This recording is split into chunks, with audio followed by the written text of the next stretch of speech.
Yo, yo, yo, ladies and gentlemen, boys and girls, welcome back once again back to EPL Master, and we are now watching EPS Esport versus Team Ion in this group stage best of 3 series.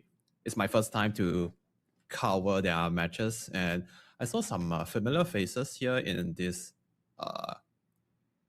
game. I saw Pondo, our boys Pondo, a very young, talented, handsome player from Singapore playing for EPS Esport. Kind of excited to cast his game. It's my first time, I guess, watching him play and casting at the same time. And looking at the draft right now, after the first banning phase, I realized that both of the team here, they don't prioritize Snapfire and they pick the Largo instead. That kind of surprised me because in this meta, Snapfire is one of the top priority, I feel, in most of the captain mode game. It's either first phase ban or pick, but they go for the Largo first pick. And even more interesting is Ion, they go for the first pick Draw Ranger. Not sure why is that. Yeah, I have no idea why they first picked Draw Ranger. It is a good hero, don't get me wrong. It's pretty good in the meta.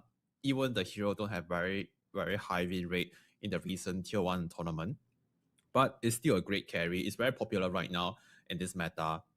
And they also have Amber, another top tier high win rate mid hero. I think it was like 60% or maybe 55 or above win rate in the recent tournament. And Bane also one of my favorite post fight. Okay, there we go. There's a Snapfire. Bane is one of my favorite post fight right now in this meta, and I feel this is a very underrated post fight. He has a lot of potential, especially during nighttime, because this hero has a very good setup. After the facet removed, most of the hero they don't have the facet spell effect, but Bane is one of those heroes that still have the Nightmate facet effect.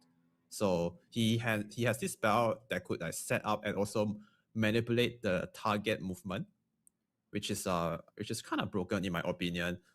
And EPS, they go for the Puck, Dark Willow, and Hookwing, top tier support on their side. The Hookwing, one of the highly contested support right now in this meta, and Puck, just a good hero overall. But this game is not gonna be easy. I know this matchup can be very different nowadays because Amber versus Puck, even we've seen this matchup like thousands or millions of times, it's still very interesting to watch because this matchup can go both ways. Maybe in the early landing phase, Amber Spirit will have slight advantage over the Puck because he has better base stat.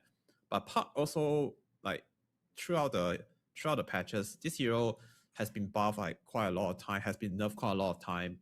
I feel ever since they added the innate, giving him like has the potential to gain free mana and free HP with his innate. I feel like it just make this hero so much broken right now. So Largo, Hookwing, Dark Willow, and Puck on EPS Esport.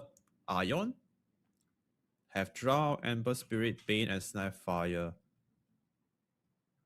Yeah, so EPS they need a good carry. Spectre and NP get banned out. Doom and Night Stalker get banned out by EPS.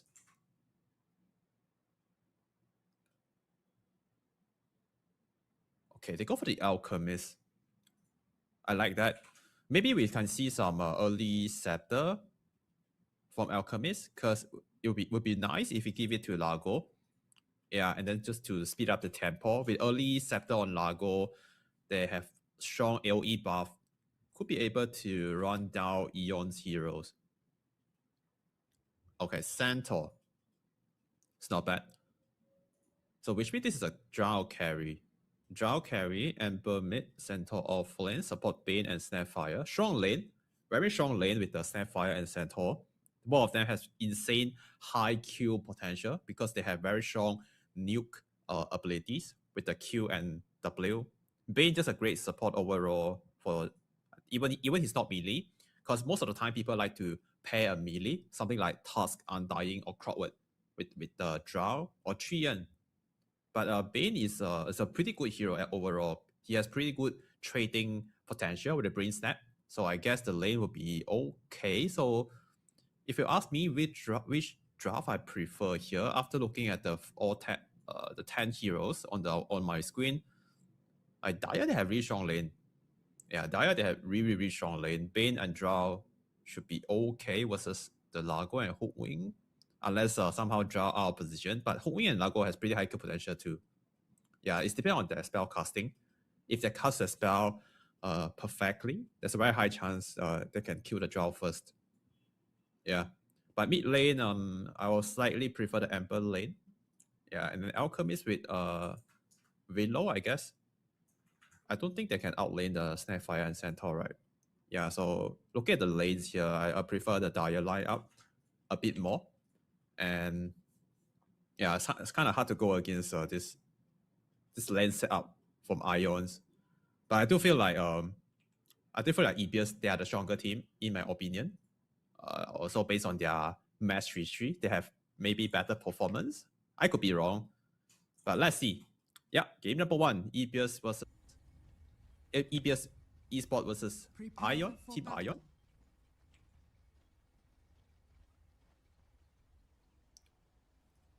Okay, Park is gonna do the Park thing, get to the mid lane with his first spell, ASAP, and place the ops. Oh, he's the Grandmaster Park, by the way, niche, the Grandmaster Park player. There's a lot of master tier heroes on Team EBS Esport. Yeah, we have 2 master tier and then 1 Grandmaster. Okay, now they pop the smoke on EBS. Niche. Still holding the ops, but I guess it's gonna place it now with the cover of smoke. Likewise, on Team Ion, they also go for a 5-man smoke. Snapfire smoke. Oh wait, Ember spoke up, right? Not sure if he saw Park right there. I guess not, right?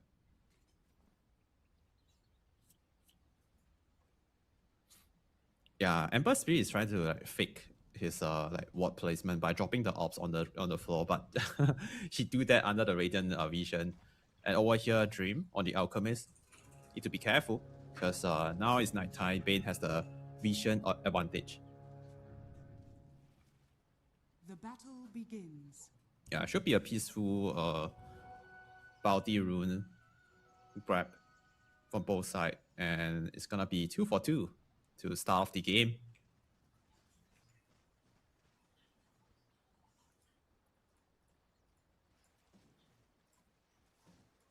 Oh, looks like Ponlo is gonna bully the Drow a little bit, do some free damage on him. Oh, he even commit a blood grenade on the Drow. This might be a kill. Okay, just now he walked into the tier 2 tower range. Even they don't kill the Drow here, but it's gonna be enough to send him back. And that is a win already. Yeah, to start off the wave.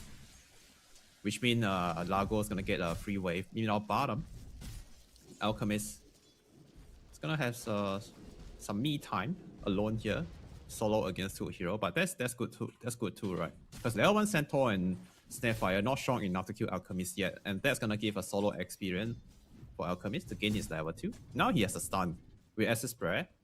There's a kill potential, but he go for the slow instead of the stun. But that's fine. Yeah, that is fine too. Maybe need to wait for level 3 if you want to go for a kill. But for this lane, I feel like Alchemist needs to play for farm. Yeah, if you don't die in this lane to Snapfire and the Centaur, I'll call that a win already. Yeah, because Alchemist just need to farm, right? Don't need to look for kills. It's a farming lane for Alchemist. For the mid lane, Ember versus Puck, CS is very even right now. Yeah, and Puck also put 1 point on the face shield. That's gonna help him to gain some. Look at that, he just did that. It's gonna help him to gain some free HP and mana every time he dodge attack projectile. Oh, level 1 on the Velo, no point on the Shadow Realm.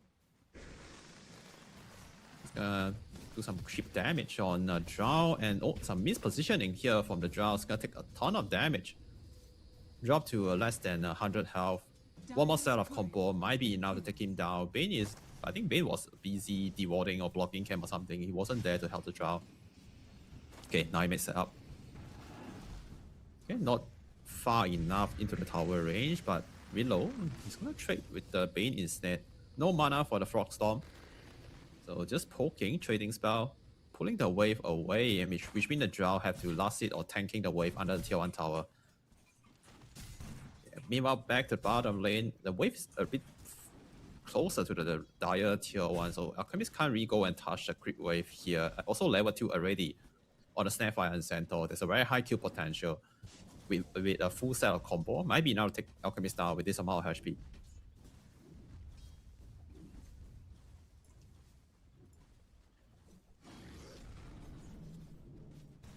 Three minutes soon. Lotus pool timing.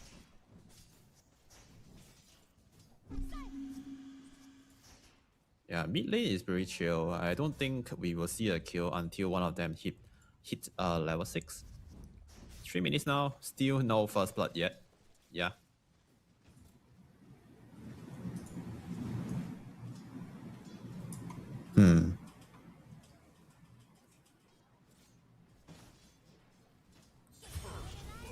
Oh, there we go. First blood. Hook wing, I guess, slightly out of position. Get chain stun into the nuke damage. Got burst down by the Snapfire.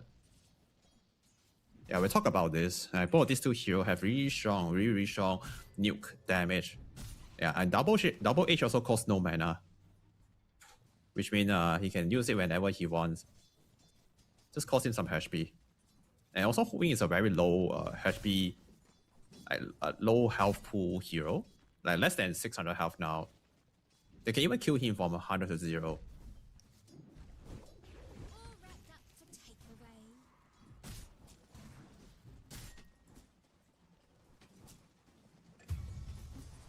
Oh, Lago dying here on the top lane. We might see another kill, but Dark Willow go into Shadow Realm. It's gonna be fine. Okay, 2 kill for Team Ion. Start the game.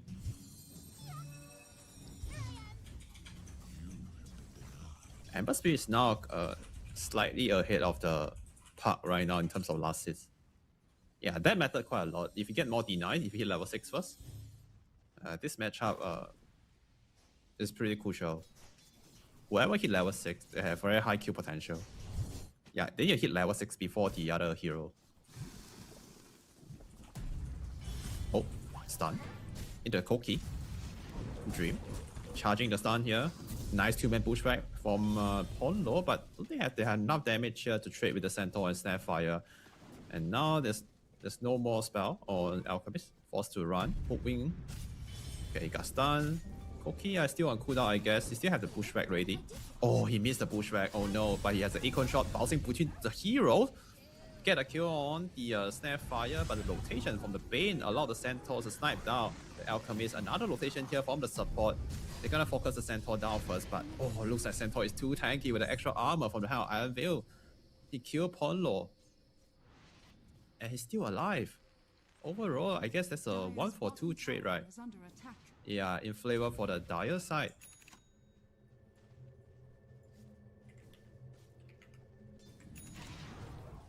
Full exchange for Team Ion so far. Radiant are scanning. Radiant are scanning. 6 minutes. The first power rune of the game. Spawn bottom is the AD rune, picked up by Amber. He's going for the Urn of Shadow. Just a good tempo item, allow him to keep snowballing. Oh, this is a good ward spot as well. Slightly out of the sentry coverage. Snapfire rotate to the middle. Trying to go on the Park here. Oh, it's pretty low. I mean, not like healthy pool HP, healthy percentage. And here, Bane and Amber also rotating toward to the top. Wisdom Shrine, the 7-minute Wisdom Shrine. And the Largo is only level 4, even with full HP and mana. I don't think it could outfight the Bane and Amber. Yeah, Snapfire also here. Okay, beautiful spell casting. Should be a good kill. Even the 3-man. Oh wait, the 3-man pushback into the Dream Coin. That might be enough to save the to keep the Wisdom Shrine for themselves. Right, good rotation and perfect spell casting from EBS Eastward. Wow, I thought Team Ion have the number advantage and managed to kill the Largo before the Shrine. Even they don't get the shrine, they at least get a kill, right? But the perfect pushback into the Dream Coin. Oh, Nightmare set up, but Largo's gonna go down first. He was too low, and the Hook Wing only get a stun here on the jump, but the Brain Snap's gonna finish him off. So 2 men down on EBS eSport. Dire's middle tower is under attack. Yeah, Largo is not having a good start in the lane. From the last seed ranking, we can tell he's the lowest last seed heroes among all the calls. Next power run spawning soon. Oh, below, slightly out of position. Trying to get a kill here on the Bane. But the rune's gonna spawn bottom, pick up by the puck. It's a haste rune.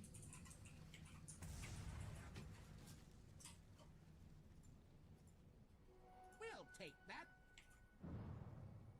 Okay. Not sure how Puck's gonna make use of the haste. It's one of the best rune in this early game. Allow Puck to make a good rotation, but it's kind of low on mana now.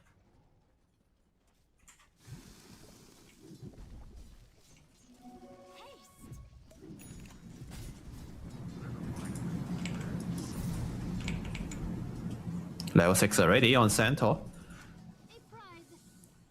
3-point and Brim Snap. Oh no, Alchemist. He does have the ulti, so the Bushwhack should be enough to buy him time to cast his Chemical Rage.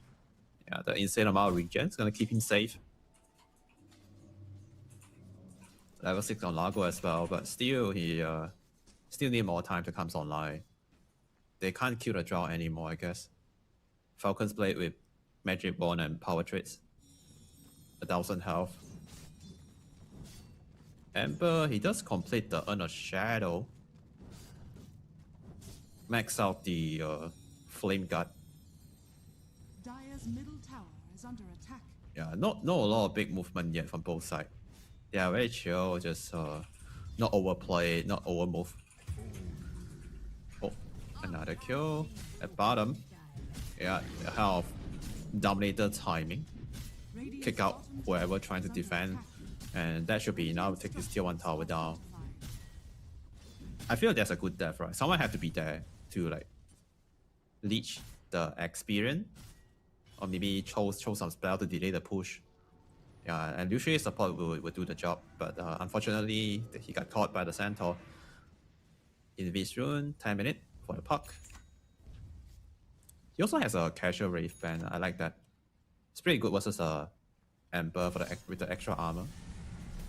Oh, Ember, watching Alchemist here.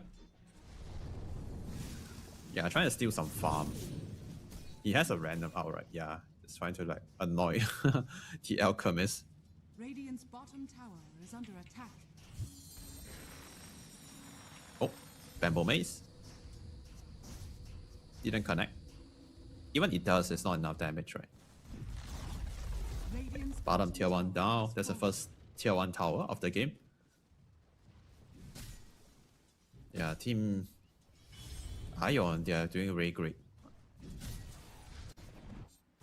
After the post-landing phase. Now they need to buy time for the Drow Ranger that comes online and play with the Ember.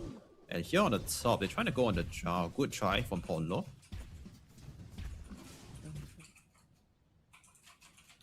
Okay, Invis Puck.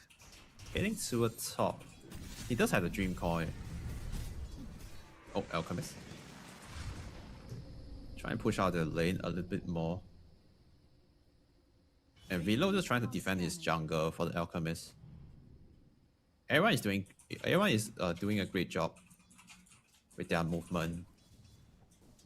But can tell that Ibris in this game state, Ibris they are a little bit behind in terms of tower and map control. They need to somehow get the top tower, free up the space. Tower is under attack. Ember pushing out the wave, zoning out the Willow at the same time Tower is under attack. with the Flame Guard. And this is so strong. This is why that Centaur need to buy a Hell Dominator, because you can go for this rotation to the mid lane after tier 1 bottom. Yeah, even get a kill here on the Willow. Kisses used. Puck dropping low. The damage should be enough, but oh, he misses Kisses, but doesn't matter. The damage is enough from the Under Shadow, I guess. And the Largo going down as well together with the Puck. Double kill for the Ember Spirit. Yeah, this is gonna be really hard for EPL to deal with. This early half dominator, Centaur kick out the bottom lane. Now he rotates to the middle to open more map control. Another tier 1. Radiant's middle tower has fallen. So after this tier 1 tower, Centaur can just chill, right, and farm the whole bottom side of the map. All this jungle, all this map, this Radiant's jungle. It's gonna become a Team Iron property now. Alchemist is trying to take the spade, push out bottom lane before Centaur come back here again. Drow also farming Rival on the top. Yeah. From the kill score, we can tell 1 to 10. Not sure how EPL is going to recover from this one. They need to somehow make a good rotation with the puck and the support to get a kill, but only level 5 on the hook wing. He needs level 6. Together with a Dream Coin and Sharpshooter, maybe they get a kill and somehow they can regain the tempo. Level 6 on the Dark Reload with Bedlam and Terrorize. Can be a good combo with a Dream Coin. But they're not making any move right now. With this pace, with this with this rate, I feel like Team Ion is gonna outfarm EPS for sure. They have better map, they have better farming heroes, and in the mid game, after the Heart of Terras complete on Centaur, not sure how they're gonna deal with that. And Alchemist also is the only one with decent farm on the map.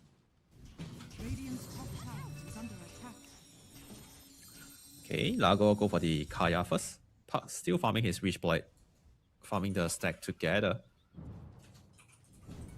Hook wing getting zoned out by the Helldom creep. He's in trouble, I guess. Centaur is coming. He need to run. Okay, they found him. Stun. Okay, perfect connection, just in range for the chain.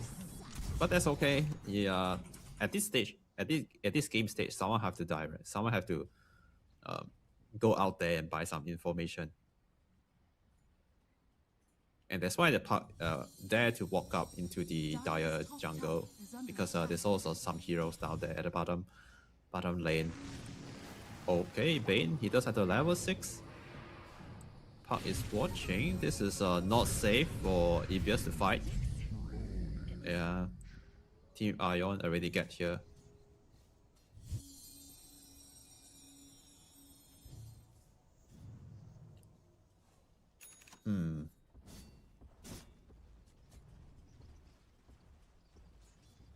Whoa, look at the Ember Spirit quick buy. It's going for the BKB.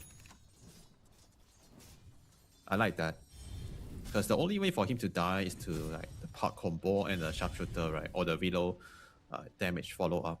With BKB, he could just neglect all that spell. Centaur TP to a top. Not sure why. Oh, maybe they're trying to connect. Yeah, they're trying to connect the team together. Look at the minimap. I just realized they're trying to connect to a top, maybe kick Largo out of this side of the map. Yeah, now they want to invade the Radiant Triangle, also the top side of the lane. So this movement from Team Ion, they're making a good team move, a heavy movement from them. So they kick out the Largo, place the ops behind the tower, take this tier 1 tower down. There's a pipe complete. Okay, instead of the heart, he go for the pipe. My pipe is even like a faster tempo item, right? So they want to fight right now, not after the heart. Heart, you need to wait for like maybe a few minutes later. But with the pipe or inside, early pipe inside on Centaur, they are ready to go right now.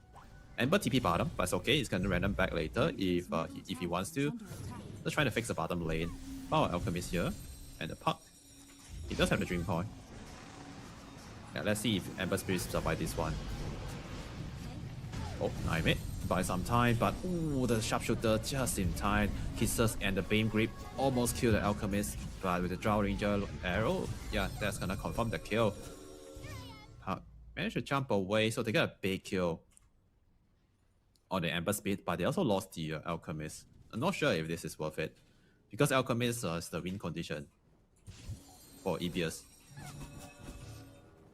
Yeah, even their trade, like even they make a good oh wait, Centaur coming from the other side. Saw the Puck. No playing, can't catch him. Even with playing, it's not enough. Okay, killing the Emperor is good. That's gonna buy them more time. More time to farm, more time to recover. Dire's middle tower is under attack. Yeah, Alago went for the Kaya Sage. Yeah, I guess he's waiting for the Alchemist to give him the scepter. Yeah, he's not gonna buy his own scepter. But we have scepter on Largo, not sure how Ebius is gonna outfight Team Ion. A smoke play from Team Ion. A draw with 2 support. Heading into the Radiant Triangle, saw the Dark Willow showing in the middle. They have the disable, start with the silent. Yeah, the damage should be enough. Did you just stand there?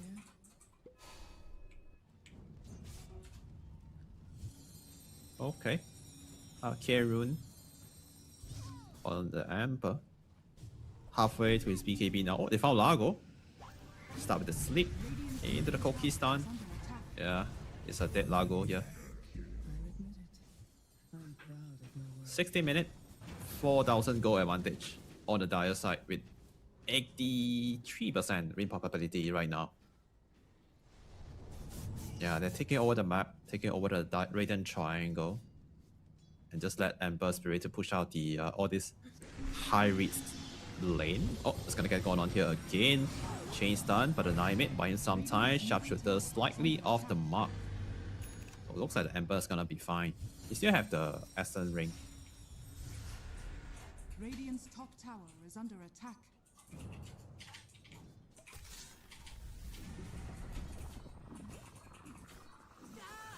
Alchemist farming is BKB. Maybe with the BKB power spike, the item power spike, they could try to fight back. Yeah, that's another good timing for Team Ebius to try something. But Ember also complete his BKB soon. Roshan's still on the menu. Yeah, it's gonna rotate soon to the other side in minute 20. Here we might see a big fight coming. Puck initiate the fight on the Emperor without Dream Coin. Not sure how they're gonna go on the Emperor here. The grip on the Alchemist at the back got interrupted by the pushback. Largo's dropping low. It's gonna be the first one go down here in this team fight. Bane still alive, but not for long. Got taken down here by the Puck.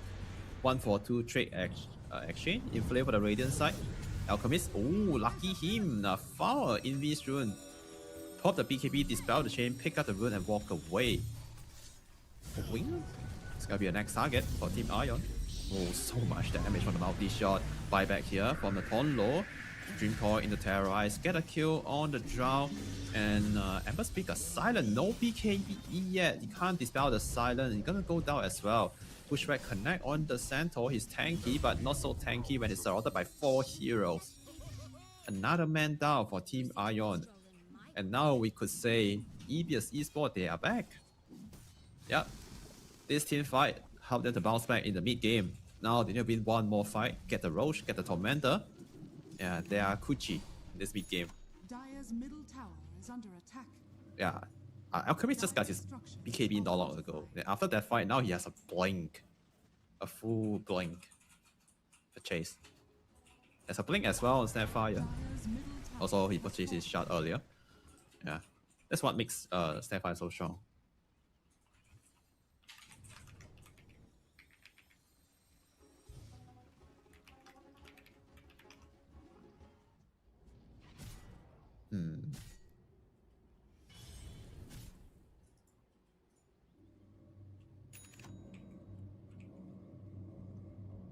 Bane has no item yet. Yeah, he needs some some defensive item like Glimmer Kit would be nice. Charles going for Manta, Silver Age. Standard build. Another smoke. Alchemist with 2 support. Heading to the top. Looking for the Drow, I guess. Okay, this is a scan. They know exactly where they are right now.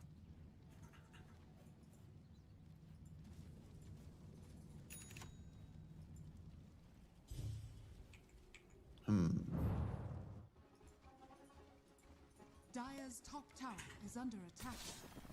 Oh, they see him. Drow. In trouble.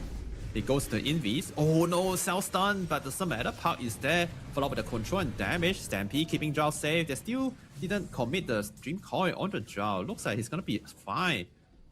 Yeah, this look a bit awkward here for Ebius. I thought they were full commit on the Drow. Dream Coil, Sharpshooter, Terrorize, everything, but yeah, not sure why. Maybe they're afraid of the Bane sleep. Okay, BKB used to dodge to break the coin. Yeah, so Team Ion managed to survive. Use a Stampede, also the BKB or Ember to survive the rotation or the aggression from EBS, but they will lose the top tier one. Middle, nice stun, but the counter initiation from the Centaur into the Kisses. He did manage to use his BKB on Alchemist, but still taking some damage from the Kisses, trying to man up. The Chemical Rage will be up in a few seconds. The Puck come in with the nuke damage, take down the Bane first. Centaur, nice use of the Cookie, thanks to the Snapfire. He get to reposition, but still getting slow. And Alchemist went back in for the second round, secure the kill on the Centaur. So 2 men down on Team Ion. Yep. Now this is a very strong timing for EBS. They need to wait for one more item on the Largo. They're gonna storm the map. I mean, they're gonna sweep the map. And Roshan is on the menu. I wonder if they like to go for the Roshan here or the Tormentor. Yeah, they got two good kill. Or they can continue to farm. Yeah, Alchemist can continue to farm. Dire's middle tower is under attack.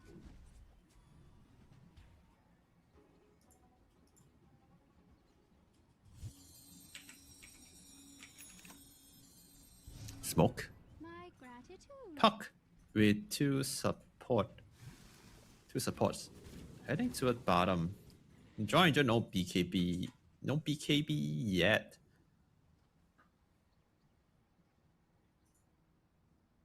Oh, Polo.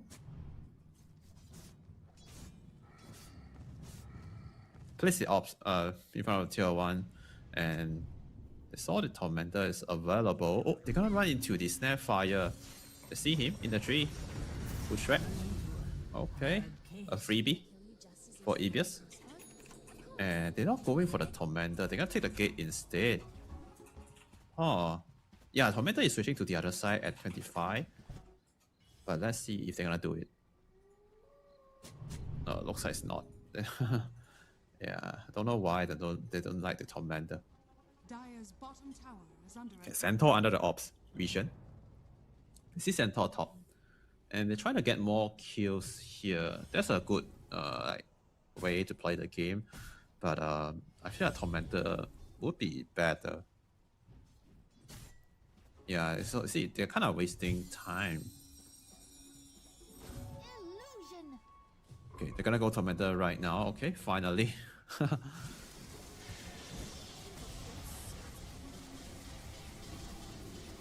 Okay, Ponlo shot would be nice.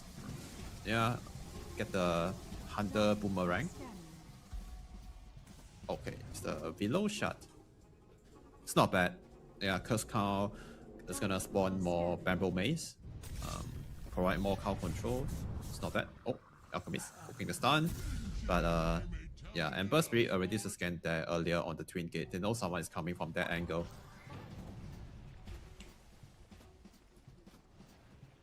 Radiant are scanning.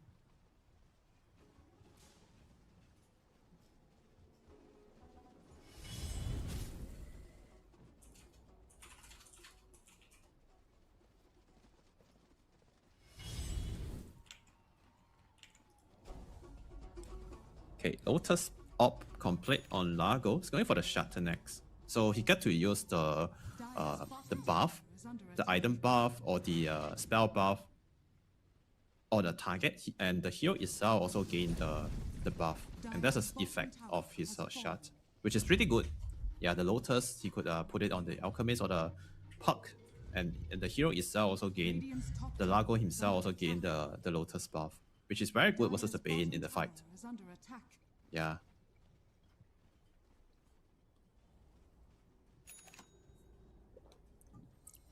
Okay, Bane still no Glimmer Cape yet.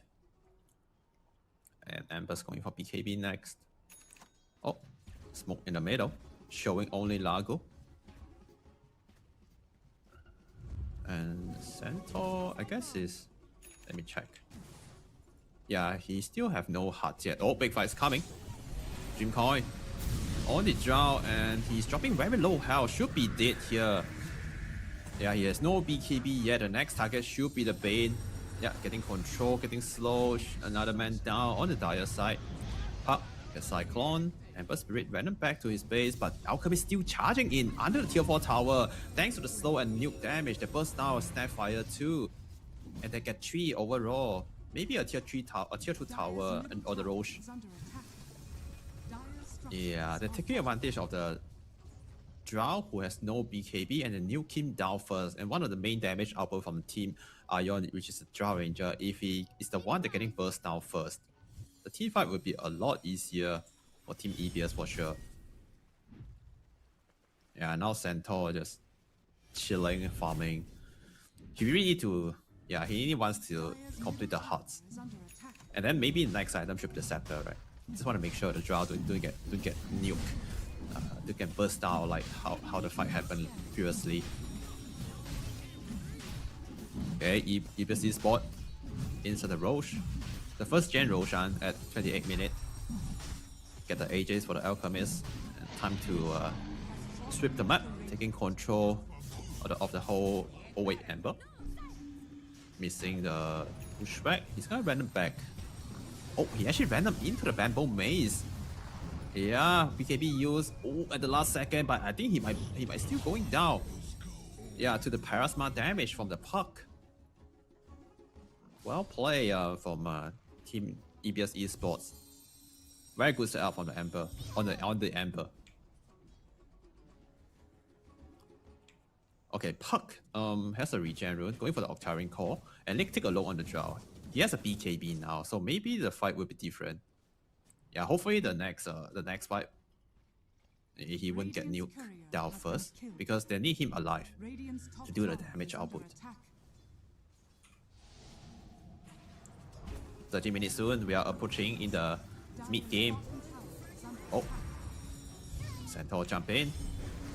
Found a good target, but Alchemist is gonna stand right on his face to protect his friend and get the kill on Centaur. And damage is also so much from Alchemist. Just chop down the Centaur just like that. And they're trying to chase for, like, look for more kill. They have the Dream Coin ready, cancel the TP on the Snapfire.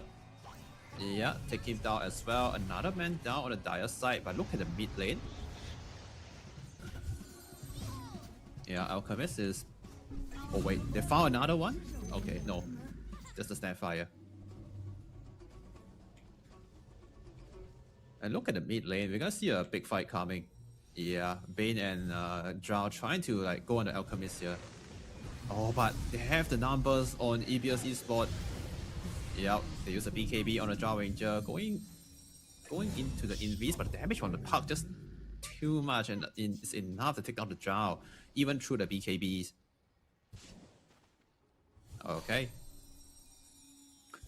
Yep, Team Ion, they're dominating the early game, but EBS, they are owning the mid game right now.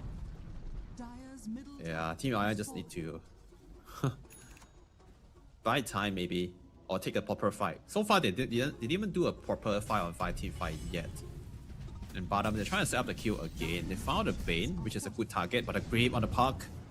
Yeah, someone to save him. The Terrorize come in, buy some time for the puck to jump away. It looks like puck's gonna be okay. He can even go back in if he wants to. He still have the Dream Coin. Ember Spirit getting control. He has the BKB and only one random left. He need to use it wisely.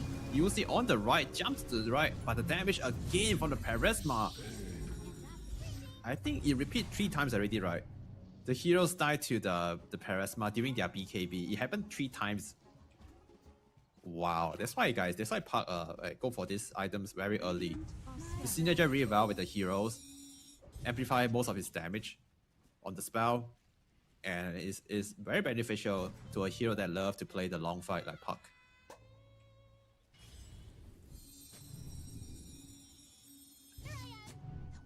Okay, less than 2 minutes on the Alchemist Aegis. On On the screen, we can see below the hero icon, a minute and 30 second Aegis timer left. He's still at BKB ready. And he's about to take another tower down. Oh wait, it's another kill. Yeah, now Park just taking over off the map. And Draw Ranger is looking around together with the Centaur and Bane. Park is Park, guys. It's a very high mobility hero, very elusive, very hard to catch. Dire's bottom tower is Yeah, under this is not the ordinary Park we see. It's the Grandmaster tier Park.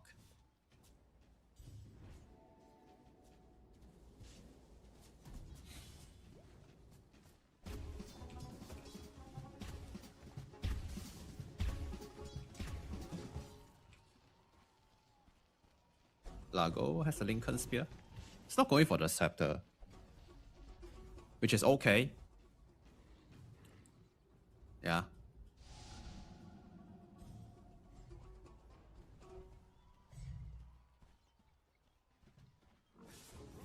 Smoke from EBS is spot. Pushback off the mark. They're going on the Centaur here. Not sure if that's the good target, but with the Alchemist along, the damage might be enough. The Dream Coin stopping the Stampede. They found the Centaur. Ember Spirit trying to man out and tank up some of the spell. Buy some time for Centaur to run backward. Aegis expired on Alchemist. Okay, not gonna overplay the fight here, but Park went back in. Going on the Bane here, they don't have the protection on the Park, I guess, so they can't finish the Bane.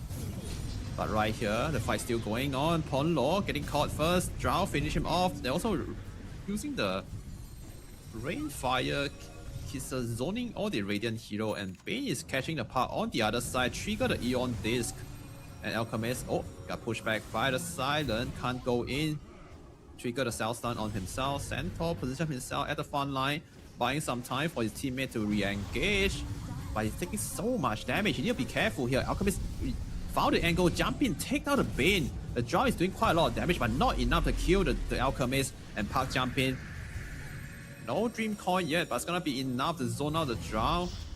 The fight is still look pretty good for the Radiant team. Yeah, all this long duration fight beneficial to the Park so much. top tower is under attack. Yeah, I also love his itemization here.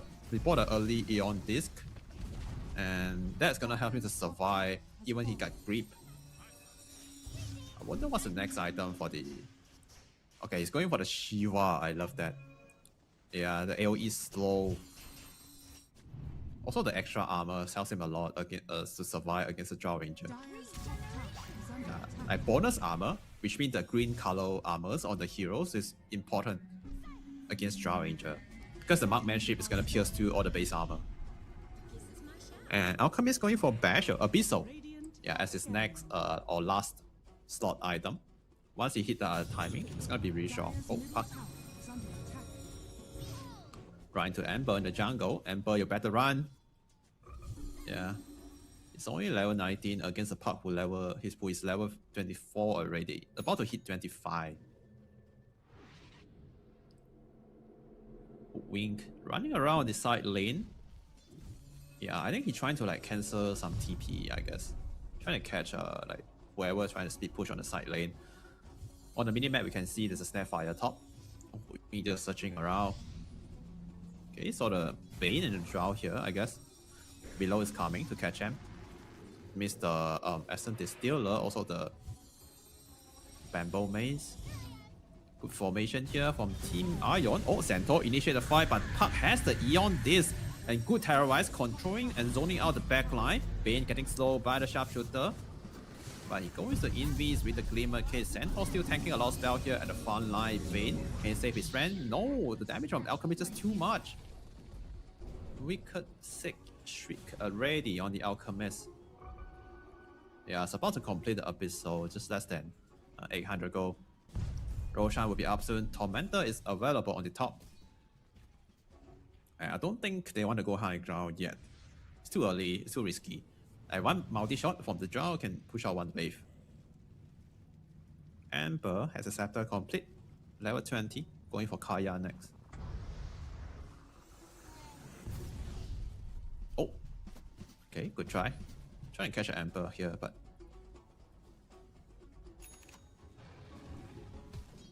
Oh wait, I just realized Alchemist gave a scepter away. Yeah, I saw a scepter buff on the hero. So he gave it to Lago just now, earlier. Didn't see that. Yeah. We can see there's a scepter buff on the Lago. Next to his ultimate ability. There's a blue color thing. That's the scepter buff. He has a BKB too, so it is pretty tanky. Yeah, I think now, even without the Aegis, oh wait, they found an Ember. That's a good target. A bit slow to stop Ember jumping away, but the stun duration didn't last long enough. So force out Ember BKB, send him back to the base. But meanwhile, inside the base here, Largo is dancing, playing the guitar in front of the tier 3. Yeah, and Dream Blanky finish a kill on the Snapfire. Grandma is gone for 60 seconds. Yeah, right now, for 5v4 situation, Alchemist. Oh wait, you need to be careful here. He has no chemical rage. Ranger zoning him out with the arrow. Roshan up in 15 seconds. Yeah, they can just go and hit the Roshan first before they go high ground again. But Puck has another plan. Yeah, just jump in and out, zone out the hero, buy some space and create some distraction. Allow the Alchemist to finish the Rex. Still holding his BKB, Puck jump in, to the backline with the Shiva and the Dream Coil. The Sharpshooter connect, but the damage is not enough to kill the draft. But the perfect stun from Dream is secure the kill on the Bane. And Embers, we have to be careful here. He has no BKB yet, brought out from the Snapfire. Yep, they need all the numbers, all the heroes they have to defend, to hold the base, to win this fight. But Alchemist is too strong. Just take out the Rex. He's so fast and doing so much damage with the AC and Chemical Rage. He hits so hard. He also has the Berserker Potion for the extra attack speed. Yeah, Team Ion just getting zoned away by the Terrorize. Another good stun here from the Alchemist. Yeah, secure the kill on the Draw Ranger. This might be the last fight for this game. Yeah, they're just playing around in front, outside of their fountain, and Centaur unable to go back to his base. It's gonna go down as well. The double G job on the Centaur to stop the pain. EPL Esports even have a rough start in this game number 1, but they managed to find their opportunity to bounce back in the mid game, and they own this game and win this game number 1 at 40 minutes with an amazing performance. Yeah, just a solid classic Alchemist. They win they struggle in the mid the early game, but they found their timing. They play around that BKB and Blink Dagger timing from Alchemist and won a big fight, and that one big fight is all they need. Team EPL Esports, amazing performance. Can't wait to see the game number 2. But before that, we're gonna go for a short break. We're gonna come back very soon. Oh, wait, take a look on the graph. I mean the scoreboard real quick. Yeah, for all the nerdy guy or the stat guy, you all love to see all these numbers.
Yo, yo, yo! Hello, everyone. Welcome back to game number 2, Ilbus Esport versus Team Ion in this best of 3 series. The first game, as you can see on our screen, it goes to Team Ilbus. They go for a very strong mid-game play style with the Alchemist. And in this game too, they managed to grab the get the puck and the hook wing again. And they also have a different approach. They go for the Dawnbreaker instead. So previous game, they go for the off lane. Wait, let me check. I kind of forget. It was the off lane Largo. So this game, they go for the off lane Dawnbreaker, I should maybe. And they also grab the Mirana. Yeah, this year slowly to get more and more popular nowadays in the pro scene, Mirana. It's just a great hero in terms of trading with the Starfall. Yeah, I guess that is why people will play Mirana a bit more nowadays. Realize Mirana actually a good trading hero with the Starfall. And for Team Aeon, they have Tiny, Nature's Prophet, Ringmaster, and the Crocwood. So they have one OP support here, which is the Crocwood. Yeah, it's a pretty unfair hero even after the nerf on the Power Crocs. And right now in the last banning phase, so Lifestealer get banned out here from the Dire side to protect the carry or the mid Tiny, I guess. MP can still be carry, and Tiny can be mid. We're still not sure yet. Yeah, these two here, they are kind of flexible. Yeah. So banning out the Tiny, banning out the Lifestealer, just a good smart ban to protect the Tiny, because the carry to carry matchup is unflavorable for the Tiny. So Lifestealer ban is a smart ban. One more ban here should be another carry ban. The ban at Tarot Blade. I wonder if they wanna go back for the Alchemist now. They ban the Darkseer. There's a potential they will go for some hero like Luna. Yeah. Because even like Crocwood is good with the Darkseer, so they're trying to deny the dual combo. Darkseer with a melee hero like Crocwood is really strong. Or they also maybe can set up for their next carry pick. So they ban out the Bad Rider. There's a potential they go for the Luna. Yeah. Or they can just go for the Alchemist if they are confident with it. Yeah, Dream, he plays a good Alchemist. Okay. Let's see. Dire is gonna pick first, which means Team IO is gonna pick first, and Ilbus, they'll have the last final pick. Okay, they go for the Underlord, and straight away they go for the Necroforce. Ooh, Necro carry. That is some disgusting, some disgusting last pick right there. It's so good versus high HP hero like Tiny, even Underlord. Yeah, it's so good because of the Heartstopper aura. It's a percentage-based ability. It's so strong versus high HP hero. The more HP you have, the more damage we will take from if you are within the Heartstopper aura. And it's so strong Necroforce landing phase is so strong. It's not easy. Yeah, it's not easy for traditional offlane hero to lane with to lane against Underlord, to lane against Necroforce. Hero like Underlord, I'm not so sure if he could outlane the Necroforce, because even he has some like magical spell damage with the Firestorm, it's still not easy. Yeah, it's not fun because Necroforce is gonna out-sustain most of the offlane heroes. So after the first game performance, Niche with the Grandmaster tier puck again, somehow they managed to get him the puck once more. It's a Grandmaster puck, and they first pick it this time. They have Ponlo Hoodwing, yeah, who did amazing last game, and they even have a faster or more active offlane hero, which is Dawnbreaker. With Solar Guardian, they have extra save to protect the Necroforce, or maybe chasten or combo with the Dream Coin. So I do feel like Ilbus Esport, they have high potential. But also looking at the Ion's draft, they have all these OP heroes, the Tiny, and also Nature's Prophet mid, I guess. Yeah, it's gonna be a Nature's Prophet mid and carry Tiny. And very high tempo and strong support Ringmaster and Crocwood. They have some good heroes. But after the game one, it's just hard for me to go against Ilbus team. But let's see. Game number 2. Let's go, boys.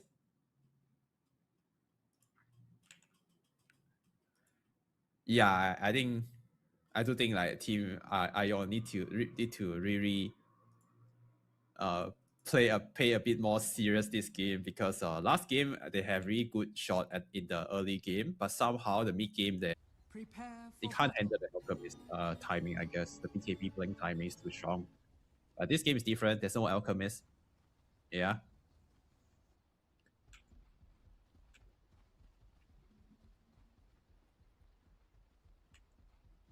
Okay. Looking at the heroes here, Dire, they do have a decent level 1 fight potential with the Power Crocs and the Tut from the Ringmaster. Yeah, they're stronger fighting level 1 potential.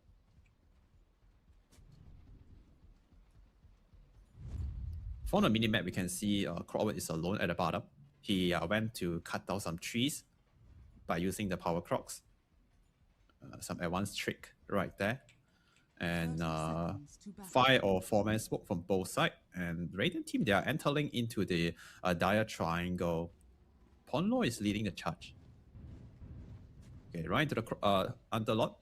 Not the best target, but they're gonna go on him anyway. Fra with the arrow. Do they have the damage? They're gonna try, but grenade follow up, and looks like the damage is enough. First blood for Ponlo.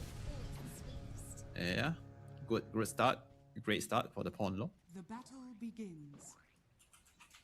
Yeah, for the Ponlo, Hook Wink. And for the Bounty Runes, it's gonna be 2 for 2. Yep, 2 for 2 bounties and the first blood. And once again, Mirana playing the position 4 and Ponlo playing the position 5, Hook Wink. And Dawnbreaker already level up the Starbreaker, which is not bad versus the Tiny. Yeah, against melee hero, he will always get some value from the Starbreaker. A long range arrow just now on the top. Hit on the range hit, but meanwhile, middle, Puck versus the Nature's Prophet. Radiant's courier has been And bottom, oh. Hook Courier got killed. Thanks to the Crowd high base movement speed. Managed to chase out the Courier.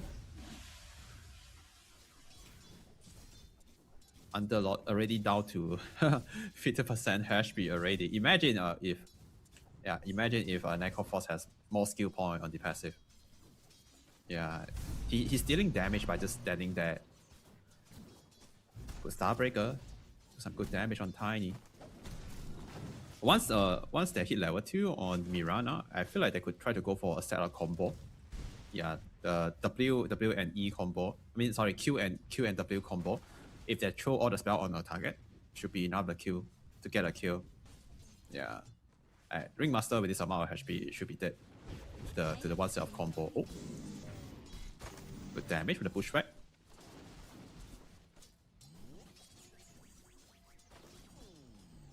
Yeah, but Hook Wing just outranged both of these two melee hero. He has pretty high attack range on Hook Wing. And there's not a lot of kill potential. It's not like last game, right? Centaur and Snapfire. One misstep from the Hook Wing. Centaur chain stun with the Hook Wing. With the Snapfire can easily kill the Hook Wing. And in this mid lane, I know how that feels for the Puck. Because the Treant is just constantly running at the Puck and just out-trade the Puck here. But so far, Puck has decent CS, maybe slightly behind. But just the MP thing, right? Just Nature's Prophet thing with the Treant, with the minions, he has extra units to out-trade the heroes. Level 2 now on Underlord, went for 1 point on the pit. The Underlord pit.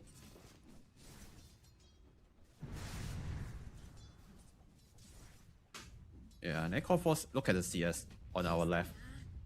It's 19/2, it's just owning the lane, yeah, as we expected.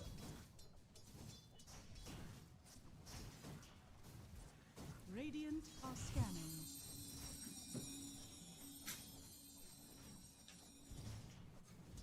Some good micro here from NP.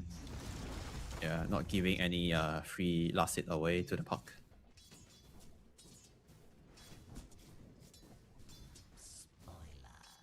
Radiant's top tower is under attack. Yeah, this is gonna be a very chill lane at bottom here. And top, yeah, this is the kill lane. Tiny, oh, level 3, 2 point on the 3 grab. Mirana level 2, not sure if he has skill point on the lip. Yes, he does have skill point on the lip. So it's kind of hard to kill him. 2 lip charges ready on the Mirana. Blocking the small cam. Ringmaster, trading with him. Breaker, try to follow up with the slow. I just want to zone out the Ringmaster from dewarding. Yeah, and Mirana leap to the high ground, foul the sentry to keep his sentry alive, blocking the small cam. One more hit. Oh, he didn't get it off. But Underlord also in trouble. He's dying to the Necroforce heal damage. Yeah, one more spell should be enough to kill him. Good pushback into one more dead pulse, and that should be a kill. Yep. Full HP, half mana soon on Necroforce after getting a kill thanks to his innate. Here, Mirana trading, still have the healing Lotus. Oh, next hard connect, arrow. Nicely dodged by the Ringmaster, and that's yeah, the Ringmaster just a very strong hero. He also gained one of the best souvenir here after that kill, which is the Strongman Tonic. Good kill, good play from the Ringmaster, dodging the arrow, out trade the Mirana, and bottom, another kill happens soon. The Aura is burning down the Crockward. He needs to deny himself to the neutral creep. But Tiny also dying top as well. Okay. Looks like Dream did get a kill with the Aura or the Death Pulse. Yeah, this early landing phase compared to last game, Eupus, they are doing better in the lane. They're winning the bottom lane, mid lane, maybe some struggle, but top lane is doing great. So Eupus, they are winning both side lane. Only mid lane is not dominating. Yeah, but I guess this mid lane is fine because once Puck hit higher level, you should be able to make some good rotation to the side lane with the Dream Coin or the good power rune. Hook wing. Oh, getting chased here. Red Grenade slow. Power Crocs is not gonna connect, but doesn't matter. Underlord has pretty high damage, likely him down somehow. I guess maybe Hook wing has no movements, no burst speed, and there's a burst speed on Underlord. Bottom, Necroforce getting surrounded by 4 heroes. Yeah, NP is here too. Big burst damage, and it's gonna be enough to take the Necro down. Great rotation once again. And the power rune spawn bottom. Picked up by the Puck. Yeah, that's a really great. This is a really good rotation for Nash's Prophet, and that's a strength. It's one of the strength of NP mid, right? He can make this rotation to the side lane with the teleportation, and once he hit level 6, the Wrath of Nature, it does a lot of damage. Yeah, especially if you use it well. I'm not sure if you all remember the Money Tree Facet NP. Yeah, that's a broken patch for NP. But now he's still trying. He can still do the same style. Yeah, I can still play like the previous mid MP just without the Money Tree Facet. It's still very strong. Oh, wink. Running around in the Dire Triangle. Shrine spawning soon. We don't see any big rotation yet to the Shrine. Oh, look at the Puck. So you know the MP is farming behind. Yeah, that's why he's playing so aggressive. They are doing a lot of damage on this tier 1 tower mid. Someone to react to this one. And MP also is kind of afraid to defend the tower by himself. And that's why he asked for the help from the Crockward. And it's a catapult waves push. So half health already on the tier 1 tower mid. Oh, Necroforce first ulti. The damage is enough thanks to Pawn Law. Acorn shot. Secure the kill for the Necroforce.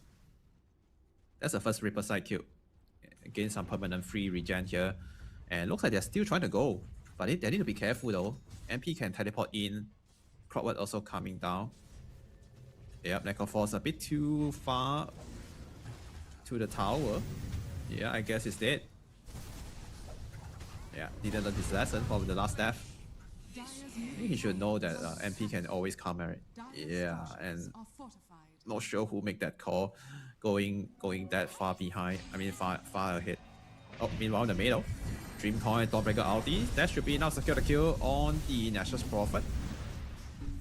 Nicely done with the use of the ultimate together with Puck and Dawnbreaker ultimate. And the mid tower should be gone now. Yeah, well played still for Ubius. Dire's middle tower has fallen. Radiant's top tower is under attack. Dawnbreaker. Oh, he's going for the Desolator instead of the Echo Saber. Normally we see nowadays we see Dawnbreaker go for the Echo Saber first instead of the Desol because of the mana sustain and the double light click, right? Synergize quite well with his passive. But I love the Desol build. It's just big amount of damage. Take a look on the net worth ranking right now. Necroforce currently top 1 in CS, top 1 in net worth, yeah. And Dawnbreaker, Puck also on top. So all 3 of the Ubisoft core, they're on top of the net worth ranking. Despite dying twice, right, on Necroforce, still currently top 1 net worth. Bottom. Yeah, just back 3 poking, burning some of the mana of Ponlo, trying to annoy him. Yeah, level 3 on the Power Crocs does a lot of mana burn and damage. Oh, Crockward running in. Hookwing has no point yet on the Scurry. Can't do the tree walking. Underlord trying to follow up the damage or control. Yeah, that should be a kill, I guess. Oh wait, no Firestorm? Okay, okay. Damage is not enough. He didn't use his Firestorm at the start. Yeah, I think if he used it at the start, maybe he's on cooldown or no mana or something, but yeah, if he used it earlier, maybe that would be a kill. Necroforce. Chasing the Underlord here, he does have the ulti ready. Yeah, that should be a kill. Any hero, right, less than 50% health with Ripper Side and 1 death pulse, it's gonna equal to a kill. The next one is gonna be Crockward. Copy the Dream Coin. Why not? Double kill for Dream. That's gonna speed up the Radiant's timing. Yep, 10 minutes, 7 to 4 kill score and 4,000 gold advantage on the Radiant side. Dawnbreaker ulti will be up. Okay, it's already up. Which means Team Ion, they can't make any move.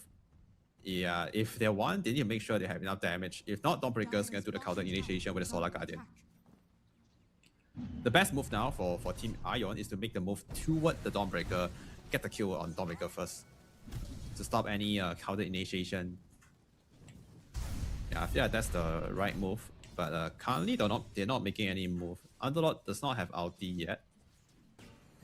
Yeah, he don't have ulti. He does not have ulti yet. With the 1 point on the Fin Gate, together with the MP teleport with 1 stun, I feel like it might be enough to kill Dawnbreaker top.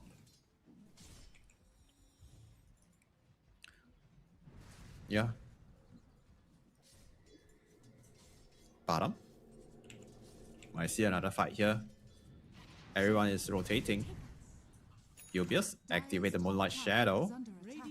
But looks like Crockward saw it. I mean, yeah, Crockward saw it with the Observer behind the tower. That's why he plays a sentry there. Okay, let's see Hookwing with the sentry. Trapping in. Do they have the damage? No, they don't. But it's gonna be enough to burn. Oh, the Wrath of Nature! Found the Hookwing in the trees, take him down. Beautiful. Radiant's bottom tower is under attack. And now Tiny and his friend rotate to the bottom to take this tower down. They also found the Necroforce over here at the back with a beautiful hook shot. Chain disable. Dawnbreaker coming in with the Solar Guardian, but the heal is not enough. Yeah, Dawnbreaker can get at least 1 kill. But Tiny is coming from the other side. He got surrounded by 5 Dream Coin, only on 1. They might be able to take down the Ringmaster, but this is still not a good fight for Ubius. They need to run and cut their losses. So overall, they get 2 kills, right? The Necroforce and Dawnbreaker only losing the Ringmaster. Yeah, a big win for sure. They also get this tier 1 tower now. Good rotation from Tiny and his friends. Oh wait, bottom, they actually still want to defend. Tower's already down. Necroforce still want to fight. He does have the Radiance and ulti, but he might get burst to the Spirit Vessel damage. He's trying to heal up. Okay, his speed goes down to the Firestorm, but it's worth it. He say he want to get a permanent regen. So 1 for 1 so far. Necroforce for the Underlord.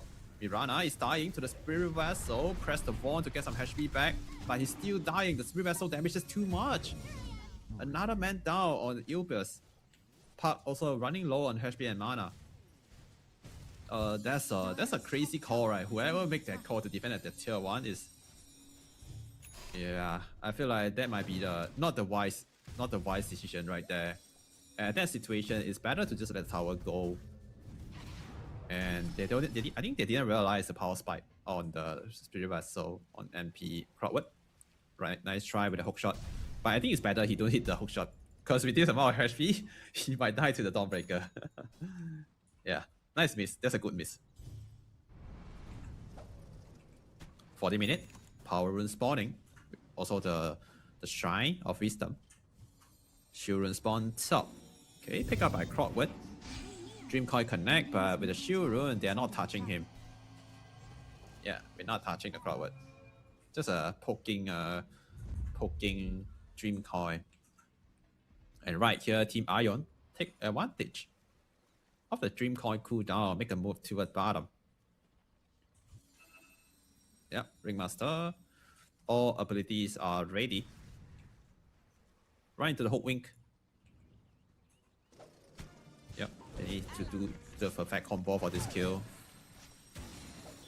Okay, Zora Guardian trying to save the hook wing, but it's not enough. The damage is from Tiny just too much. More heroes coming. This doesn't look like a good fight for Ilbius. So far it's a 1-for-1. Hook wing for the Ringmaster. Necroforce is here with the ulti, but it's a bit too early.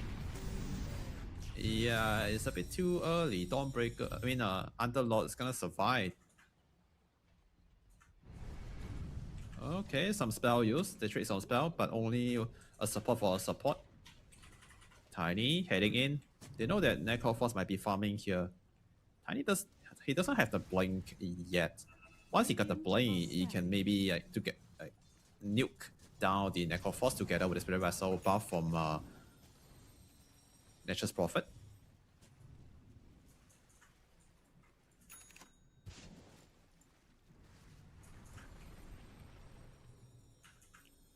Wink with Mirana, making move toward middle. Yeah, now they should play with Necroforce. I mean, Puck should play with the support more. One Dream Coin with Hook Wing or the Mirana Arrow equal to a kill at least. Oh, they place the ops. I guess they saw the Ringmaster now. They also see a huge ancient stack in the Dire Triangle. Yeah. Okay. Dire's top tower is under attack. 3-man smoke from Team Ion. Heading toward bottom. Dire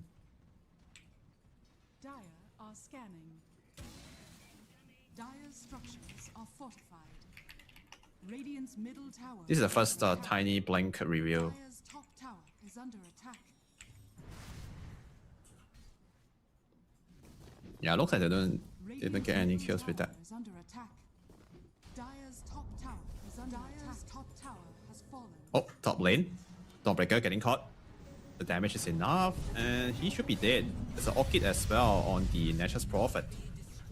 Yeah, pretty good Orchid timing. It's kind of hard for Ilbius hero to deal with that. Meanwhile, Mado poking at the Underlord here, but not enough follow-up. Radiant's top tower is under attack. Oh, but they found a big stack. Yeah, in the Dire Triangle. Radiant's top Yep, tower they stole most of it. Most of it. Charging some extra gold into their pocket. are scanning.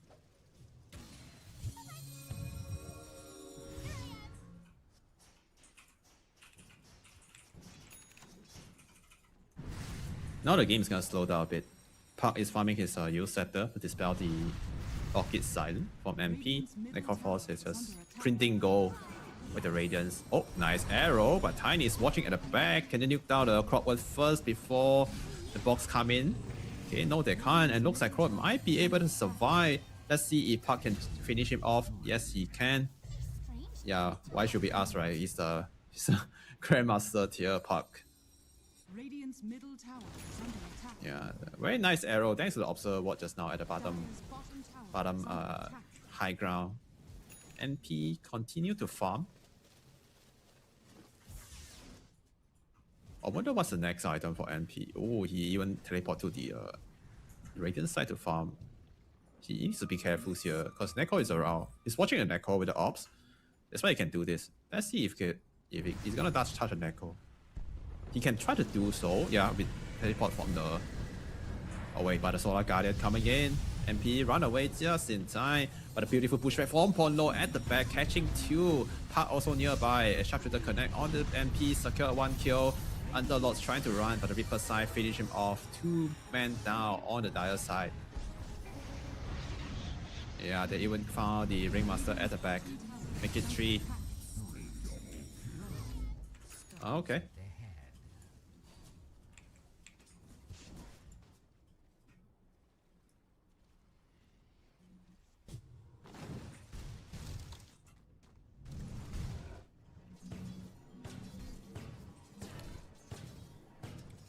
That was an unfortunate fight, right, for Team Aeon.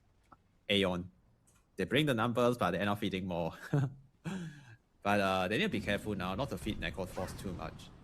It's getting bigger and bigger. It's already like pre 20 minutes, he hit like 12,000 net worth. Yeah, that's insane. It's about to get Manta style, so he has another way to dispel the Orchid. Park also has the Eels, so the Orchid on Nature's Prophet get countered by 2 items already.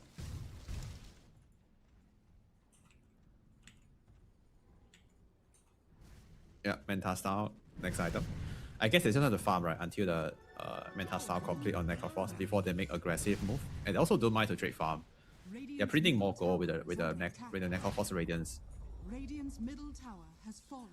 And meanwhile, Tiny is gonna make a move towards top. Chain disable. Found a Mirana.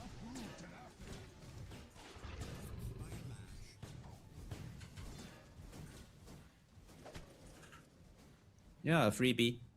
And Tormentor is available at bottom. I wonder if they want to take the twin gate to a bottom to get a free Tormentor.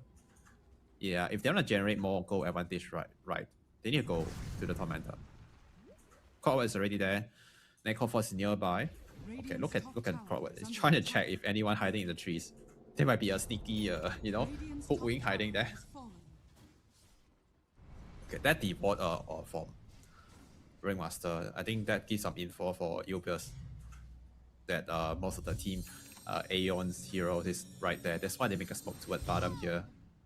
Do a quick bottle regen refill with a TP scroll. And let's see if they could get there in time. Force push out the wave. And big fight happen. Eyes on the Tormentor. Okay, they get a freebie on the crop. What? The rest of the Dire hero, they are running. Okay, they don't want to fight. They can't. Unfortunate. Losing 1 hero at the start. And I'm not sure if Ilbis want to kill a Tormentor here. They could try. But their damage is kind of low. Top lane. Ponlo. Yeah, I saw a Tiny here. He has really good game sense. You know that someone might be showing here, but he don't have enough catch to stop the Tiny from running away. Yeah, he has only 1 spell, right, which is a pushback. It's not enough to stop Tiny. Oh, Ringmaster want to steal some farm. He wants his blink.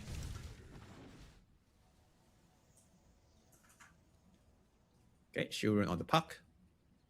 Very good for the next fight. Yeah.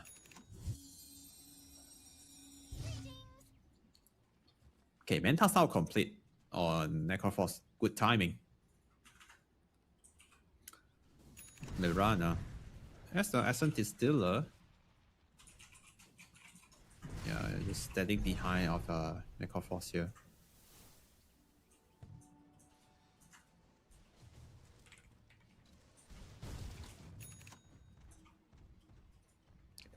Blink online and Scepter complete on Underlord. And here we go. Eubius go for a smoke play. Toward bottom again.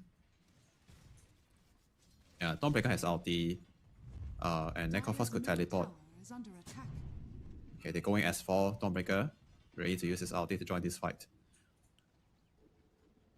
At bottom tormentor area. Oh, Dream Coin maybe.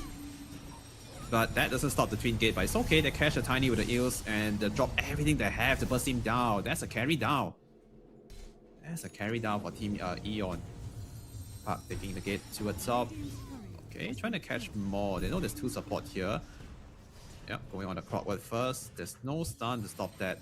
Eel Scepter still on cooldown, 2 seconds away. Unfortunate. We haven't seen MP for like quite a while. Oh, teleport to the bottom. Necroforce getting gone on here, but there's a Manta style to dispel some of the spell. Necroforce get trapped, but Dawnbreaker coming in with the ulti. They're gonna man up. Yeah, Underlord is gonna be the first one to go down in this fight. And Necroforce is too tanky. He just out-healed most of the damage. Now it's gonna back to full health after that kill. Look at that. What a hero. What a hero. Yeah. And it's keeping the Heart of Terras in a quick buy. Yeah, not sure how they're gonna touch him later. Tiny is going for the BKB, but I don't know, man. BKB, I'm not sure if that's gonna be enough. Okay, Dream Coin stop the TP, get the kill on the NP. Yeah, compared to last game, Ilbius, yeah, we can tell that they are maybe just a better draft or maybe just better execution. Last game is the warm up, right? Yeah, I'm not sure what's the time zone for them, for the players over there. Maybe it's still a bit too early. Yeah, but they did a warm up on the last game, so now they are locked in. 25 minutes, 8,000, 9,000, goal advantage for Ilbius. Oh wow, insane hook shot. But there's no follow up. Trying to start the fight for the team. Antala ulti still on cooldown. NP haven't spawned yet. Sticky hook wing. Hiding at the corner. Okay, they use the Moonlight Shadow. They want to initiate now. The rest of the Radiant here, they are coming over. Look at the minimap. They are coming. Catching the Underlord. Yep, good chain stun, good control, and they still have the Necro ulti. Yeah, we Necro Force carry. Some people might argue that, oh, this hero don't do damage to the building, but doesn't matter, right? He just outscale everyone. Look at the net worth between the Tiny and Necro Force.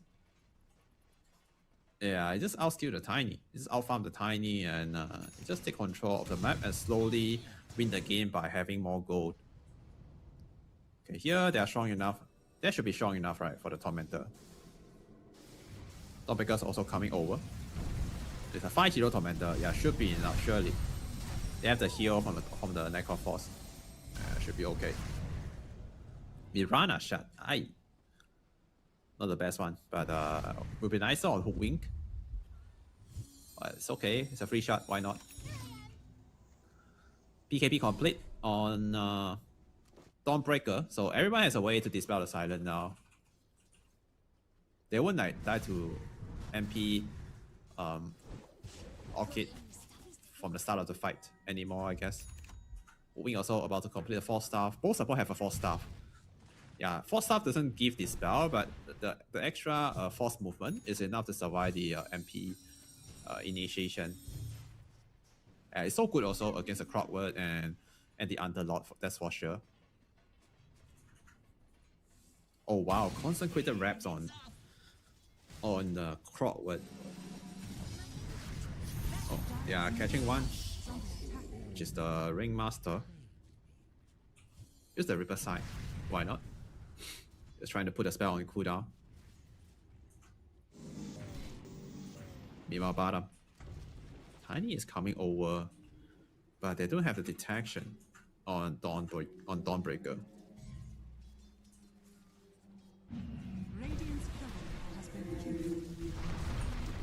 Oh, chain stun. Dawnbreaker still has BKB. He's gonna use it. He's getting a lot of lifesteal back from his passive, and that's the chase from the puck. Yeah, Tiny. I guess he's still at BKB, right? Does he? Yeah, he does. Okay, he's gonna use it now. BKB TP out. Nightfall. But oh wait, what? Mirana and and Necrophos killing someone somewhere, and that's a Underlord gone for 40. I believe that's a kill without the Necrophos ulti, right? Yeah, it's not sure how that kill happened. Just the chase, I guess. Yeah, Necrophos ulti, he used it to kill Ringmaster just now, and somehow they kill Underlord without Necrophos ulti. Okay, the game is getting harder and harder soon for Team Ions. Roshan is on the menu. Yeah, they can do it if they want. Just a bit slow, right? Yeah, Dawnbreaker also needs to be there for the light click damage. That's why you go for the Desolator build. NP farming is BKB. For Team Ions to win the game, right? They need to get NP to level 25. Oh, they found the Tiny. They see him with the Essence Distiller, slowing him down with the Ghost Shroud. Pushback connect on 2. Also the arrow connect on the Underlord. NP teleport in from a very good angle, catching the hook wing. Delete the support first, and 2-man stun into the 2-man pit. Necrophos dropping very low health. Uses his ulti before he died on the Tiny, but the Fox totally countered the damage, and Tiny is alive. Dawnbreaker, ulti here, maybe get a kill with a light click damage. He still has BKB, maybe another kill on the Ringmaster, but the Souvenir, good use of the Souvenir, but it's not enough to survive. So much damage from the Dawnbreaker. 2 support down on both sides. But I feel that's pretty good for Team Aeons. Oh, but look at that! Dawnbreaker is going in with a Harpoon. Tiny initiate on the park here. The nuke damage is enough to take him down. And Tiny, BKB TP out Necrophos with the heal, keeping the Dawnbreaker alive a bit longer, but it's not enough. Dawnbreaker is down. Shiva, okay. He just got the Shiva. Necrophos, he could go back in if he wants to. Interesting use of the Atos, but doesn't matter. Oh wait, they catch him! They found him! Ooh, maybe it's all planned, guys. Maybe it's all planned. The misuse of the Atos. Anyway, they finally kill the Necrophos. Look at the fight recap. That's a lot of gold swing. Close to 5,000 gold swing to the dire side. Yeah, Mirana, you better run. Oh no, he got caught. He got blocked by the Sprout, and he's dead. Forgot to use his 4-star, I guess, but doesn't matter. I think he will still die, right? But if he used it like toward the top rune spot, maybe he will survive. Anyway, Roshan on the menu. No time, no Dawnbreaker and Necrophos for 35 seconds. It's gonna be a free Rosh. Oh no, this is kind of like last game, you know? Yeah, some mistake happened in the mid game, and yeah, the tide just turned to the other side. Roshan, Aegis on NP.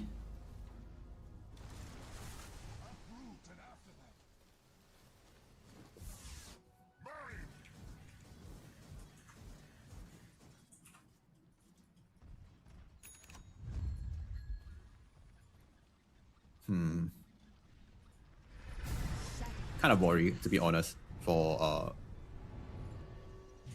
Ilbius. One low, getting caught. Chain disable. And the nuke damage. Oh wait, but Neko is coming over. And meanwhile, at the back line, Dawnbreaker ulti to save the puck. Necrophos holding 3 hero at the back line, get a kill on the Underlord. Still has the oh wait, he used his Reaper side earlier, sorry. And Tiny is gonna get chased down. NP, he does have the Sept, he does have the Aegis, but he can't fight without his strength. Ringmaster also getting chased down here. The bite is not gonna save him. Triple kill for Necrophos. Yeah, the cycling, the bicycle. One wheel bicycle, it's kind of funny. Not sure who has the idea brought this into the Dota 2. Level 23 already on Necrophos, by the way. Clockwood. What a gold scepter. That might help him survive against the Dawnbreaker, but not against Necrophos, right? Yeah. Dire's middle tower is under attack.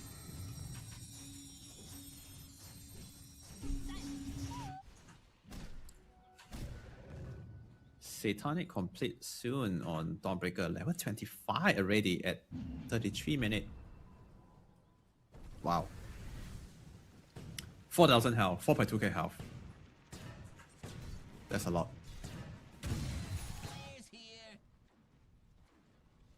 Yep. The Satanic complete, another way to dispel the Orchid or the Underlord Pit. Is under attack. Iran are going for the use.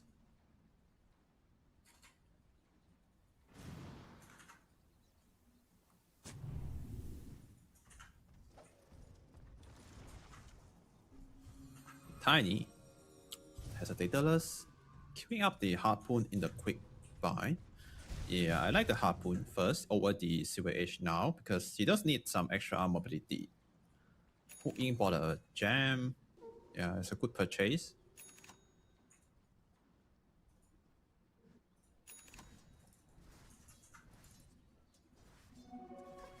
Oh, bottom.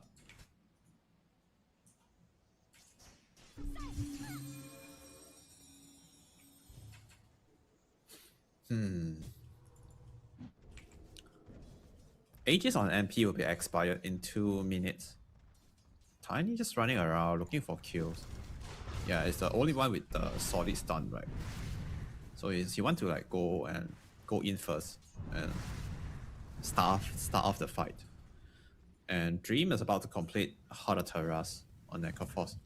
It's less than 400 gold.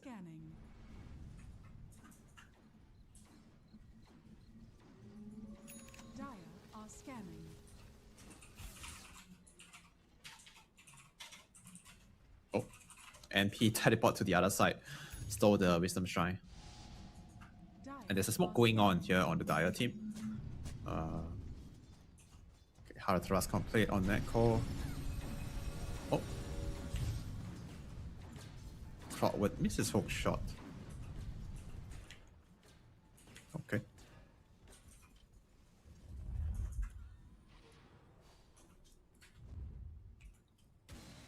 UBS also go for a smoke play.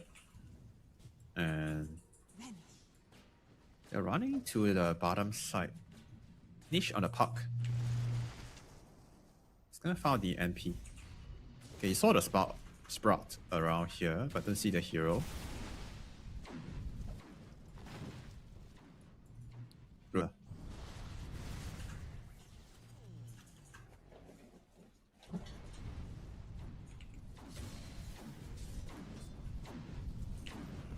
Yeah, now we are chilling. But expired soon on the Aegis. NP is getting bigger and bigger. It might be a problem later for Ubius because of the speed push, right? Someone need to be there to at least defend a lane. But they have the right hero to do so, which is the Dawnbreaker. Yeah. Dawnbreakers are one of the good heroes to deal with the NP. Yeah, actually, it's a good counter to the NP. Yeah, it's a good counter general to the hero. NP went for the level 25 without cooldown, no cooldown teleportation.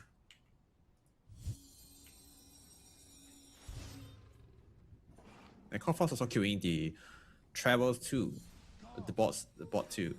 Oh, bottom. Wing in trouble. Got caught, but Dawnbreaker coming in to save his friend. Yeah, might be able to hold MP for a bit, but it's gonna go for the BKB TP. Dawnbreaker switches focus to the Underlord. Necroforce slowing him down. I need to use his ulti here to cancel the TP. Yeah, that should be a kill, at least the Underlord. Park finished the Clockwork at the back line. So 1 for 2. Not bad at all. Radiant's middle tower is under He's taking the attack. gate to the top.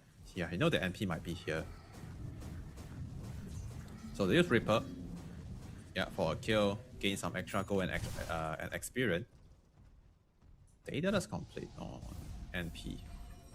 There's a lot of light click damage already on team Aeons. Yeah, Tiny and NP hit pretty hard.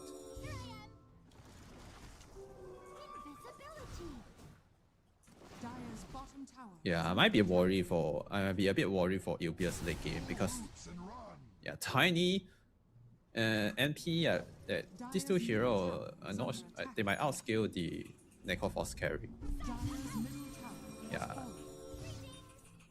Yeah, late game, the Dire late game is kind of insane. Oh, fuck. Dire's middle tower is under Nice dodge. Okay, still have to use this any incoming control, but the hook shot is perfect. And follow with the other control, the secure kill on the puck.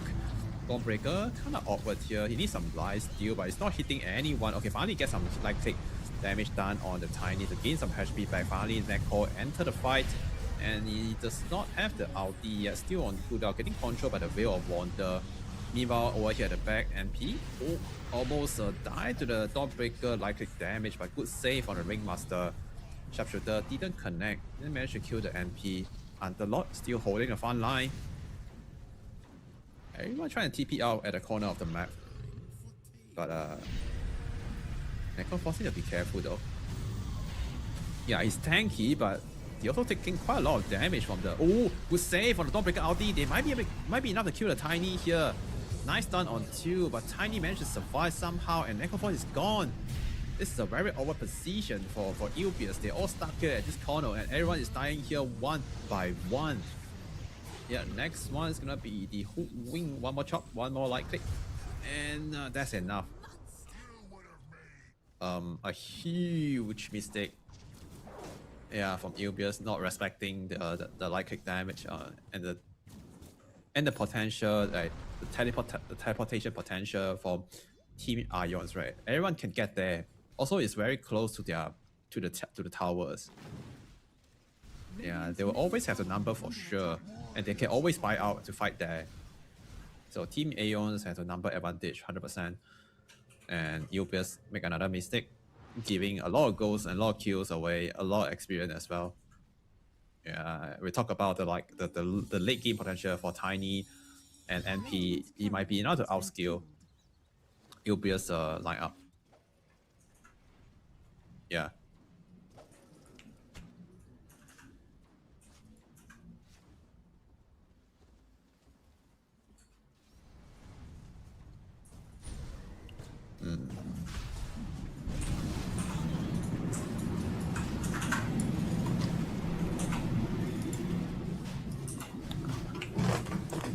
Team Aeon, they are in the Roche pit. Yeah.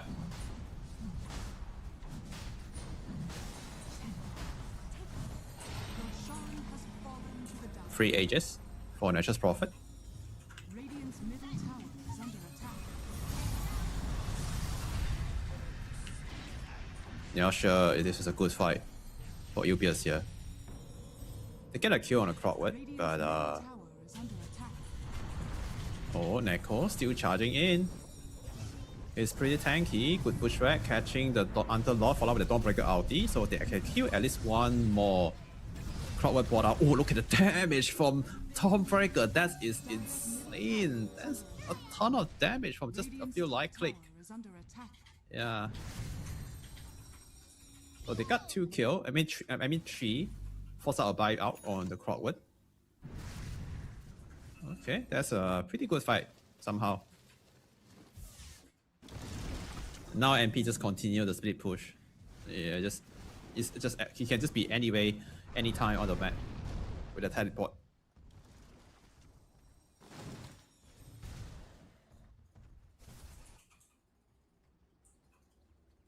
Not sure what else Neko can buy. It's going for the Strength Blink, which is a okay item.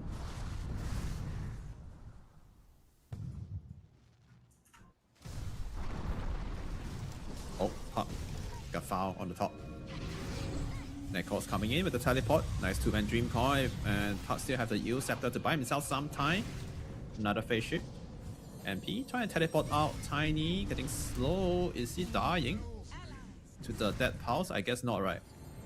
Even he died to that, he still has ages. But looks like Ponlor's gonna follow the dead pulse. He saw, you know that the Tiny is heading that way.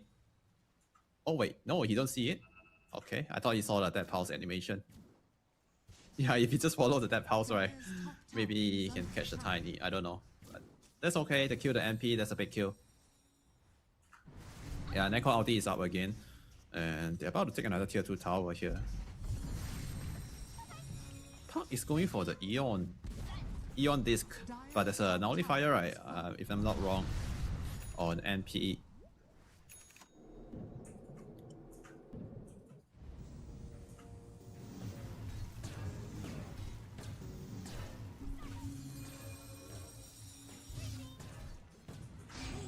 Oh, Crowd, should be dead.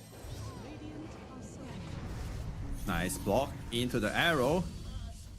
Yeah, 100 seconds without a Crowd now. Buybacks on cooldown, so that's a dieback actually. 2 hero down. They have a 30-second window before MP comes online.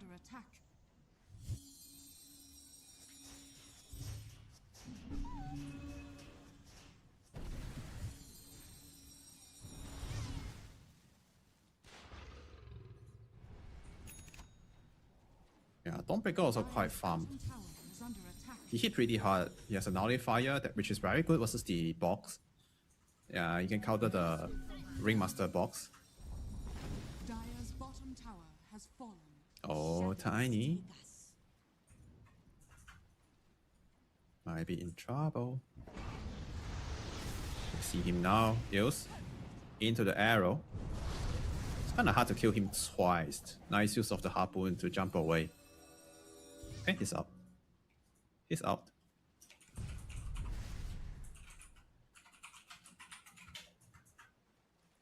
Bounty.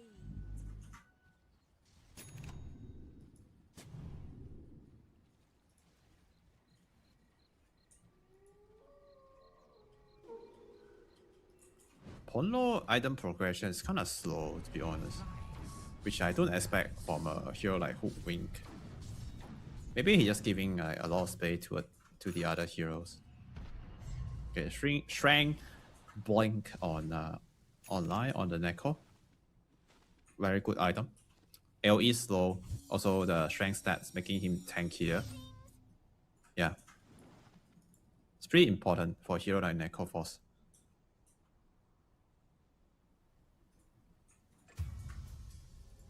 Oh, Wing got caught. Dawnbreaker trying to get a revenge here for his friend. Park jump to the back line, found a good target. Defensive use Scepter, but that's just a setup for the Dawnbreaker ulti. Okay, but Ringmaster managed to survive a bit longer, but not for long. Necroforce finish him off with the Reaper side, and Dawnbreaker dropping very low HP here, trying to get some HP back with the BKB and Lifesteal. And Tiny can't really enter the fight because of the crowd is blocking him. MP managed to light kick down the Dawnbreaker, but it's not getting away. Meanwhile, on the right, Underlord and Tiny going for the TP out, but the use Scepter stopping the Underlord TP. So the only survivor is the Tiny only. It's a 2 for 4, a good exchange for Ilbius. I'm sorry, who are you again?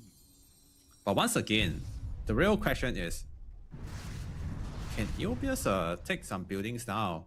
If they can't, all this kill don't matter that much. Yeah.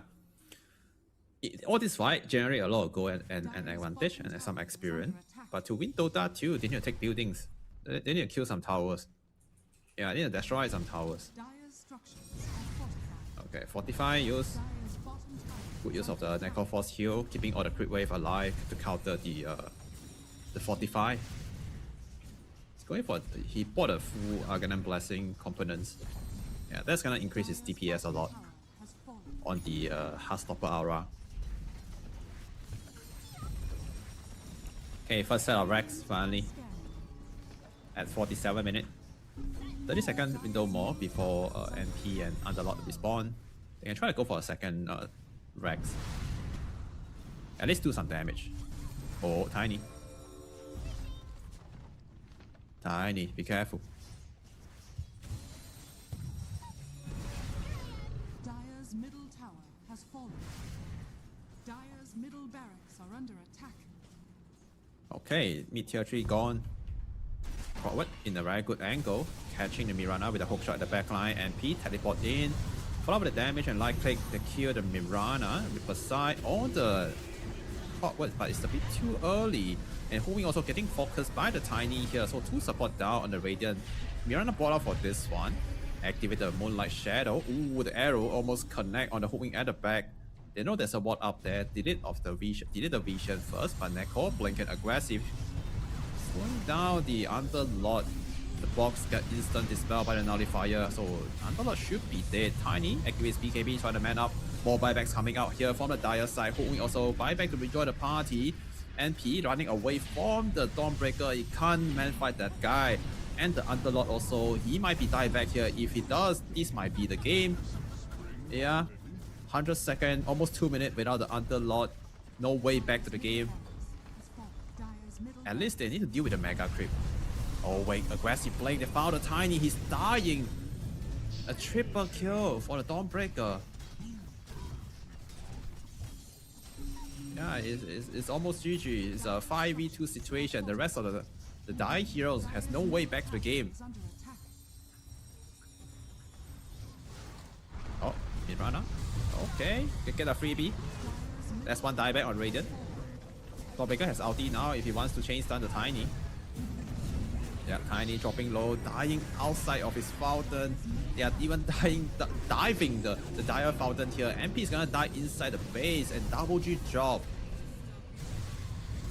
Yeah, looks like Ilbius is trying to farm some KDA here.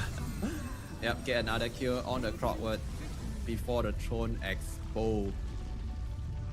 Yeah, and a double G drop. Yeah, perfect team play once again from Team Ilbius. Just a better, I would say, draft, a better team play, also that better map movement. Take a look on these stats. Look at the KDA. Look at the KDA on Necroforce. 22,620. 22,620. That's a lot of kills to get in this game.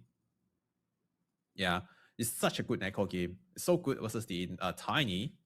Yeah, in the previous fight we can see, right, they didn't even do much on Tiny. Necroforce is blinking. And Tiny just melting to the aura.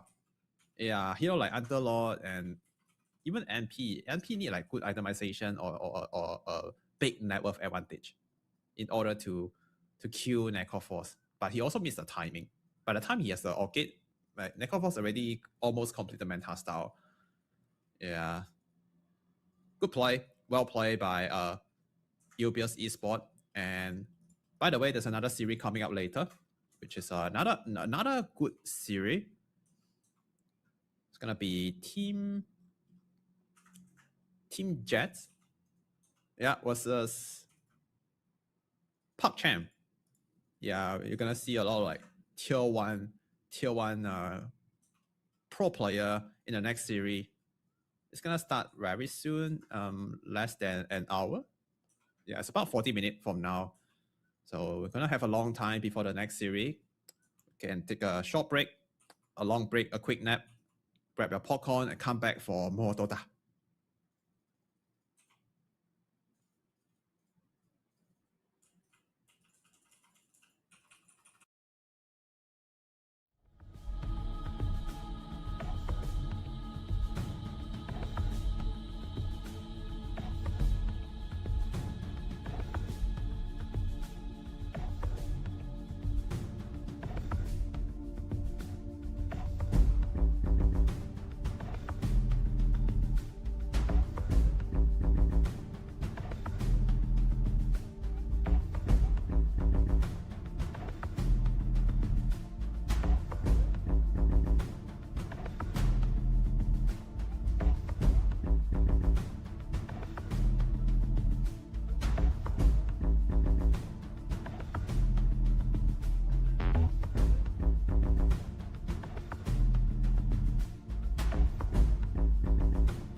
Yo, ladies and gentlemen, boys and girls, welcome back to the stream. Welcome back to EPL Master, the second series of today.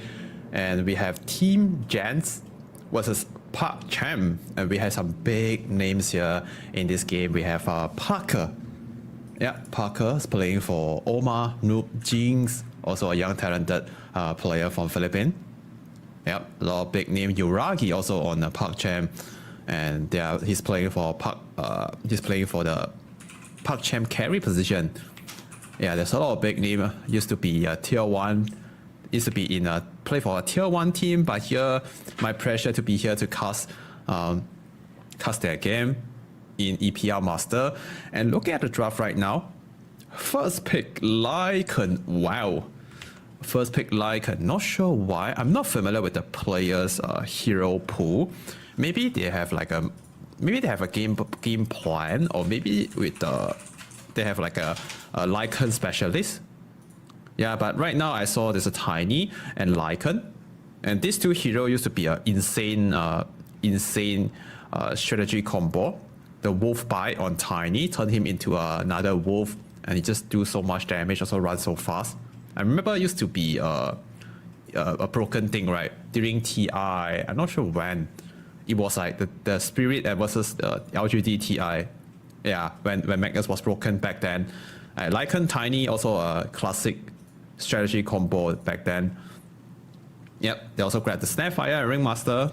We've seen these two heroes before in the last series. They are top tier carry in the meta. Looking at Team Gents draft, we have Largo, Tusk, Dark Velo, and the Timbersaw on their side. A great pick from Team Jets. Yeah, Timbersaw is so good versus high strength hero because of the Willing Death. He just cut through all these high strength heroes. Pretty good versus the Tiny. Also pretty good versus the Ringmaster, right? Because of the pure damage, the Chakram doesn't care about the box. Yeah, doesn't. I mean, the box provide magical resistance, and it does not work against pure damage.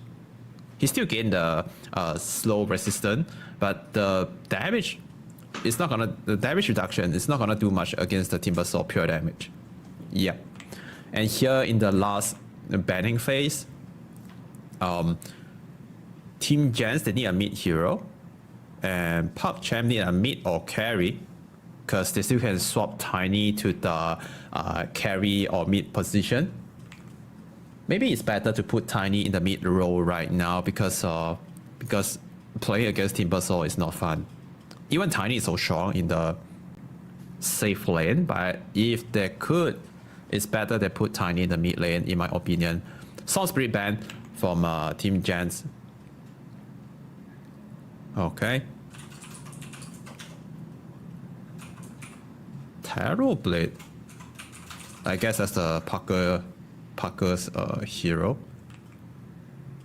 Yeah, Terrorblade is like one of his I mean the way the hero that should be played, very suitable for player like Parker.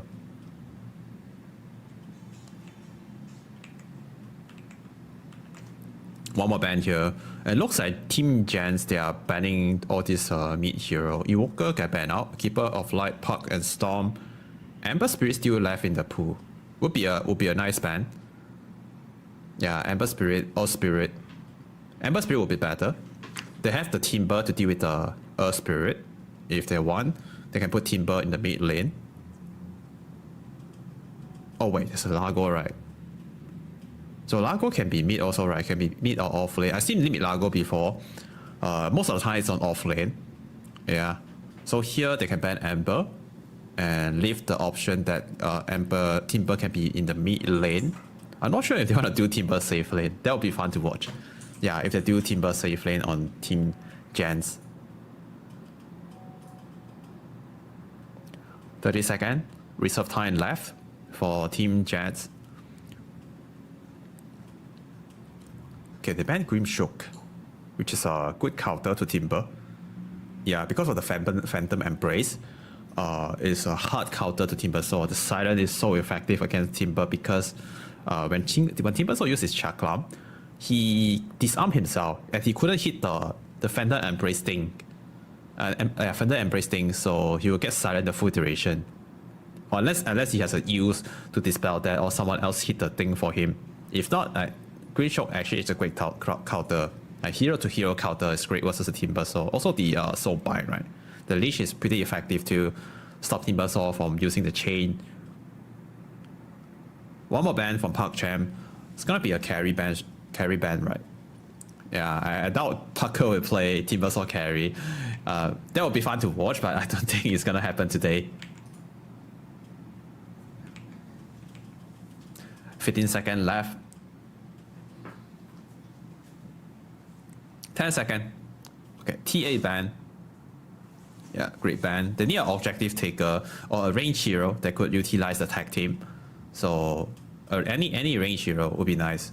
Drow still left in the pool, right? Drow might be the next hero for Team Gent. Or there's no SF, there's no Rondrut, no Luna. Yeah, I'd love to see Drow. Maybe it's not great versus the Lycan, because Lycan can always outrun or just run down the Drow when he's turned into the wolf form. It's so hard for Drow to deal with the Lycan. Maybe Morta. Yeah, Morta can be nice too. Yeah, Morta, it looks pretty good, right? It's depending on Parker preference now. Gyro, Morta is fine. Oh, wow. Monkey King. Okay, that's not bad. Yeah. Before Lycan hits 6, it's gonna always get outrun by the Monkey King, right? They can't retreat versus the Monkey King unless he play around with the Wolf. But Monkey King Battle Strike also great versus the Wolf. And last pick Lina from ParkChamp. Yeah. I guess that's the mid Lina, right? And carry Tiny. Yeah. Carry Tiny, mid Lina, offlane Lycan, support Snapfire and Ringmaster. And it's gonna be a mid Largo. Carry Monkey King, offlane Timber, support Dark Willow and Tusk. Which draft I prefer here? By the way, I'm not sure if you all can see, or you guys can't see it from your screen. But from my screen, I see a badass Snapfire cosmetic item on my screen. Maybe we can show that later. We're gonna see that later in the game. Which draft I prefer? Lina lane is so strong. Doesn't matter who he play against, right? Timber or Largo, I think Lina is gonna have a good time in the mid lane. For the side lane, Timber plus Willow versus the Tiny and Ringmaster or Snapfire. Tiny actually pretty good in the lane. Even Timbersaw is a good counter to Tiny, but the landing phase, Tiny should be okay, I believe. Yeah, Team Jazz might struggle a little bit on their lanes, but ParkChamp in the mid game, I'm not so sure because I haven't seen them play yet.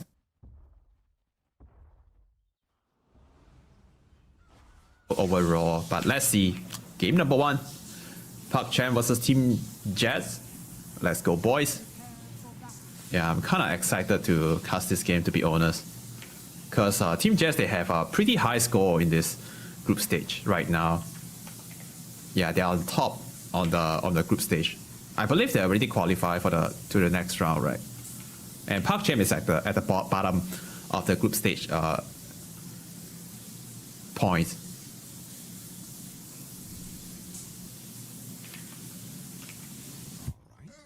I'll be signing autographs out front.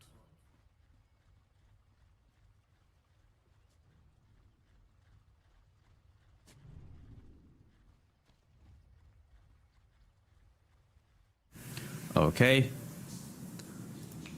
Smoke break. Yeah. Largo poke at the Lina a little bit with the catchy lick. Just poking.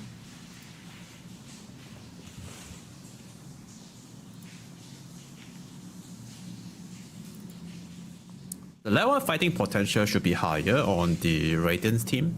Yeah, they had a better level 1 fighting potential. Over. Very aggressive positioning. Begins. Right all the way behind the tier 1. Rune spawn, and it's gonna be 2 for 2 bounties to start off the game. Oh wait, 2 for 1. Yeah, Lycan Wolf deny 1. Okay, okay. Not bad, not bad. Yeah, good micro right there from the Lycan. It's a platinum tier. Yeah, okay, look at this Snapfire, cool badass set. I think I never seen this before. Have you guys seen this before? Tell me in the chat. Yeah, it's a pretty cool Snapfire set. Huh? Okay, mid lane. Largo versus Lina. It's a lane that we don't see very often. But I believe Largo can do okay against the Lina. And because the reason why they put Largo in the mid lane is because it could dispel the Fairy Assault. Yeah. I guess that's a reason why maybe they put Largo in the mid lane. And top Timber with Vilo versus Ringmaster and Tiny. Yeah, Vilo doing a great job keeping the Ringmaster busy. But this should be the kill lane, I feel. Yeah, the way that Parkers want to play is really aggressive sometimes, even in the lane.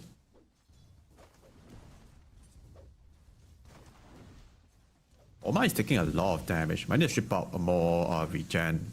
He has only one South left. Okay, he bought another South Tango. Yeah, that's what he needs to do, right? Just keep up with the regen. As a melee hero, he's tanky, so he could body for the Monkey King, but also he needs to keep up with the regen. He's taking so much damage from the Wolf and the Snapfire. Oh, here we go. Level 2 Power Spike. They're trying to go on the Snapfire here. The slow from the Scatter Blast is enough. And they just hit level 2 on Snapfire. He turned with the Koki. One more hit. They get the Jingu stack. But do they have enough damage for the kill? Looks like the answer is no. Yeah, and they punish the aggression from the Tusk and Monkey King. And Oma end up giving the first blood away. Nope, versus the Lina. We talk about the catchy leg could dispel the Fairy or so. And I feel like that's the thing that will change this matchup a lot. Yeah, every time like catchy leg casts on the Lina, it just gains some extra regen from the spell. Yuragi. Doing good in terms of CS. Timber also having some good time. Yeah, I thought this lane would be harder for Timber. Largo, very low on HP. Yeah, even that he could dispel the Fairy Assault, but the attack range from Lina is kind of insane. It's gonna always outrange Largo. And every time he's trying to contest a CS, it's gonna take some damage from the Dragon Slave. Hyuga on the Ringmaster. Oh, bottom. Successful fight. Going on the Snapfire again. There's no cookie this time, I believe. One more hit from Parker. Got the kill on the Snapfire.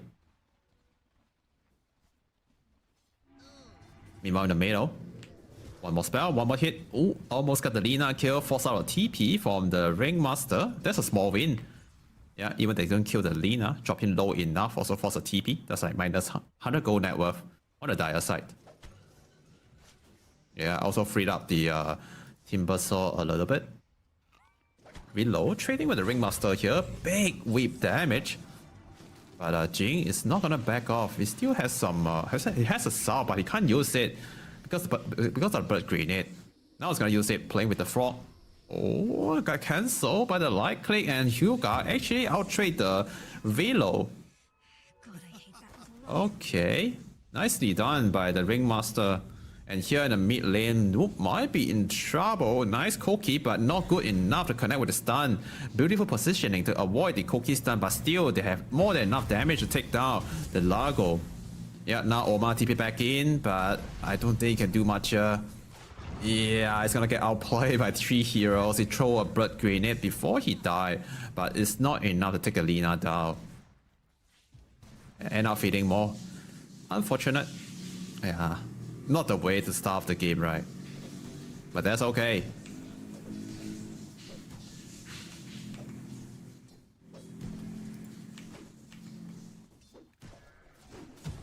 Monkey King. Oh, nice. Very good use of the Jingu. I mean, the Powder Strike. He found a good angle to hit the Wolf. Yeah, because of that, he killed both of the wolf. Maybe that's why they pick up Monkey King for him, because he know that the Jingu can be a good way to deal with the Lycan wolf. Tiny, go for the 2-0-2 build. No point on the toss yet. Maxing out the avalanche or the tree grab first. Oh, big burst damage. But still have 10 wand charges on Timber, so it's gonna be very fine. They always Timber chain away. But bottom, oh, Monkey King going down once again. Trick his life with the Snapfire, but it's not worth it for sure.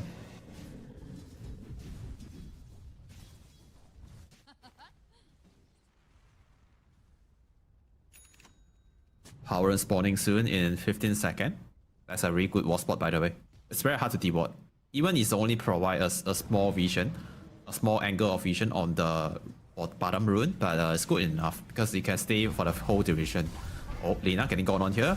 Oma snowball to the high ground. He can't go to the low ground because of the path thing. And Laguna Blade finished the kill on Lago, and the shield rune got denied.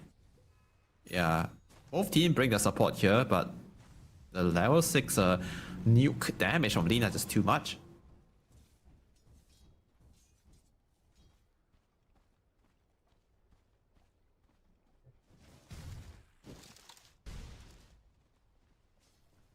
Tiny, currently top CS on the ranking. 30 seconds more to the Wisdom Shrine. Oh, I guess Willow placing the ops under the Dire Vision. Yeah, if they pay attention, they might see Dark Willow placing the ops right there. Level 3 only on Jing. Yeah, I need more levels right now. Using the Bamboo Maze to block this breach entrance. Okay, that's gonna be enough. Buy enough time for Jing to protect the shrine. Oh, Oma with Parker went for the Dire Shrine and trying to go on the Lina first, but now they switch their focus to the Lycan. Beautiful Battle Strike with a good angle, and ooh, beautiful snowball timing as well, dodging the Dragon Slave, but he also put himself in a very awkward position. Oma still go down in the end, but bought enough time for Parker to run. Okay. They got the experience. Yeah, so at 7-minute mark, Team Jazz secure both of the shrine. Even they lost a toss at the bottom shrine fight, but I would say it's worth it. It's worth it.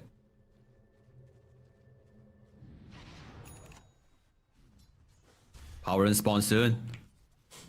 Ice and metal. Lago trying to fight, but again, once again, he got outnumbered, and Lago is dropping very low health. Oma tanking some bullet for his friend, and that's gonna keep Lago alive a bit longer. But look at Snapfire, very aggressive, still wanted to chase him down. And by the way, it's an Arcane Rune picked up by the Lina at 8 minutes.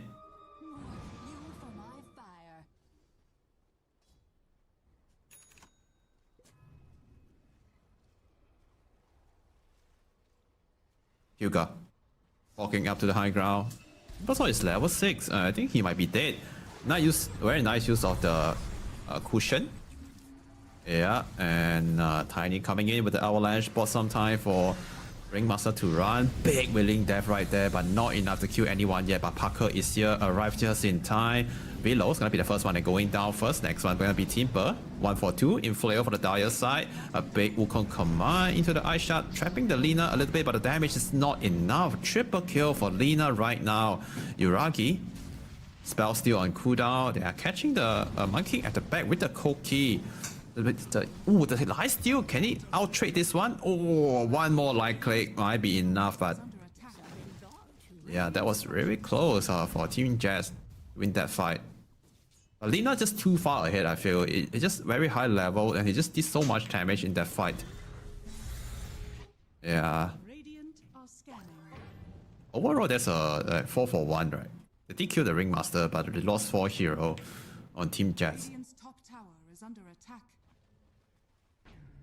Yeah, Lago still need more time, I feel.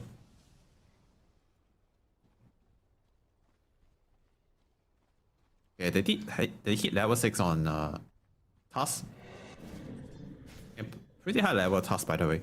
Because since he roam He also roaming around a lot in this game, but still managed to hit early level 6. It all thanks to the 7-minute shrine they captured both just now. That's why they had a good level 6 on the task. Radiant's bottom tower is under attack.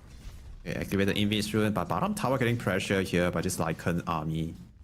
Yeah, both support sitting behind the Lycan to kill whoever trying to defend. They also have level 6 on the Snapfire, despite losing the 7-minute shrine. Yeah, currently at this game state, it looks pretty good for PakCham. Yeah. Oh wait, Tiny.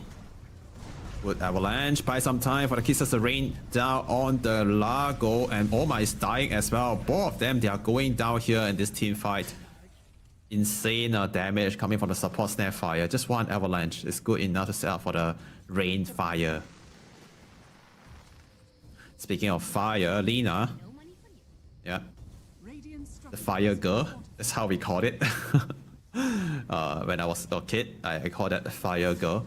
He has the Boost of Travel now, and top tower getting pressure. This early half Dominator creep together with this catapult wave applies so much pressure on the tier 1 tower. There's still TP quite a lot of heroes down here, but yeah, there's nothing much left. Only a creep wave.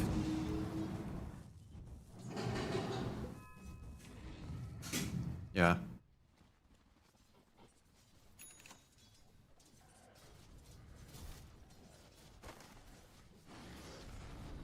Ooh. Monkey king on the trees.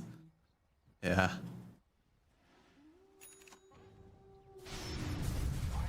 Oh no. They found him. Oh no. Yeah. I think they found him with the tangle. It's kind of funny. Oh no. Oh, full form activated. Yeah, they saw a fight over here. Largo and Task diving in the river for the 1000th time, I guess. Yeah, I think this has happened quite a lot. This game, right? In the previous death, Largo also keep dying, but this time Largo has the speed buff. But Oma is gonna draw some attention away. Okay. Dire's courier has been killed. And mid tower is gonna be the next objective now for PakCham. This first pick Lycan, it has been working up really well for them. Yeah, it took out the bottom tier 1, the top tier 1, and now he might be able to pressure the mid tower if he wants to. He used his wolf form earlier. He can just go back and farm. Don't have to rush. But even there's stick and push the mid tower, there's nothing much that Team Jazz can do, right? Yeah. Money to burn. Because Lycan is so strong right now. Oh. 3-man smoke. Largo with 2 support heading toward bottom. Saw the Dominator creep. Maybe also the Snapfire. Yep. We're gonna start on the Snapfire over here. Chain disable is perfect.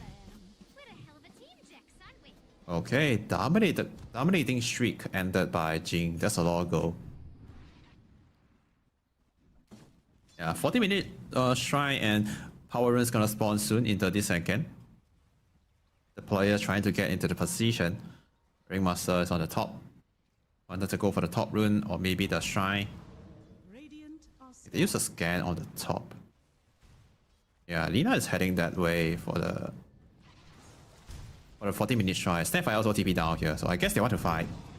Yeah, they wanted to fight. They are going in. Only Timber Saw here is kind of risky. Yeah, he also knows what's up. He's not gonna go down. Oh, he actually gonna went down. Is he Ringmaster? Okay, I think surely he knows. He knows. Okay, very good map awareness and also good reading on the game state. Yeah, because like some amateur player, they were just some amateur player like Timbersaw just now, they would just walk down right to capture the shrine and they will die. But very good game sense from him.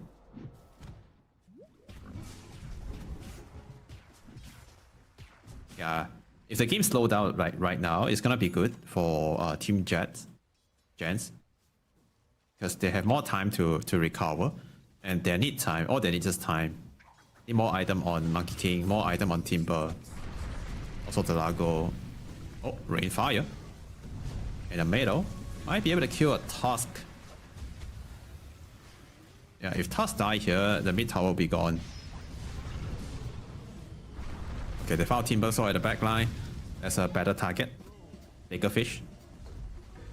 And there's a hell of Overlord already on the Lycan. Now I understand why they first picked the Lycan for him. Yeah. Looks like he's the Lycan specialist. So they claim the mid tier 1 and no more Lycan wolf form. He's backing off. Running back to his own triangle. Capture the Ice Shaman. Yeah, Team Gen also run all the way here, trying to find some kills.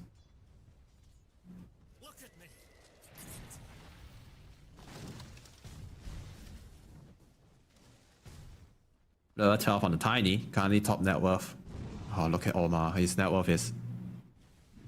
Yeah, could be the lowest in the history. As a support, at 60-minute mark, he has less than 2,000 gold. Yeah, no way close to his Blink Dagger. And... Smoke play from ParkChamp. Heading into the Radiant jungle for our best kill, which is the Largo.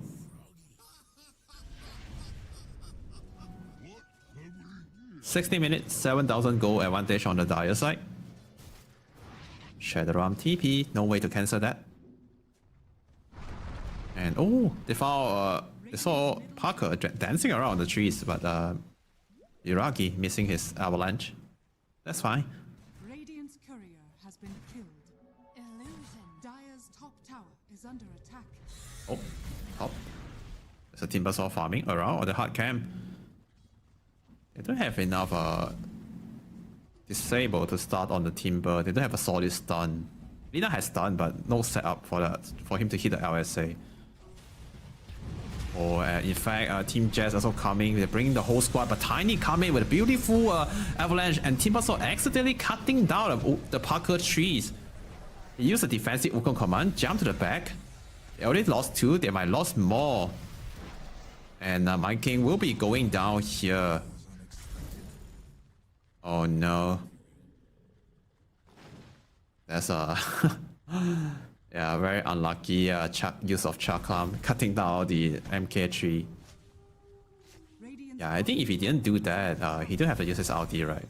He can just run away. He could just run away and yeah, and they can just cut their losses, but they end up losing 3 and oh, Lina already has a scepter complete. Yeah. So the scepter on Lina. Yep. Flame Cook. Flame Cook allow him to fly around, also giving him extra magic resistance and 35% spell M. Yeah, it's pretty strong.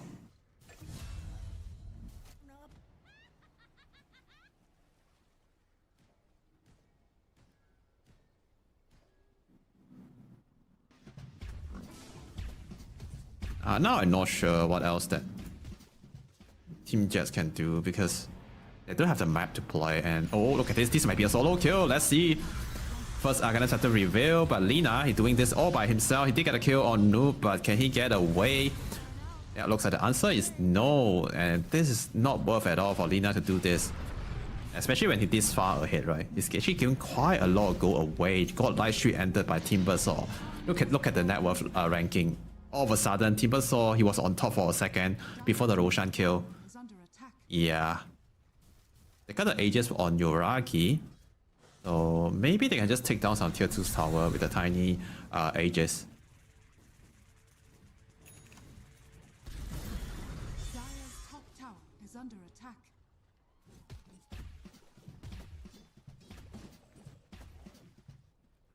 All structures are fortified.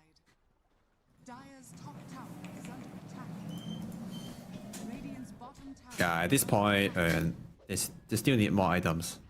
On Monkey King, at least the BKB. Oh. Tiny, Avalanche Toss combo. Ooh, with the help of the Dragon Slave, yeah. They kill Monkey King from 100 to 0 in less than 2 seconds.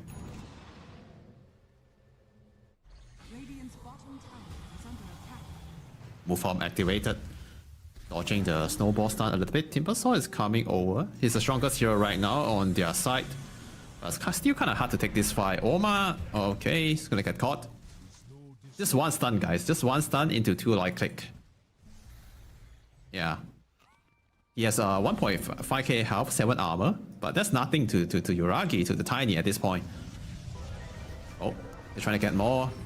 We'll want the combo, perfect control to stop the Dark Willow from running away. The Rayfire Kisses drop down, and the toss back the Largo. They catch both of them. A double kill for the Lina somehow. He actually getting all the last hit. Has the AD rune in the bottle. And a Blink Dagger purchase as well.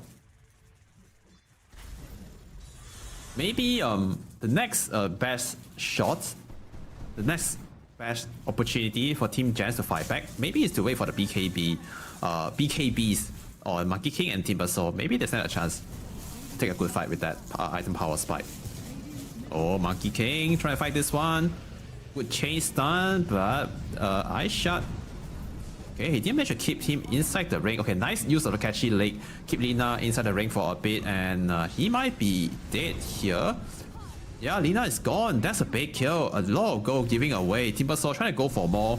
Upi cushion allowed the ringmaster to jump away, and he cycle and dance away in front of Timbersaw face. But meanwhile at the backline, Tiny still trying to fight.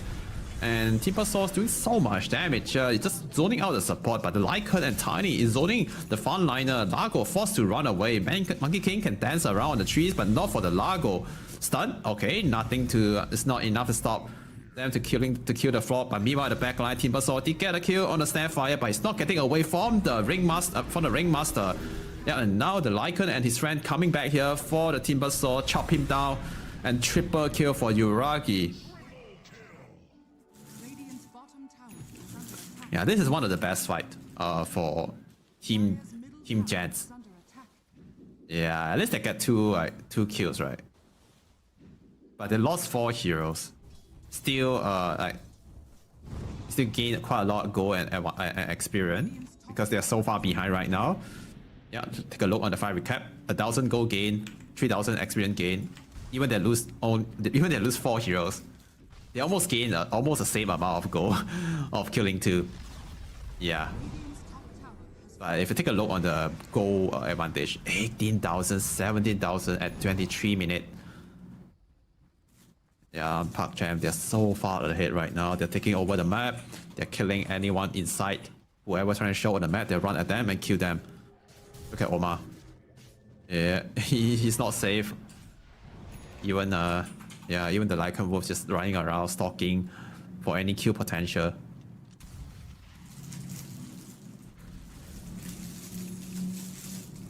Aegis expired in 40. Oh, they found the Timber. Not the target they want to go on. He's pretty tanky. He also don't have a lot of friends around him. Yeah.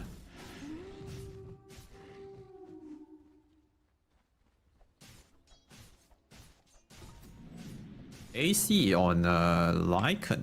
I'm surprised he didn't go for the Scepter. Meanwhile, in the mid lane, Lina trying to go for the solo kill on Parker.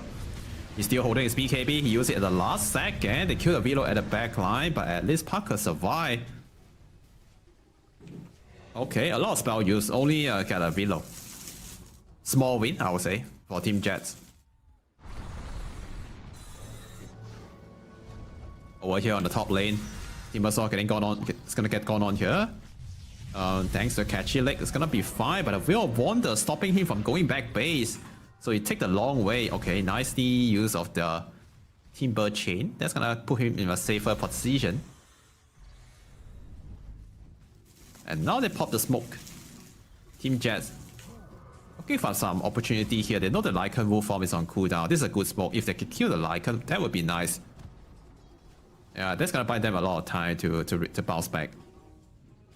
Okay, I guess they're gonna follow Lycan over here, farming on this camp. Stop the Monkey stun, follow with the disable. But Lina trying to snipe someone down at the backline, but Lycan is so tanky. He's taking so long and so much damage inside the Wukong.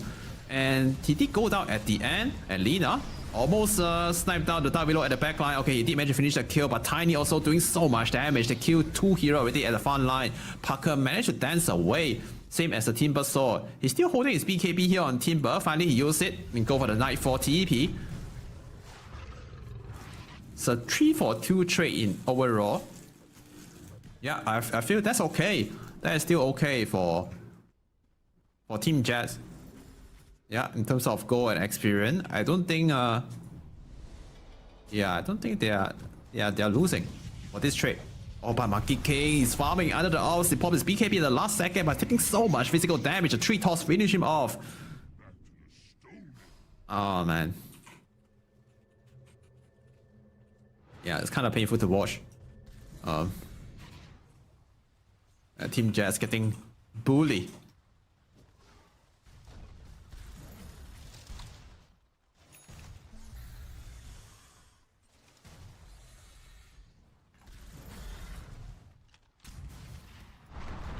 Oh, Russell. A chain stun. We'll want the follow up. Yep, he has no BKB. Lina is coming over. Yeah, that's a 100-second chain stun. There's no way to run. Yeah, without BKB, there's no way we'll survive that one. It was on cooldown, unfortunate. Yeah, they have AC Aura complete, if I'm not wrong, on Lycan, and Tiny is ready to march down to lane and take some towers now. Radiant's top tower is under attack. Visibility.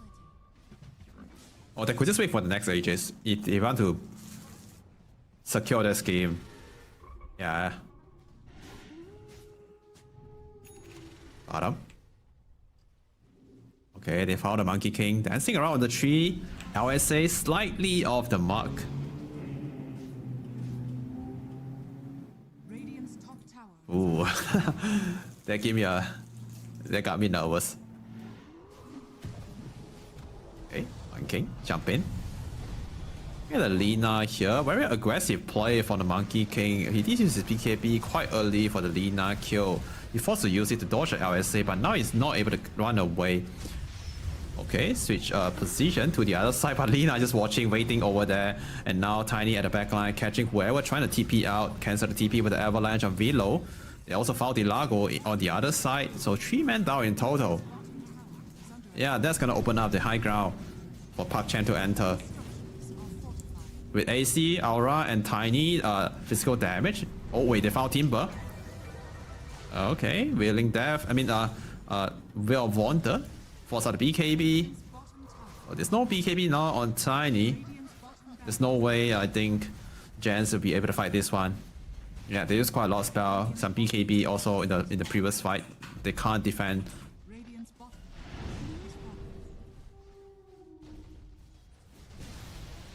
Radiant's middle tower has fallen. Yep. They can try to get another set of Rex.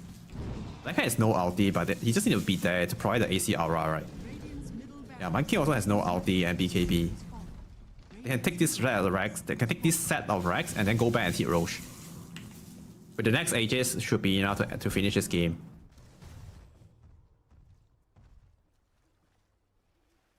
Roshan has already spawned at bottom pit. Yeah, like also going for the BKB next item instead of the scepter. I like that because there's a lot of spell. You need to like watch out. There's a lot of stun, a lot of AoE on Team Jet. Getting BKB here and now is just make sure he can finish this game. Smoke into smoke. This might be the last fight of the game. Lago taking so much damage here. Just one set of Tiny combo. Managed to delete him. He has the buyout. He's gonna use it. Raki trapped inside the ring for a bit. Nice use of the harpoon to unstuck himself. Stay away from the Monkey King ring, but he went back in for the second round and chopped down Parker just like that. Another man down as well. Timber Sword is dead for a minute without buyback. And finally, the double G job at 29 minutes. Yeah, there's a 33k goal advantage on Park Chan. This is not a game, guys. This is a outclass from Park Chan. Wow.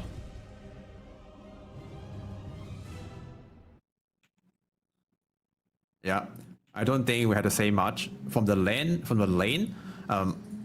I kind of expect that Team Jazz to win some lane, at least the bottom lane, the Monkey King lane, right?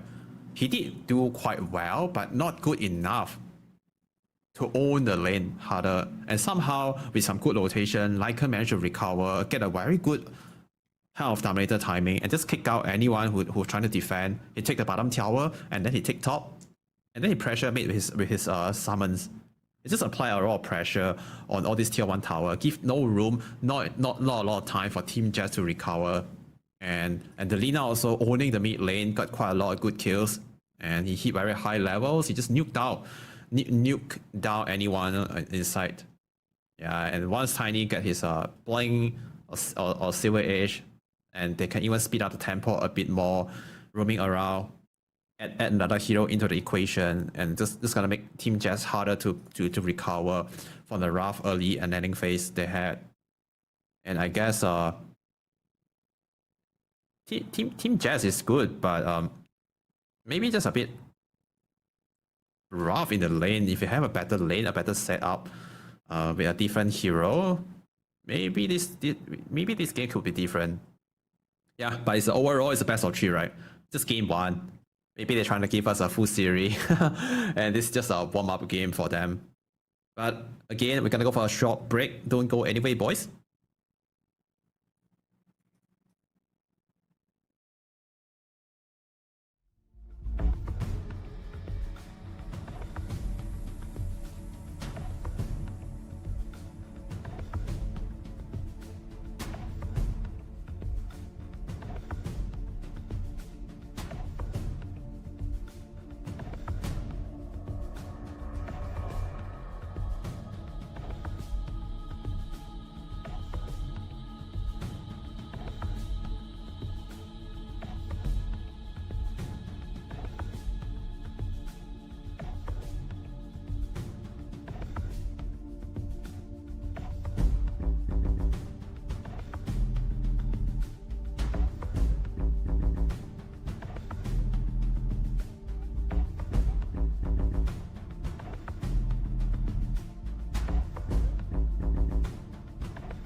Hello everyone, welcome back to the stream. Welcome to EPL Master. My name is Yuheng TV, and once again, game after game, day after day, thank you all for joining and still on the stream, staying here in the chat. We are now watching Team Jets versus ParkChamp in this group stage best of 3 series, and now we are in the game number 2. The first game, it goes to ParkChamp, and without further ado, let's look at this game 2 draft.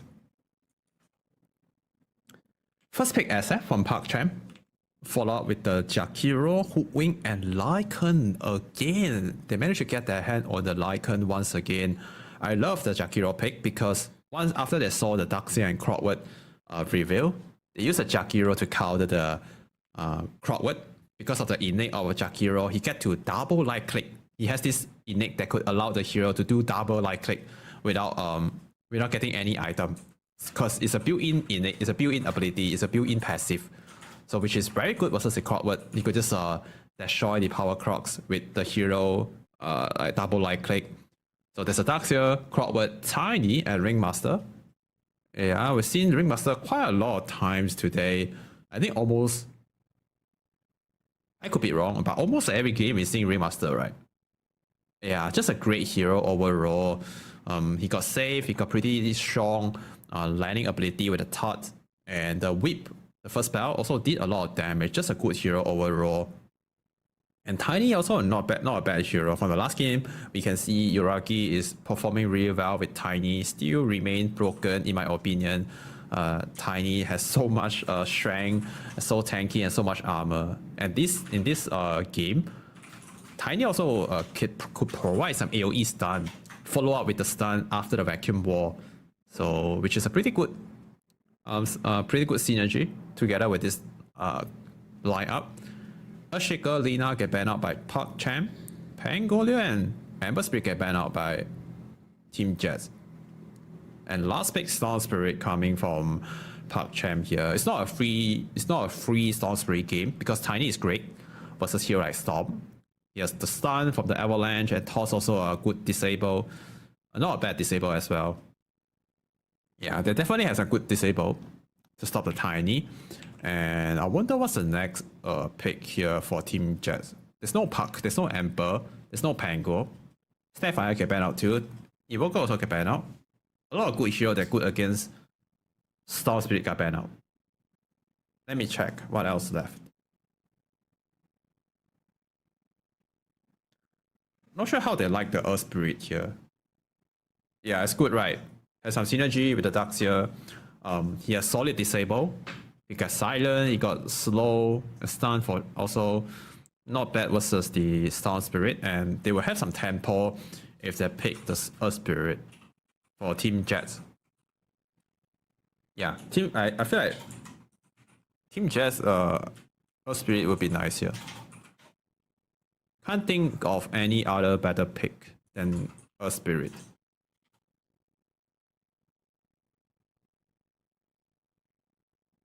They have a minute left, so they have a lot of time. Don't have to rush. If they want to go really greedy, Necro Forces. Oh wait, it got banned out. Yeah, ParkChamp just banned it out on their first ban. Yeah, Earth Spirit. Or maybe kill OP. Not sure how they like kill OP. Not as good as Earth Spirit in terms of synergy and the counter. Like Earth Spirit would be a lot better.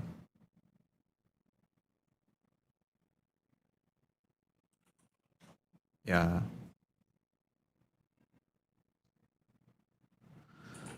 Less than 30 seconds.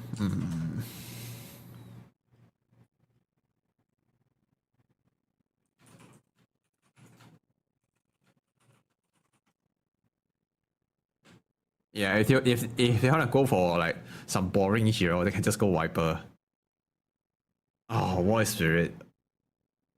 I feel like it's not better than like Earth Spirit is so much better. Is it banned? It's not, right? Yeah, it's not banned. Let me take a look on the ban list. Yeah, it's not banned, but they go for the Void Spirit.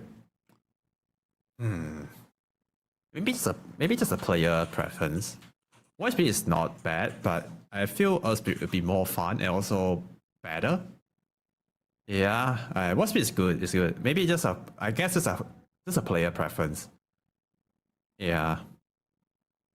So War Spirit last pick, it's gonna be mid. War Spirit versus the Storm. You're gonna see the Spirit Brother matchup again. The Void versus Storm. And carry Tiny. Off lane Darkseer. Support Crockword and Ringmaster.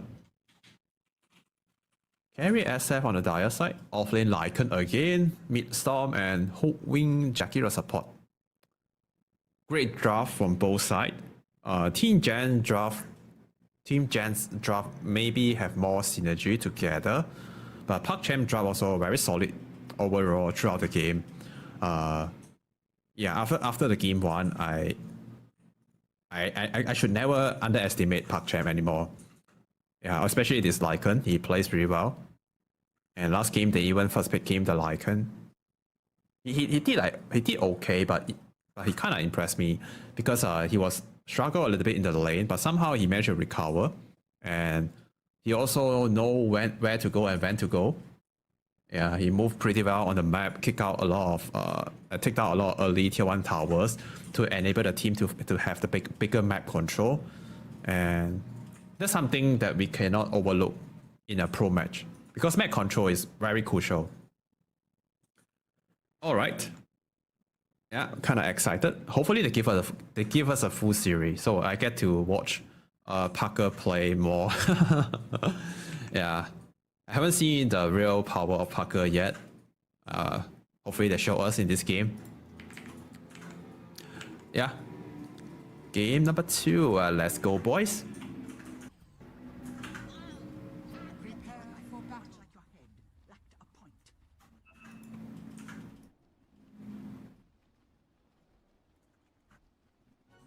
Not sure if they want to go for a smoke. They have one on Jakiro, and level 1 fighting potential is not great on the Dire side, I feel. Yeah, it's kind of hard to fight into level 1 Crockword power crocs.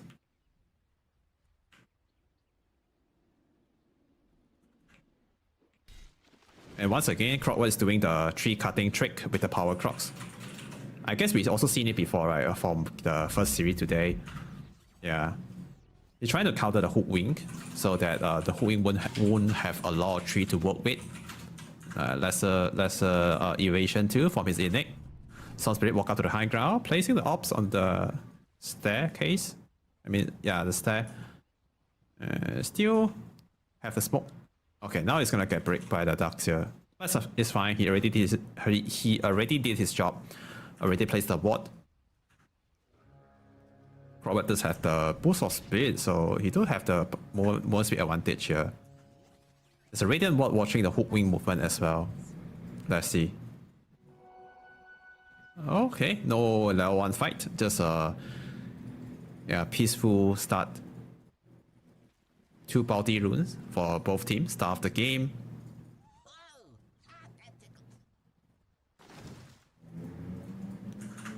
So Tiny be Ringmaster versus the Hookwing and Lycan. Yeah, Hookwing Lycan versus Ringmaster and Tiny. A decent lane I feel for Gens. Because Lycan don't have a lot of kill potential. Yeah, I just play for the CS with the both. And this game they don't have the Monkey King with the AoE stun. I mean Tiny still do AoE stun, still do some AoE damage. But not sure how well he deal with the wolf. Oh, looks like did he? No, right. I think the resummon just in time. Yeah, to stop Tiny from getting the extra goal from the wolf. Yeah, also good micro right there, sending the wolf to block the small camp. He sent 2. He can just send 1, but I think that's okay. And here Jing managed to drag the wave. Yeah, if he managed to drag the wave here, that's a win already for Darkseer lane, at least for the first 2 waves. He's gonna like deny his first hit, the current wave, and also farm the enemy wave. So the side lane is looking okay this time for Team Jets.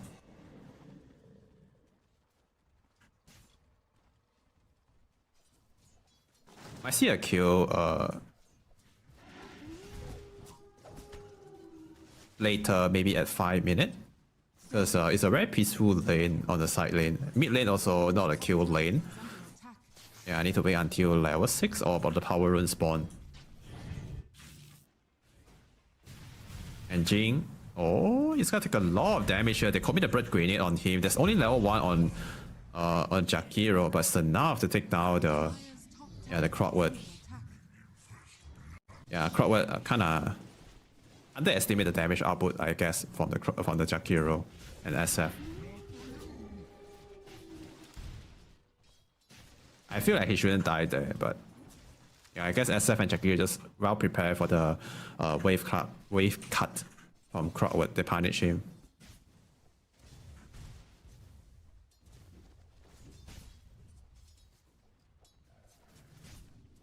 Tiny 12 CS over 2, Lycan is 13, 14 over 3.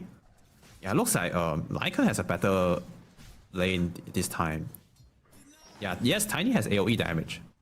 But I guess looking at the last hit right now, the Lycan actually has better time, which means that the Tiny is not as great as Monkey King in terms of dealing with the minions in the lane at least.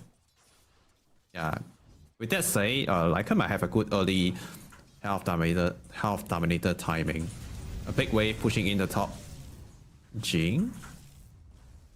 Yeah, look at that, the double light click from Jakiro. He just farmed the power crocs. Yeah, getting the extra goal. Oh, missed my crow here. Got his career kill. Well played by Jing. Yuraki takes some tower shots, but it's gonna be okay.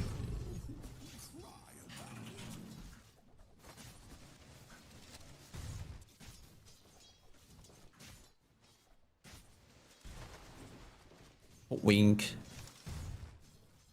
He did secure the 3-minute Lotus. Yeah, it can be very helpful. He's heading toward middle. Yeah, trying to grab the rune. Jakiro also going to the top rune spot. Yeah, they're trying to double down, shut down the mid laner. Yeah, no bottle refill for Noob for the Void Spirit at 4 minutes. Oh, in fact, they're trying to go on him. No more mana now on the Void Spirit, but there's not a lot of follow-up disable. So they just trade some spell. Yeah, great rotation from both team supports. They understand the game situation. They admire their movement. Some people call you friends. I call you co-stars. And the top lane for Darkseer might get harder later once SF hit higher levels. He also collect like most of the souls, and SF's gonna out CS the Darkseer. If you look at the last hit and denies on the left side of our screen. Oh wait, I can move. Okay, they kill one. The other one managed to run away. Yeah, and that's the way to play against Lycan. Try to kill his wolf first. And once they take the wolf down, Lycan is not as strong. Yeah, Storm Spirit also like slightly out CS the Void Spirit. I wanted to say the SF has insane denies. Yeah, 18 denies, almost 20 at 5 minutes. Yeah, it's just gonna out CS the Darkseer. The lane actually slightly better this time for ParkChamp. It's even better than last game. Oh, rotation from Jakiro. Tiny taking a ton of damage. It's gonna go down here. Bushwhack catching the Ringmaster. He has no point or no skill point on the box. Might be able to chase him down with a wolf. One more light click. Double kill for Hyuga. Yeah, good rotation during the first night time or the second night time to the trinket.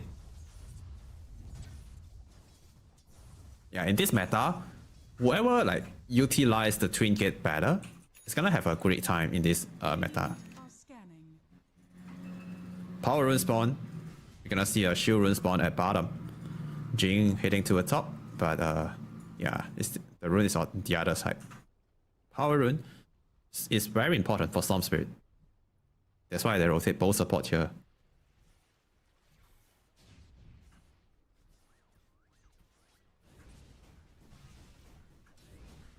ParkChamp, they don't mind to just farm. Yeah, Storm can get more items, and they still need Hook Wing level 6. And then they can make a smoke play with the Storm. Yeah, and they're doing great in the lane, so don't have to make any crazy move. Just chill. Oh wait, this is a crazy move. Jakiro went a bit too far. Jing dropping very low health. Soul Spirit, Zipin finished the kill. SF also coming over for the 7-minute shrine. But they get 1 kill in return, which is a hook wing.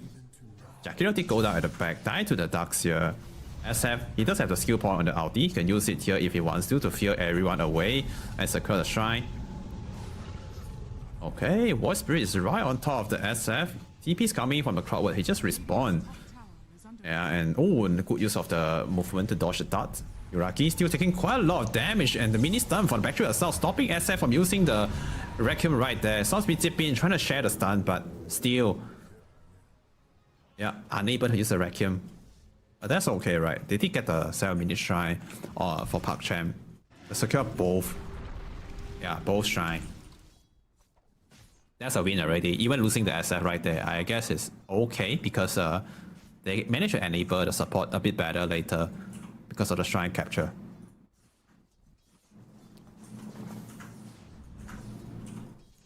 Power rune. 8 minutes power rune. And it's gonna spawn bottom. Oh, it's a regen. Great rune. Yeah, great rune for the storm. Are they gonna use a smoke? Or they can just walk toward bottom to find the Tiny. Tiny is a bit tanky now. He just hit level 6. Yeah, he has the extra armor from the ulti. 1.6k health with 5 armor. And a Majestic. 1 charge. They both support at bottom. Even if they don't kill the Tiny, they could take this tower down. Yeah, with Jakiro liquid fire. It's gonna speed up a push. And SF, you know that like both support just show bottom, right? That's why he's farming towards his base. And look at the minimap. Like 4 Radiant 0 on the top. That's just a very good game sense from Yuragi. Know that his team is at bottom, and there's a very high chance that the enemies will come and gank him on the top. Yeah, just a very good use of the map awareness. And because of that, they avoid the death on SF. They also took down the bottom tier 1 tower. Great stuff for PakChamp.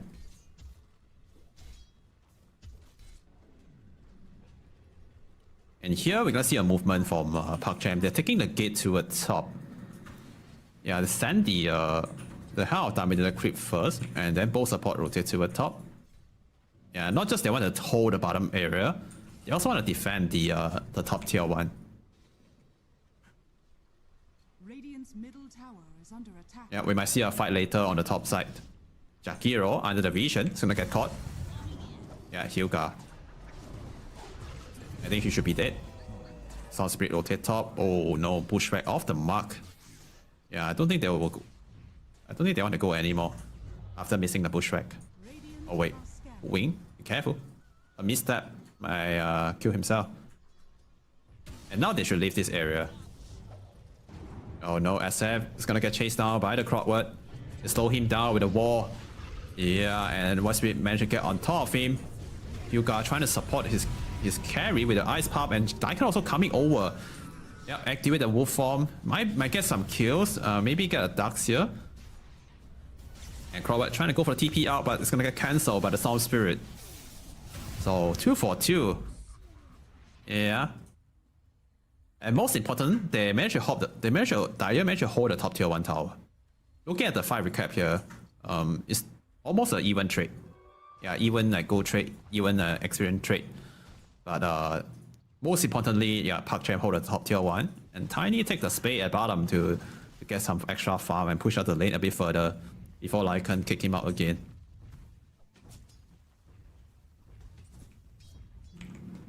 Hook Wing leeching some XP in the middle, trying to hit level 6. And Void Spirit, let me check his item. He's going for the Vessel. Yeah, Hell of Dominator on the Darkseer.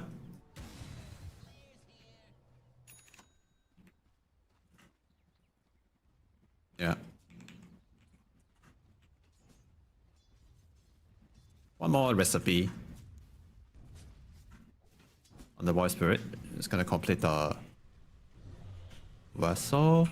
Uruso already has the health overload, so this time Should be now take this tier 1 tower down because from the minimap we can see Park Chan, they're not coming to defend. Oh, hook, Jing. No hook yet to stop the SF. Yeah, once again SF survive. Avoiding the gang. Power rune spawn, bottom. Oh. No luck for Void Spirit. Yeah, so far I see the Storm managed to secure all the power rune. Yeah. Dire's top tower is under attack.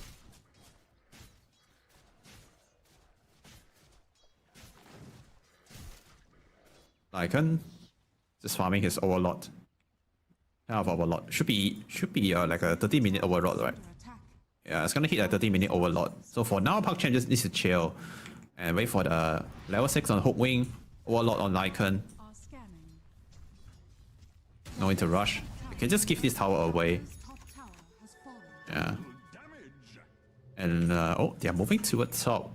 Hook Wing with Storm with the AD rune. They might be able to get a free kill here on Jing. Jing, he does have a hook shot. Okay, he's dodging some spell, but yeah, can't survive. He don't find the angle to hook away. Well played by Storm and Hook Wing with a decent spell casting. Oh wait, Voice Lord, Sound Spirit. Be careful. Okay, no panic here. He know that Voice Spirit don't have enough damage to kill him.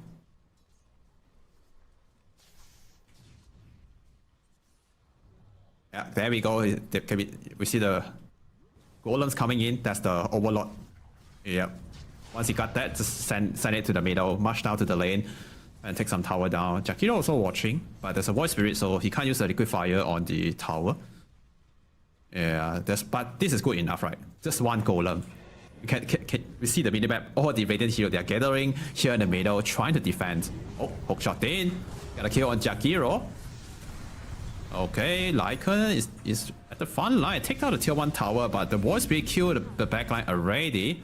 So a tier 1 for 2 support. 2 supports.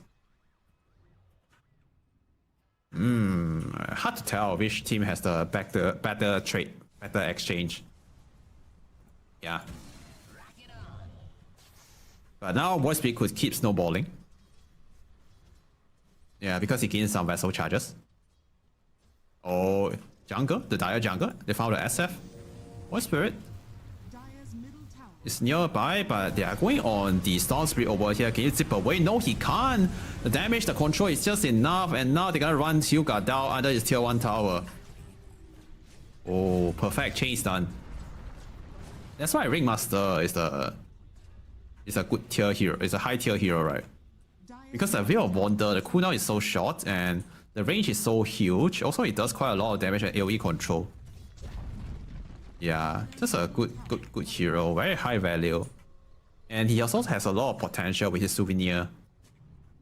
Yeah, it's very fun to play Ringmaster. If you're watching right now and trying to grind MMR, and also playing on the support position, Ringmaster can be the hero for you. Yeah, it's definitely worth learning, in my opinion. Ringmaster, yeah.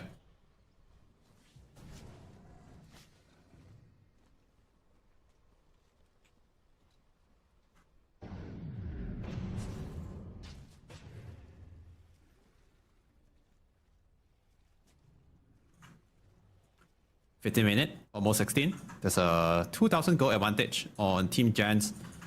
Power rune might be spawning soon in a few seconds. Void Spirit guarding top rune spot. Some just want to push out the wave before the rune. And this time, let's see. It's gonna spawn top. Arcane rune picked up by the Ringmaster, but SF's gonna get killed on the top lane with the setup from the Clockwork. Yeah, that's a great kill. Yep, hook shot into the Iron Shell damage, I guess. Jakiro using the Macropire to push out the delay the push. Aggressive playing from Parker, trying to catch the Jakiro. But Hyuga with a great position, managed to avoid this death. Now they're thinking to position the vision here with the ward, but they are doubting it's not safe to hold this area, so maybe it's better to give this area away. And they're still playing the bigger map, right? They're playing bottom, they're playing mid, and Team Gen's only pushing top.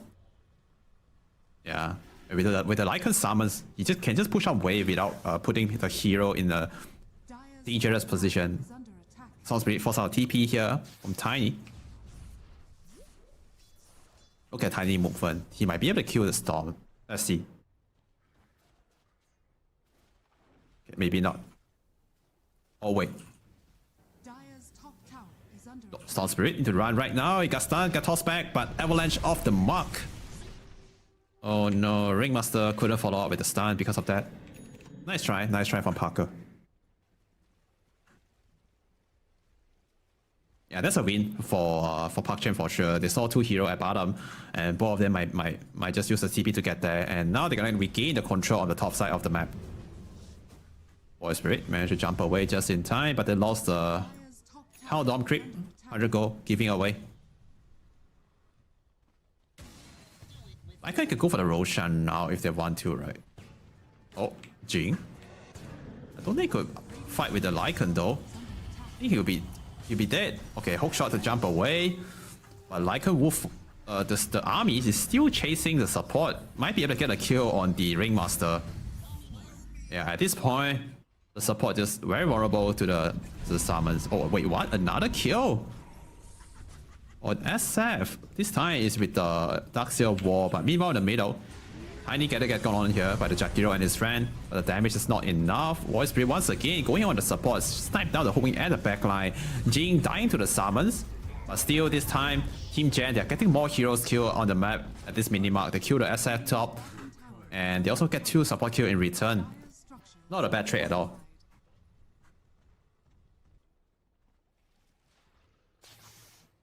Yeah, SF died on the top lane in a very awkward position twice already. Yeah, I feel like both of the 2 deaths could be avoided, but somehow they found him.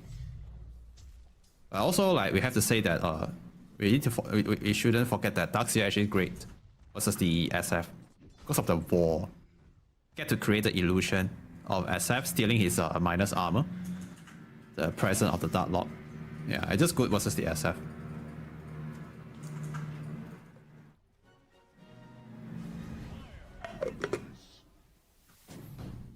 Wink. Yep. Trying to devote the jungle so that SF have more room to farm. Dire's middle tower is under attack. Oh, the wolf scouting. Saw the crowd over there. Sound Spirit. Zip away, dodging the vacuum. Nicely done.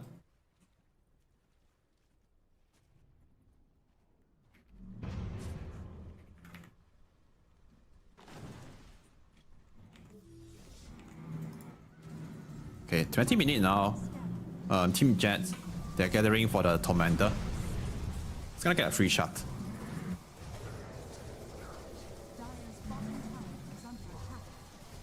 Okay, it's gonna take a while. Oh, the wolf is scouting. Might be able to kill a Ringmaster.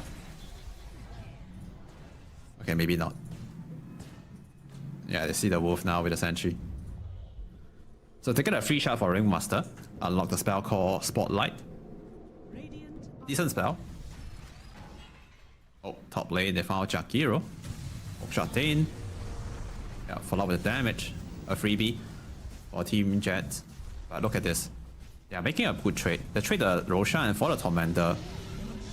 Yeah, I feel that's a good, very good trade. Give the Aegis to do a race on the Sound Spirit. So at least for the next 5 minutes, they have higher chance winning a team fight with the Aegis on Storm. Oh, look at this deal. Oh, Ringmaster, he's a sneaky Ringmaster.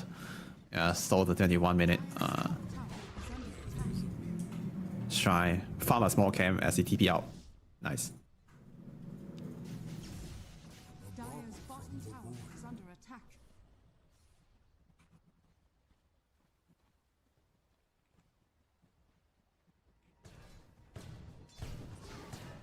Now it's gonna be very chill because not sure which team is stronger now. They have Aegis on Storm, and maybe they need to wait for some items timing.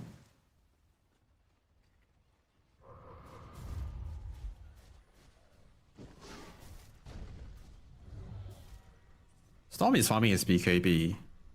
Lycan's going for the Nullifier next. Void Spirit already have the Scepter complete, so it's definitely stronger before the Storm Spirit got his BKB. Yeah, the double charges on the Resonant Pulse is so strong. AoE is silent with 2 charges. They found the Jakiro under the tier 2, they nuke him down. Okay. Nicely done. A quick kill to Radiant's top tower is under attack. get control on the minimap, on the map. They're about to sweep the map toward bottom. I see the hook wing right there. Hook shot in. Yes. And nice use of the sharpshooter, but I don't think it's gonna be enough to survive. There's no skill point at all on the Scurry. Yeah, it's dead. Very dead. In the end.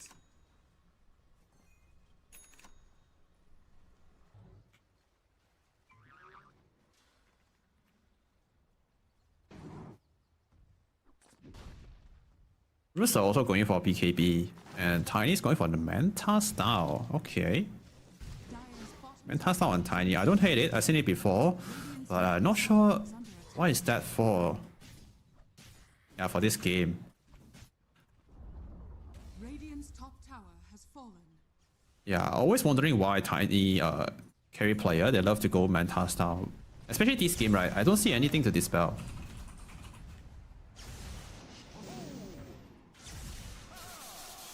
Oh. Jing. Being chased by the storm. Meanwhile, in the middle, Lycan also getting challenged by the Void Spirit.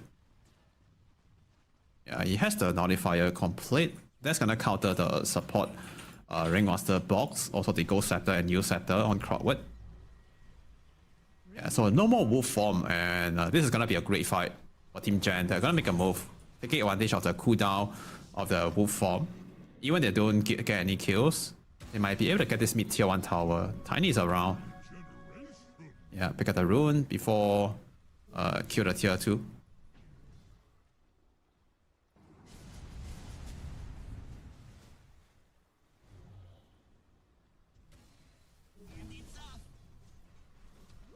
Yeah, they don't get anything with the smoke yet. There's some map control. PassionUA doing a great job avoiding this Radiant's bottom this gang is under attack. by farming at the corner of the map. But this observer is gonna see dual race over here. They might bring some heroes here to kick him out. Dire's middle tower is under They attack. kill him twice though. Let's see if they could do that. Okay, perfect. Chain stun. Not overkill. And still have the either random and or avalanche. Yeah, the damage and control is just enough. Oh, they even forced out the BKB on Storm at the last second somehow. That's a like fresh BKB, 9-second BKB charges wasted. Yeah, that's a bit unnecessary, right? Maybe he thought he would survive, but I don't know, man. Dire's bottom tower is under attack. There's a gem now on the Void Spirit. Yeah, it's gonna take away all the vision from PassionUA.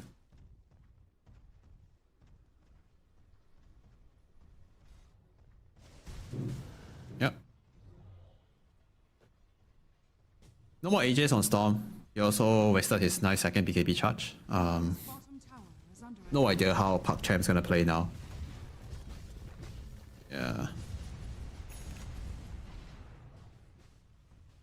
They need to somehow let the Lycan to kill the supports first. attack. But not sure how they're gonna survive the Tiny.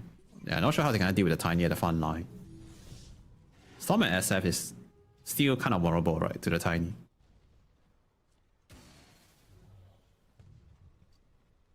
Yeah, we haven't seen a perfect team fight yet from PassionUA. I do feel like they have the potential for the good team fight. Just that Team Jet's team fight potential is a bit higher with the vacuum wall and AoE control. Yeah, they have more arcane rune on the Void Spirit. Okay, I think definitely PassionUA want to avoid this fight. See Storm Spirit here. He has BKB. They could at least force his BKB.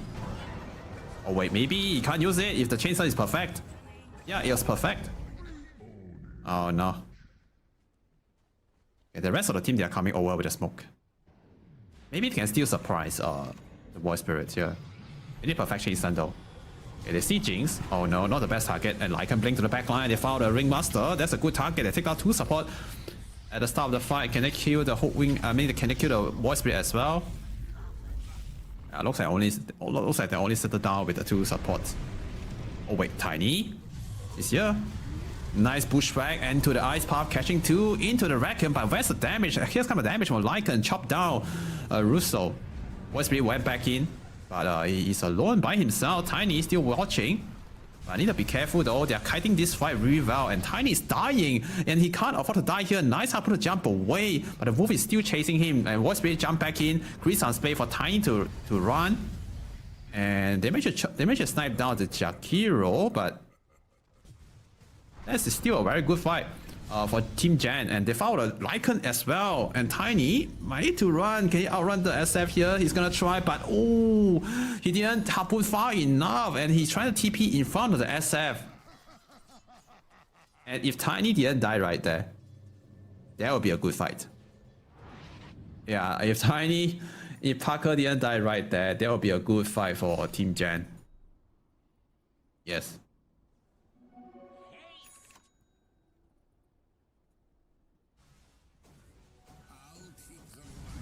So we can see the approach, right? The team fight approach, the game plan for ParkChamp. So the support, they're gonna leave it to the Lycan, and the frontliner, they need to deal with the Daxia and the Tiny somehow.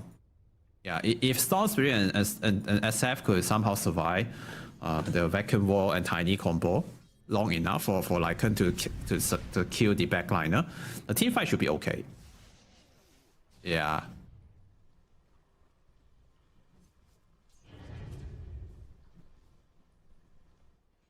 Next Roshan is going to be very important. We'll spawn in 2 minutes 30 seconds. Yeah. Jing is going for Blink. I like that. BKB will be complete soon on Russo, on Daxia. Stupendous. Yeah, he's also a key hero in the team fight. You need to always use the wall on the SF.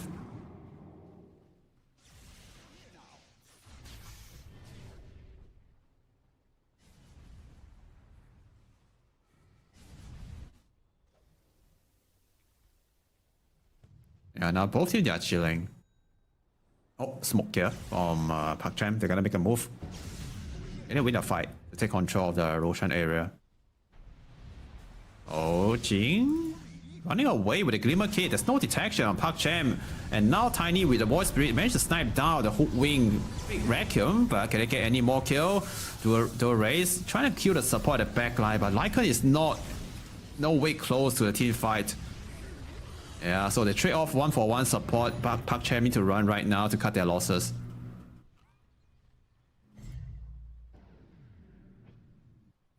Yeah, I wonder where is the Lycan just now. In terms of experience, yeah, Dire they're getting more, but they also use the Lycan Wolf form somewhere at bottom. And it looks like they want to go for the Tormentor. Yeah, Lycan should be able to do it by himself, but mid tower is gonna get destroyed.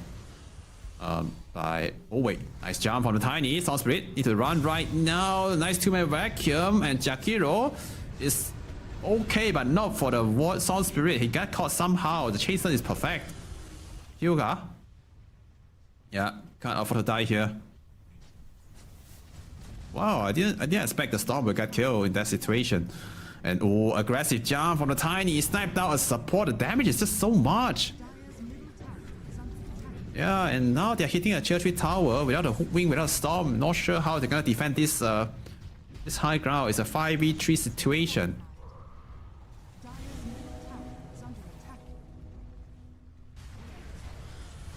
Yeah, Tiny hit so hard.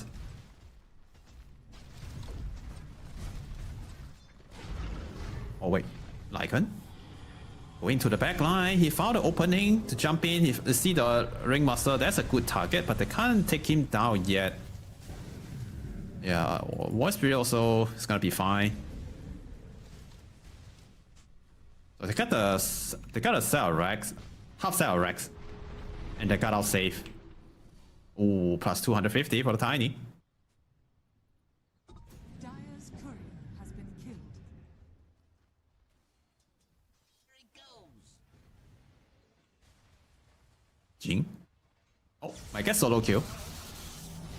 It's no detection, right? Yeah, okay, the sharpshooter. Ooh, just in range. Yeah, beautiful. Yeah, the extra slow allowed Storm Spirit to secure the kill. Roshan is up. Now it's 5v4. Maybe there's not a chance to fight the Roche. Let's see. No wolf form though. Oh, Storm Spirit. It's gonna get going on here by the Void Spirit, but the chain stun is perfect. Buying some time for the Void Spirit to turn the fight, but the Vacuum Wall at the other side. And SF is dying. Forced to use the Vacuum defensively. Buying him some time to run. And SF, okay, might be able to survive, but Tiny is on his ass. It's gonna take him down, and they found him with the Darkseer, and ooh, the dead Vacuum did get a kill on the Darkseer, but that's okay. They still killed the SF. And the rest of the fight, I don't think Dire want to take this fight anymore. Dire's bottom tower Yeah, is under attack. without the SF, it's kind of hard. And now Tiny just gonna blink in and take down this range barracks. Dire's middle barracks has Yep, another great fight for Team Gent. Dire's bottom tower is Yeah, Darkseer shouldn't die in that fight, but somehow the dead Vacuum, it was perfect on top of Darkseer. Yeah, some mistake, some position mistake, I guess. I think he forget that. Some people forget that the Surge, are scanning.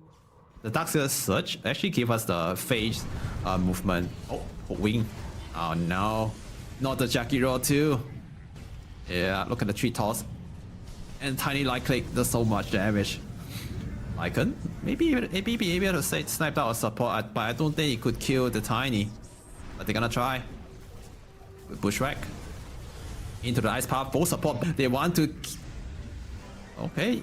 They want to go back in. The Will of Wand is zoning the Dire heroes out, and meanwhile at the backline, Lycan found the Ringmaster. That's a good target. The Magical Pyre on top to finish the kill. Hookwing get taken down by the Void Spirit, and now he's switching his focus to the Lycan, and the Ether Venom connect.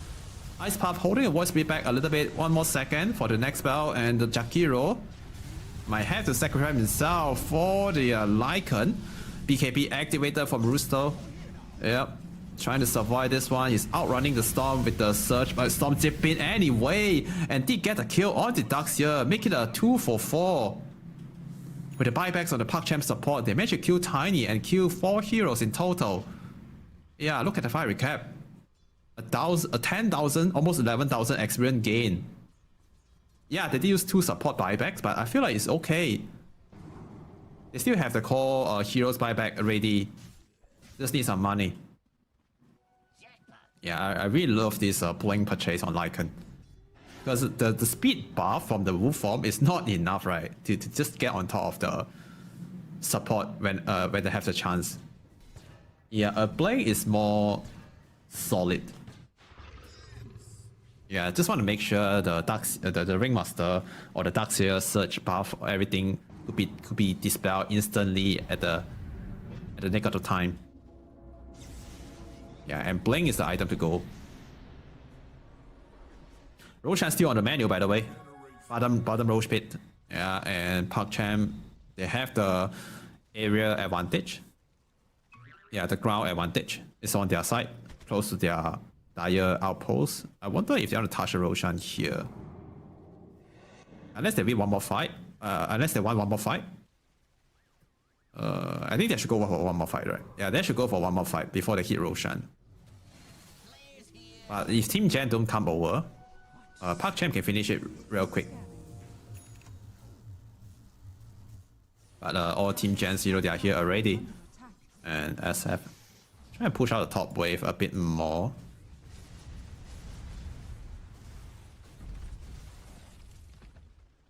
Yeah, it's going for Satanic.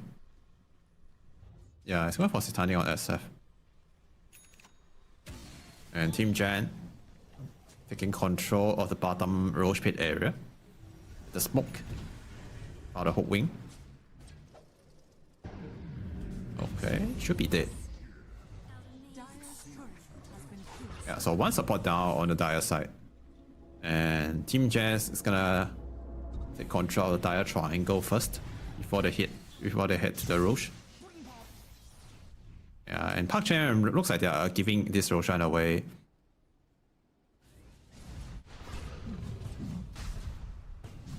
Oh, by the way, SF Korea got killed. And that's a satanic delay for 2 minutes. Oh no. Oh, dual race, trying to go for the steal. But he didn't manage to use his BKB in time. Oh no, not like this. Not like this. Radiant structures are fortified. Unfortunate. Unluck. But nice try. Yeah, nice try from the Storm Spirit.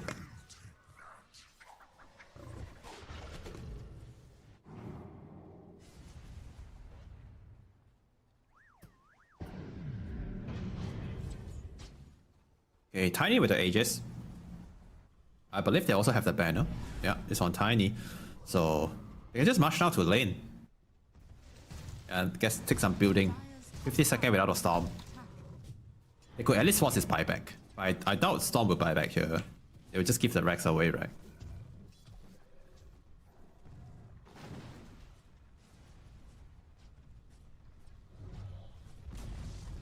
Dire's top tower has fallen. Yep, they're going up for the high ground push. Wing has no item. Oh man. Oh, initiation from the Tiny. Managed to get on top of the SF. Toss him back to the Ducks here. Force out his BKB. The force out from HYDRA, keeping the SF safe. That's a small win. Yeah. Take away the SF BKB. He won't have it for the next fight to deal with the Ducks here. And also, Dire used a Fortify quite early here. Yeah, now it's dependent on Lycan and Storm to play the fight. Because SF has no BKB. On Spirit Tip. In and out to kill the wave, but that is not gonna stop the Tiny. And Team Jan, they're smoking behind the Tiny here and do a long way to the bottom side. They're gonna run into the Lycan. Beautiful hook shot on the SF who has no BKB. And SF in a very awkward position. D uses his ulti in time, but the BKB on Russo secured a kill on the SF. They also lost the hook wing. Yep, they get a clockwork kill, but that is nothing. It's gonna buy out to rejoin the fight. HYDRA is gonna go down. Yeah, I guess this game is kind of done and dusted already. And Lycan did get a support kill, but doesn't matter. That is not gonna change the game. Oh wait, what Spirit? Okay, be careful. Losing quite a lot of HP. Dire's bottom tower has fallen. Dire's bottom barracks has fallen. Oh, stop. Got fouled by the Void Spirit in the trees, and we saw it dip in on top of the Ducks here, so they at least can get a kill. And Lycan, he has no BKB. I don't think he'll be able to survive here, but he's trying to buy some time for the team to respawn. And Tiny is gonna take him down. Lycan bought out here to defend the base, but Void Spirits keep going in. It's killing the support at the back line. Tiny jumping into the Ice Path Avalanche. Oh, not enough to kill the hook wing, but it's gonna lose his Aegis only. Clockwork. Oh no, he died back. Is this the beginning of the comeback? Tiny also getting control at the backline by the Dire support. He's not able to TP. Okay, he managed to TP away. Very good calculation on the spell use, but still, Park Chan, they're dealing with Mega. Yeah, if they kill a Tiny there, maybe Park Chan has a chance, you know. But yeah, now they are very far behind. 15k goal behind on Park Chan, and there's a only 5% chance, only 5% win probability for Park Chan right now.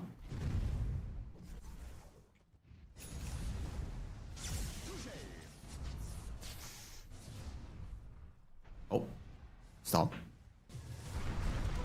Okay, it's gonna get gone on here by Tiny. They missed the combo, missed the chain stun. Good try.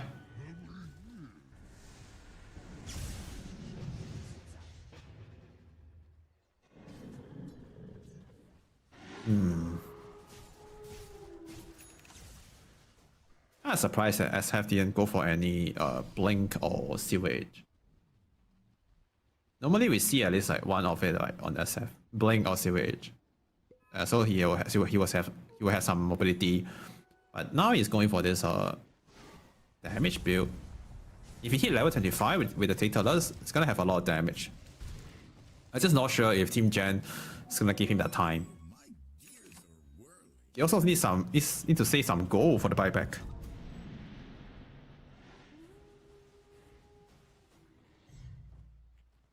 Yeah.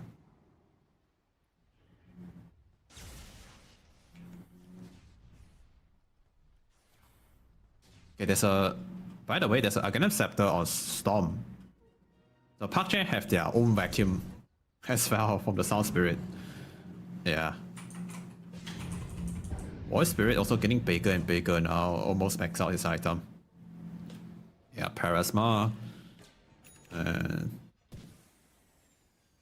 level 20 on the Crockwood. Daxia going for the Hex. Oh, a great item. Yeah, I can never go wrong right with Hex. And Ringmaster, is he going for... Okay, yeah, he's going for Crimson. Tiny. Yeah, already maxed out. Oh, Sound Spirit zip in. Love the Bushwhack, can I kill him? They're gonna try. Nice use of the hook, Manta Style and the Harpoon, but the trap from the Crockwood, he actually trapped the Tiny inside a little bit, and Lord Crockwood lost his life. Tiny used the Avalanche trying to turn this fight, but they don't have the numbers here, and they don't have the friends. And now Voice Spirit might need to run. Oh, okay, he run back in. Vacuum Wall on the SF at the back, at the side. But without Tiny, I'm not sure if this is a fight. Yep. Two-man vacuum into the Ice Pop and the Bushwhack and the Mako Pyre on top. They get the kill on the Void Spirit. Don't worry, Daxia is gonna defend the base.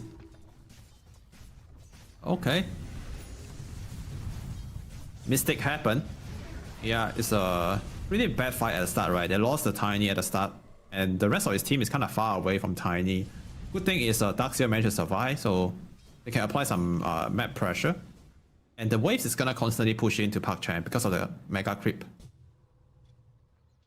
Yeah.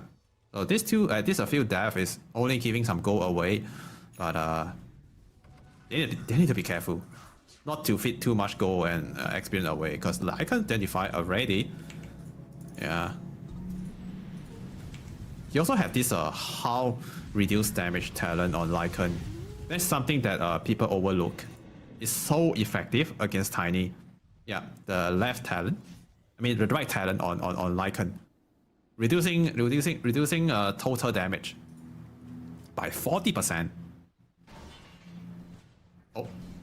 Okay, using the hookshot to farm. Why not, right? It's a low cooldown ability when he max it out.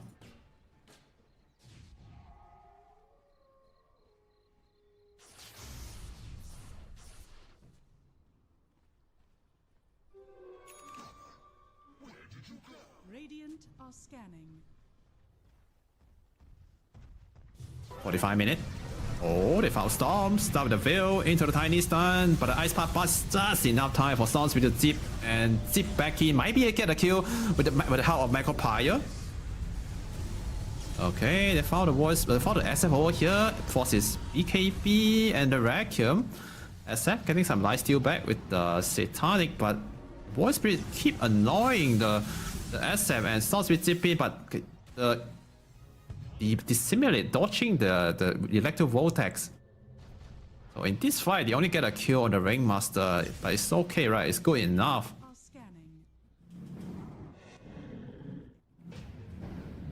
Oh, Voice Spirit wanna went back in, but without Tiny, it's kind of hard to kill the SF from 100 to 0. If they don't, okay, look at the fight recap here. There's a lot of spell use, a lot of BKB use, but only get a kill on the Ringmaster. I guess it's still okay, because now they can just reset, wait for the BKB and the ultimate ability to off cooldown again. And there's an 80 rune top. Yeah, it looks like they're saving it for the Tiny.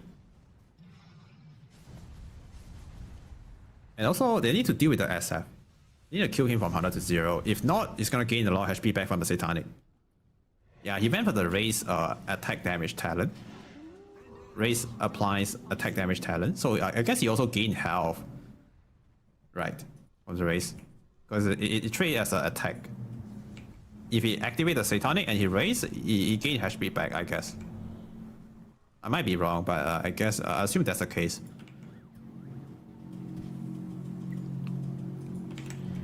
Yeah, the net worth slowly swinging toward ParkChamp right now. There's only 5,000 gold advantage. Look at that. You can crit on the neutral creep. I guess you can lifesteal too. There's a basher on Lycan. That's good. Some extra control. BKB piercing control. Good against the Tiny when he's trying to run. Also the Daxia when he's trying to do the BKB TP.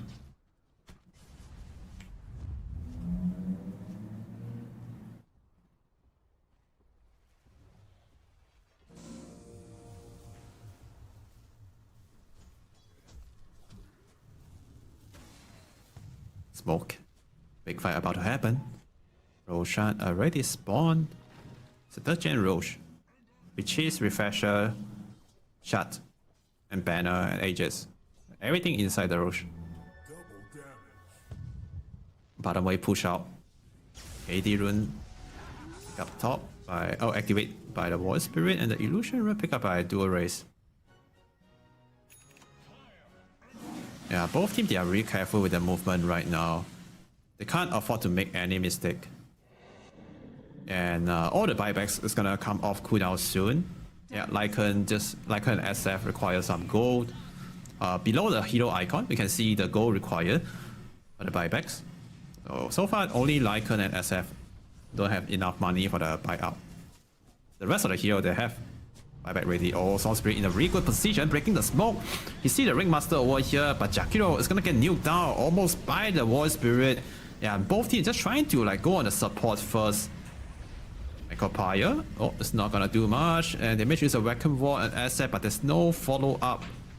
It's a very messy fight, but Hookwing might get taken down first at the side.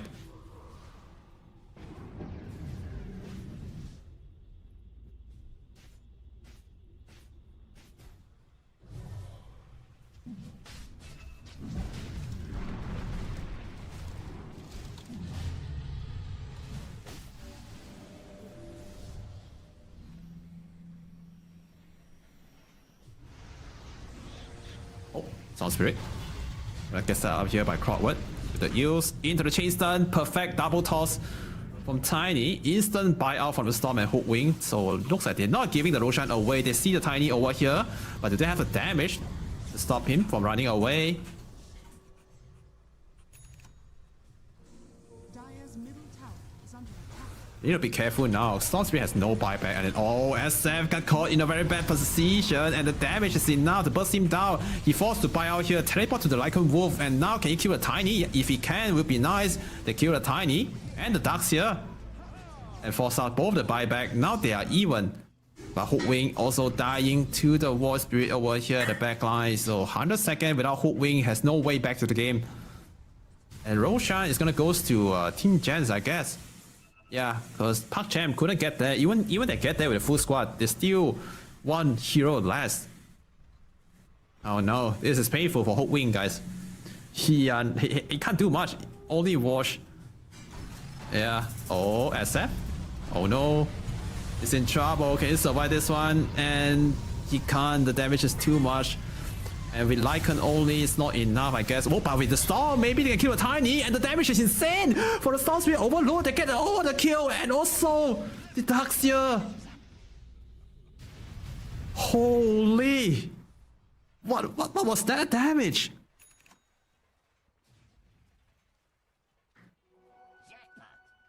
Look at the Storm. Wow, 7.1! I guess it was the shot and the level 25 talent. And oh my god, I didn't expect so much damage.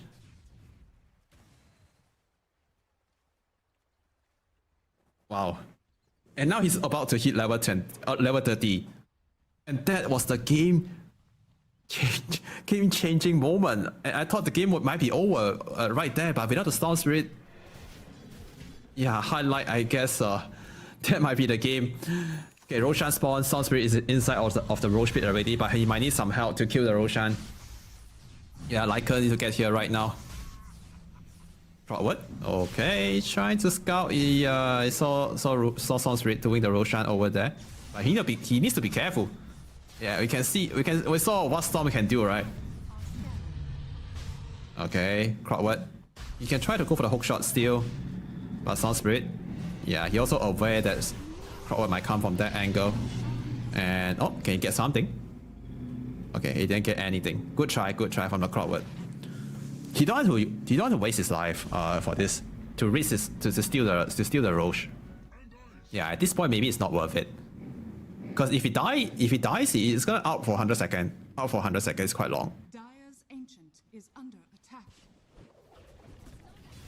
Oh, but once again, I mean, I can't believe the Sound Spirit just single-handedly win the team fight by himself. Now he has Refresher. And if you do the Electro Vortex combo twice on 5 heroes and activate the Overload twice, I can't imagine how much damage he can do. Yeah, double the W, double the E. Yeah, I guess it's like equal to a black hole, right? Almost like black hole, and he also has the damage output from the Overload. Yeah. Okay, guys. We are approaching to the ultra late game, and a pro player once said the most. Oh wait, okay. One of the pro player once said the best late game out there is buyback. Oh no, the chase done. Is it enough? Okay, it's not. Void Spirit jump to the other side and TP out. Oh, Storm. Almost got him. Good try. They need to have one more disable. For the Void Spirit kill just now. Okay. The best late game item is buybacks. Yeah, so only Lycan has buyback so far on the Dire side, and Sound Spirit has Aegis. And for Radiant, they have more buybacks, but they don't have buyback on Tiny and Duxia. Yeah, and Tiny is the key. Tiny is a key hero to finish the game. And Void Spirit is the second most important hero, I guess. Because he's the one that creates a lot of chaos, and he's able to go in and out. And he's able to create a space for Tiny to do the damage. Yeah, and Daxia also quite important for the teamfight control. But Tiny is kind of easy to kite because he don't have a lot of movement speed. For this game, right now, looking at this game state, Dire do have the small advantage because of the Aegis. For the next fight, next 2 minutes, they have 2 life on Storm. He's able to do all this crazy thing. Yeah, gonna go on the Ringmaster here. Nice follow up from the support. That's gonna be enough to secure the kill. 100 seconds with no Ringmaster. He can buy out if he wants to. Yeah, we are getting to a 60-minute game. I'm kind of excited for the 60-minute tier 5 Dota. Yeah, Duxia is going for the refresher. Yeah, double vacuum wall, right? Double hex. Oh wait. Sorry, refresher does not refresh item anymore. Yeah, refresher does not refresh item anymore. So only double vacuum ball. It only refreshes spells. Yeah, not the item. So no double BKB. Oh, Void Spirit. Gonna get going on here. Perfect chain control, and the damage is 1 tick off. Less than 200 health. Yeah, I think Storm didn't use the refresher, right? Yeah, I guess Storm from the below the hero icon, we still see the refresher off cooldown. So he didn't use the refresher just now. If he used the refresher, I feel like it's enough, right? Double electric vortex can kill the Void Spirit, but he didn't try to do that. Yeah. Yeah, you still have the refresher off cooldown. Ooh, Arcane Rune. Oh man. Level 30 also. 26 charges. Galvanized stack on the Storm. Tiny maxing out his item slot already. Yeah, despite he's the top net worth hero, but some of the gold he's not transition into the turn into the fighting power. Yeah, some of the gold he's just sitting in the bank. So I think he's actually almost same net worth as the Storm. Lycan doing a great job pushing out the wave. It's a Void Spirit lurking around the top. Yeah, Storm is also watching him. Okay, saw the purple circle. Storm Spirit see him now. And force out the BKB TP. I'm not sure if he saw the BKB TP. I don't think they see it, right, ParkChamp. But I guess he know that he's gone. Yeah, Ajax expired in a few seconds. Still have the chase on the Storm. And most of the Dire Heroes buyback is gonna come off cooldown soon. Yeah, at this stage of the game, most of the players need to do a quick relog on the Dota 2 client to like, you know, refresh their FPS or something. As the game go later, the FPS become lower for some reason. I know, I understand that.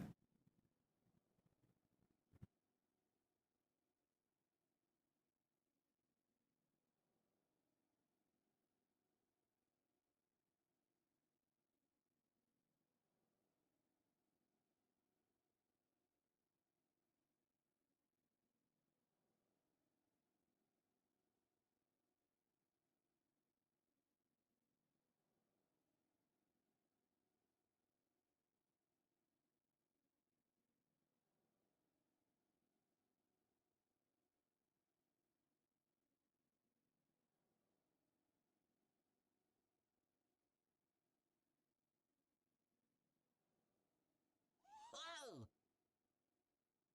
Tell me someone saw that.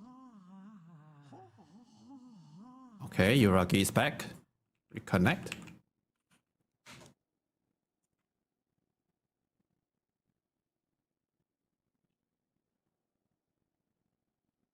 G question mark.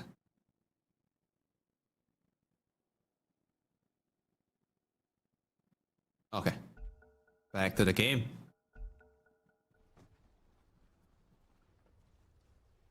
$30 more to accept buybacks off cooldown. Storm about to have his buyback.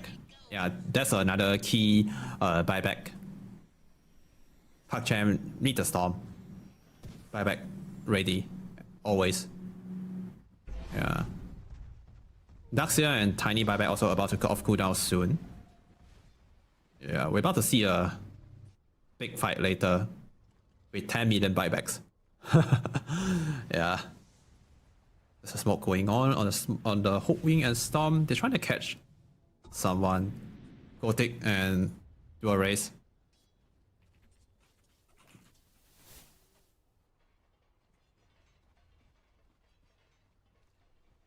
What did he find? Oh, sorry, 26 already on the Crockwood. He go for the triple charges on the Rocket Flare. Yeah, he has 3 charges on the Rocket Flare. So he did see Storm Spirit or someone pick up the AD rune, I guess, with the Rocket Flare vision.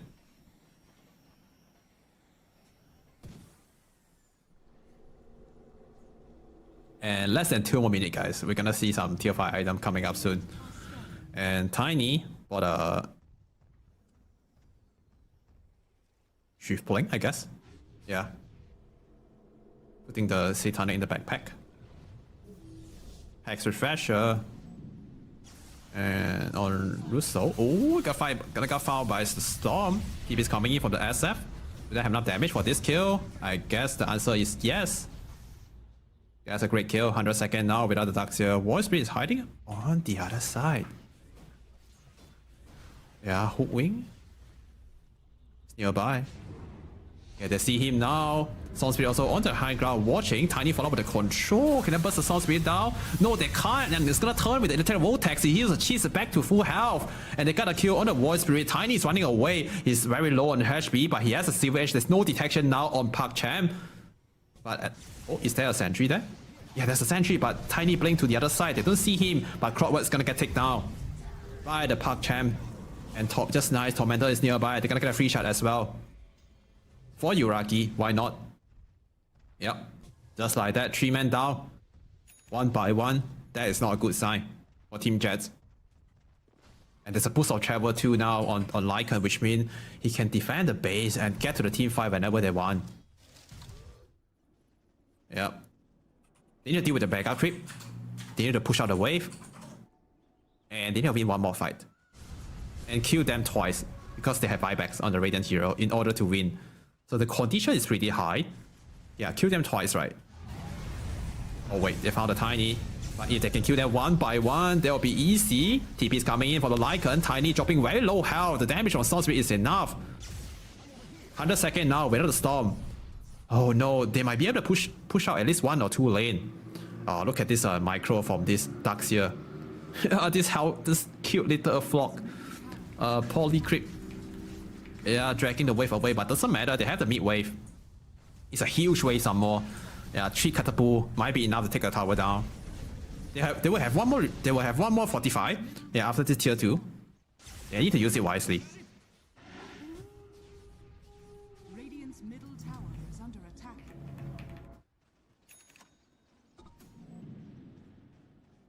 Okay, they did it with the the Hellstorm creep already. Yeah. Yeah, good job by Dux here. Russo dragging the wave with the Hellstorm creep. Yeah, that's why people don't sell it, right? They don't sell the Hellstorm Raider, they just put it in the backpack. And Roshan is up again. 40 seconds without Tiny. I wonder if PakChan want to get their hand on the Aegis. Oh, there's a Hex on Hook Wing. That's a great item.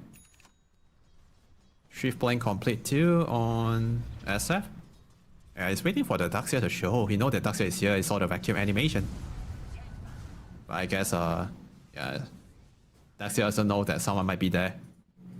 Could be because of the aura, right? The SF aura, maybe. I don't know.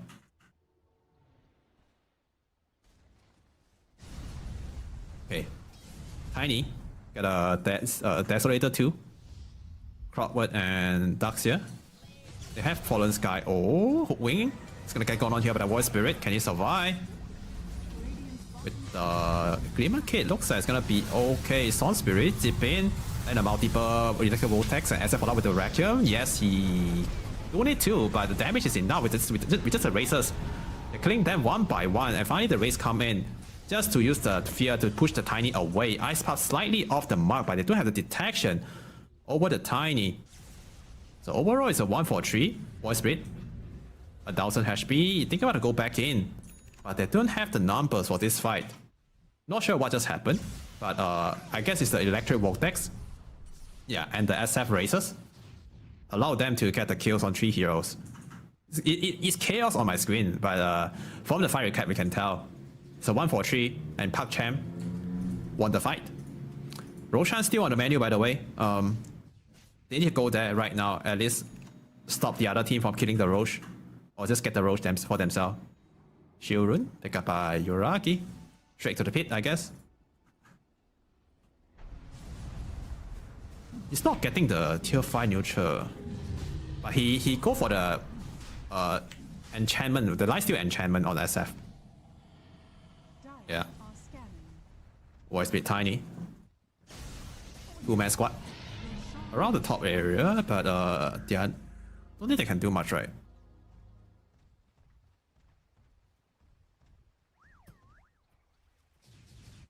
Okay, they get the Aegis already on SF. There's a Hex still on Storm. Hex is very important in the late game. Just a solid control item. Very hard to, I mean, never go wrong with Hex. Oh, top. Be careful. Tiny and Void Spirit is around. Storm Spirit is alone. Try to burst him down, and the damage is enough. Ooh. Good kill. Good kill. Yeah. At least they delay the the push coming from PakChan a little bit. Like killing the Storm here. 100 seconds without Storm Spirit now. I wonder if Team Jam wanna go. At least I forced the Storm Spirit buyback, right? Force him to use his buyback by pushing the lane, pushing into the base. Yeah, all 10 heroes on the map in the games. In the game, they have buybacks. Oh, bottom. Wayne getting going on here. Yeah, but go into Envy with the Glimmer Kit. SF, defensive Vacuum, trying to save a Jakiro. And Jakiro trying to go for the BKB TP, but the electric damage from the Tiny just too much. Just chop him down with the big tree. So another support down on PakChan. Yeah, both of them has buyback. They might need to use it, but they need to use it wisely. Not too soon, not too late. If they use it too soon, yeah, Tiny can just run away. Oh, they're hitting a tier 4. They need to use it right now. Sonspeed zip in. Looking for the Tiny. Can they take him down? They're doing a lot of damage on the Darkseer and Tiny. They're gonna take down the Darkseer first. Can they chase for more? Void Spirit's gonna be the next target for the Storm Spirit, but the damage is not enough. And Lycan is on the backline, killing the Clockwork. Okay, stop. Okay, managed to kill the Ringmaster, and they catch the Tiny again. Double kill for Yuragi. Very good targeting from ParkChamp. Very good defense. But it's a costly one. It's a costly defense. They use a buyback on the Storm. 2 buybacks. Storm and Jakiro buybacks. Yes. And they can't afford to let Storm die again. Yeah. That's a win condition, right, for Team Gen. To kill Storm one more time, that would be game, I guess. But right now, let's see how ParkChamp's gonna utilize this a minute window without the Darkseer and the Tiny. Yeah, they need to push out the lane as far as they can, and somehow, if they could, they need to try to force some buybacks. Yeah, even they hold the defense. I mean, even they win the defense, but they're not winning in terms of like the buybacks. Yeah, we talk about this, right? Buyback is the best late game item. They don't have. There are 2 buyback less on the Dire side. You have to even it by forcing a buyback now. Okay, they push out the bottom tower at least.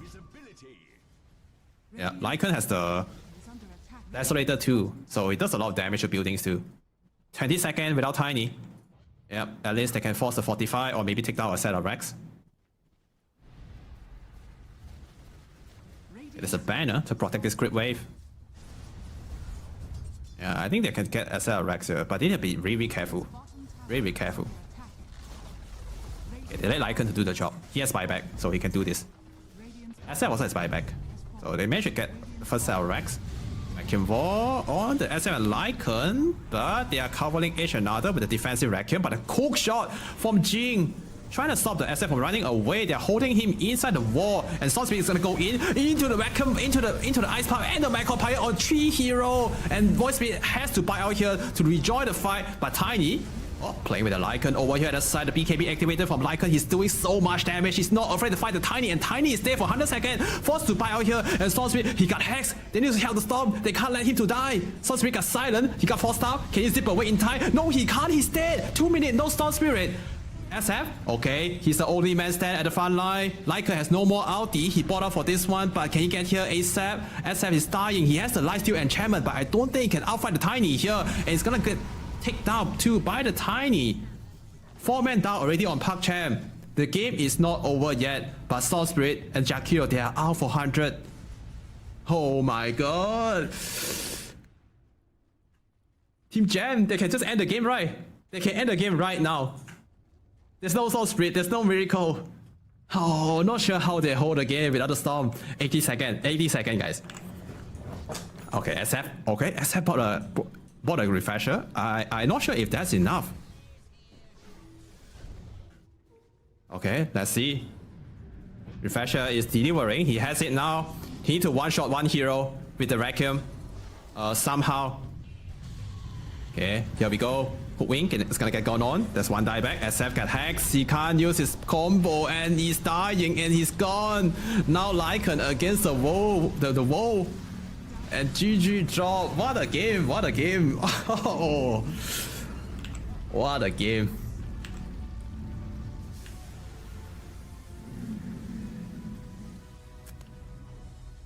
Wow, I want more of this, man. We need more of this kind of Dota, the ultra late game tier 5 Dota. And everything doesn't matter in the late game. Everything doesn't matter. Only the kill and fight and buybacks. Team fight, buybacks, team fight, buybacks, team fight, buybacks. That's all that mattered in the ultra late game. Oh. Yeah, Sonspeed has no buyback just now at the last fight, and then they kill him somehow.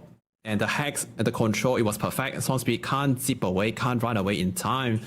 But still, dual race that surprised us have to even he lost the game. I have to give him the MVP still. Yeah, the top Dire tier 3 tower fight. He singly handled the fight by himself with one hero around him. He's doing so much damage with the Electro Vortex and the Overload. Yeah, without that play, I think the game will be over 10 minutes ago. Right. Yeah, do a race. Well played. Whew.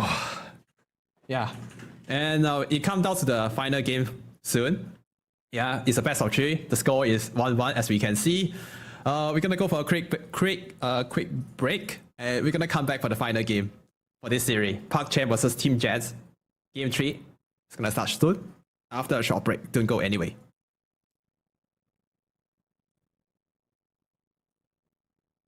Oh.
Yo, ladies and gentlemen, boys and girls, welcome back to the stream. Welcome back to EPL Master, the third game of the series, Team Gens versus Park Cham.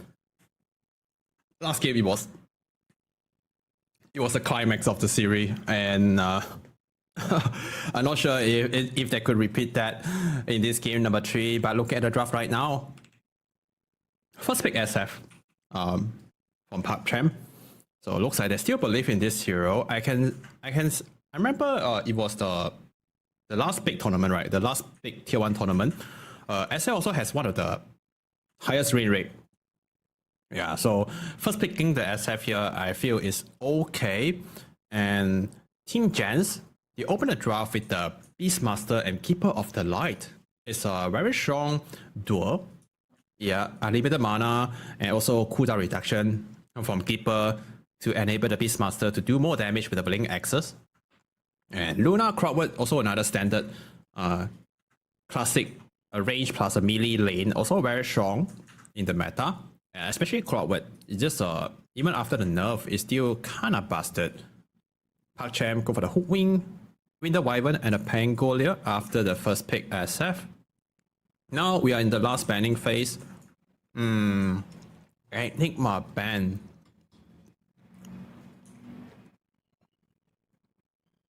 Not sure why. Maybe maybe they are trying to target the players. Yeah.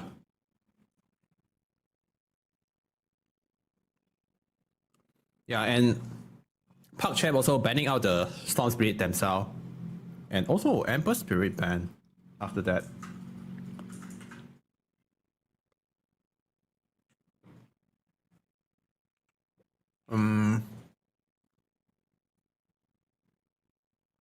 They need a good off lane for the Dire side, and it's gonna be the Brewmaster ban from Team Gens.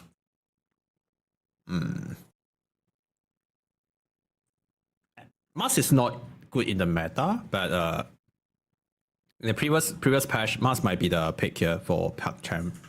Right. Yeah. Against Luna, the first offlane hero I'll think of is gonna be the Darkseer, but they already get banned out. And they're gonna go for the Night Stalker instead. It's decent in the lane, not the best hero, but he can provide good vision with the Dark Ascension. Yeah, allow Pangolier and his teammate to have better position or also better initiation. Yeah. I'm not a fan of Night Stalker, to be honest, because I feel like the hero, he has no farming potential.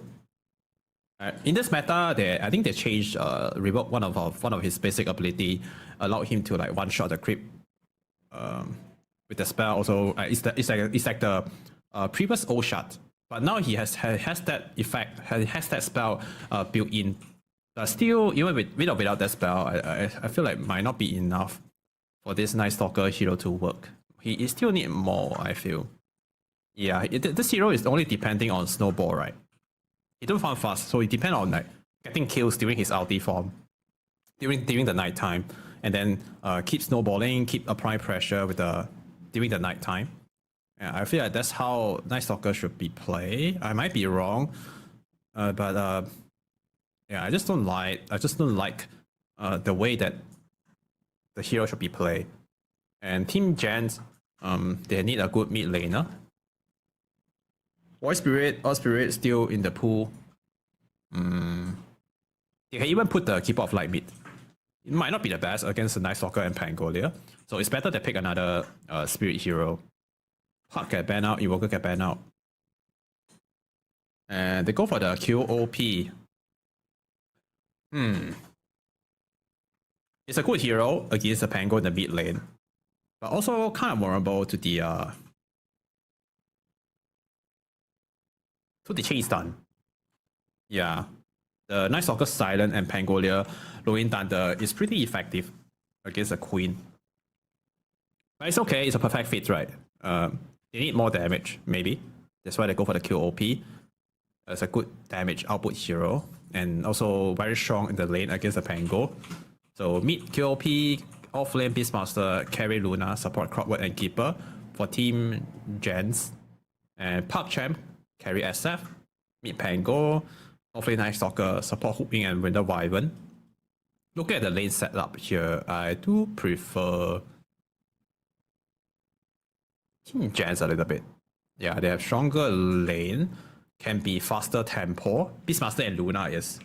If they win their lane, if they hit their timing, these two heroes can play very, very fast. And some more they have Keeper of Light with the unlimited sustain. Yeah, with the Spirit Form and the Holy Locket buff, it's gonna give a lot of HP. It's gonna give a lot of mana heal and a HP heal. Yeah, so they will never run out of mana or HP when they're doing the death ball thing together with Luna and Beastmaster. And for Dire, they have to depend on the Winter Wyvern good curse and also Night Stalker ulti to make a good fight. Yeah, I do feel like Team Jans has a better chance this game. Yeah. And also, if they're winning, if they're stomping, this game can end very, very fast with the Luna and Beastmaster. Yeah. Okay, this is the last game for me tonight. Yeah. On the panel, I mean on the stream, there'll be other caster coming up later after this one. And hopefully, Team Jans and Park Champ give us a good show. Game number 3, let's go, boys.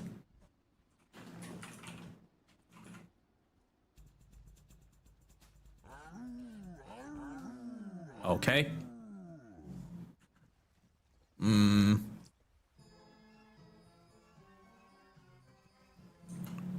Not sure if they are trying to do the 3 cut again. I guess so, right? Crowdwood. Yeah, I think this is the 3rd time or 4th time we see it today. Crowdwood power crowd cutting down all the trees. So Hooping don't have a lot of tree to play with. Can't work with his bushwhack when there's no trees. Also, his innate is depend on if there's a tree around, you will have this evasion from light click, from enemy light clicks damage. Yeah, so no trees, take away like 2 of the Hook Wings potential. 2 spell, right? 1 take away his innate potential, also his pushback potential.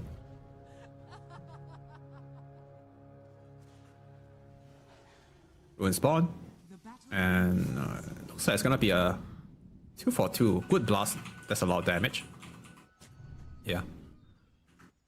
And level 1, he went for the blast, Illuminate Blast on Keeper of the Light, or a deep ward placed by Night Stalker here to scout out any potential stack in the triangle. Also a sentry on the Radiant Triangle engine on the top left corner.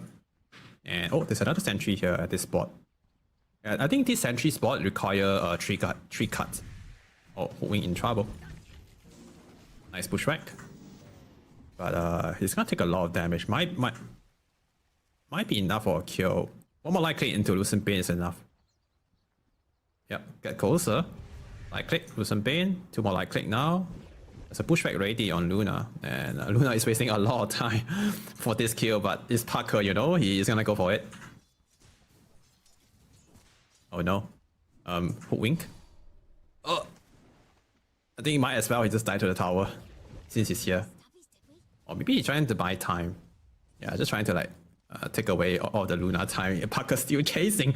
And Gotek can deny himself to neutral now if he wants to. But he got some lucky evasion. Oh no, the lucky evasion kills him. Oh no. Yeah. Yeah, his innate actually kills him.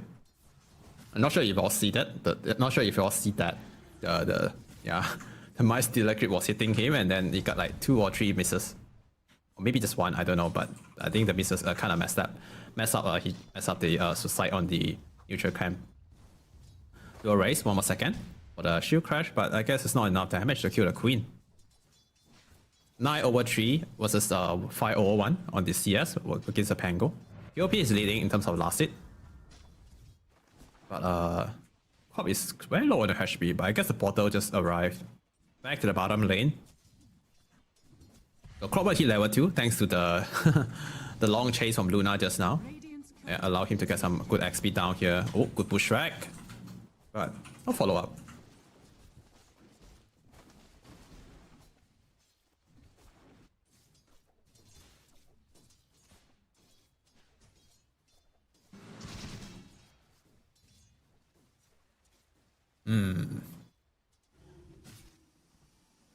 Top lane.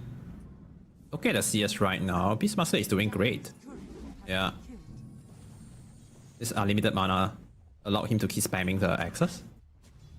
Also, the ball is gonna help him to outtrade the SF. Don't think they can kill the Beastmaster here. But just gonna do some cheap damage.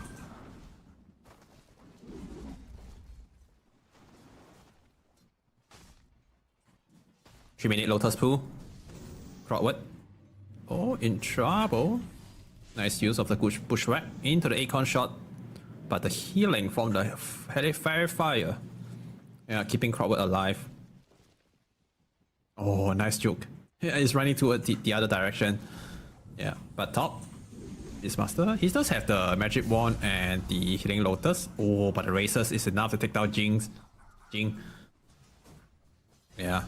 One more wild access. Might be enough to kill the Wyvern, but nicely dodged. And oh, Iraqi found the racers. And just enough damage to take down Rooster. Oh wait, mid lane. Nice blink up. Yeah, and now we can see from the last seed, Pangolia is slowly catching up in terms of CS right now. Yeah, I like this early Brightstone purchase. It's gonna amplify the shield crash and the source sparkle damage.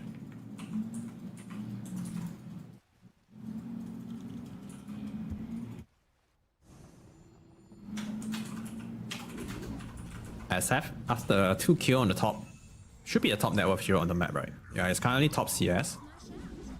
Level 4, once you hit level 5, the lane is gonna get harder for Russo and Jing.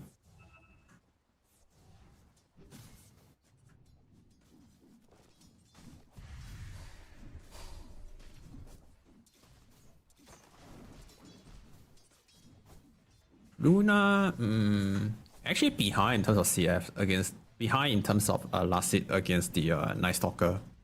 24/9 and Luna is only 20/2.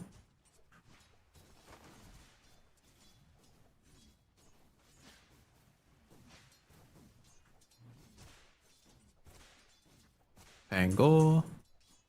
Oh wait, by the way, he's the Grandmaster tier on Pango. Yeah, he's the Pangolia specialist.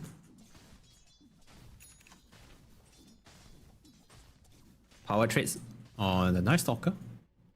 It's very rare we see power trades on Night Stalker, right? Most of the Night Stalker, they go for the face boot. Nice bushwhack. Good rotation as well from Hyuga. Yeah, should be enough to kill the Crockword here. It's a night time. The second or first night time for Night Stalker. Allow him to get the kill. Yeah, he also got the last hit for the extra bonus gold. Not lost that in the Radiant Triangle. Radiant are scanning. Radiant's bottom tower is under attack.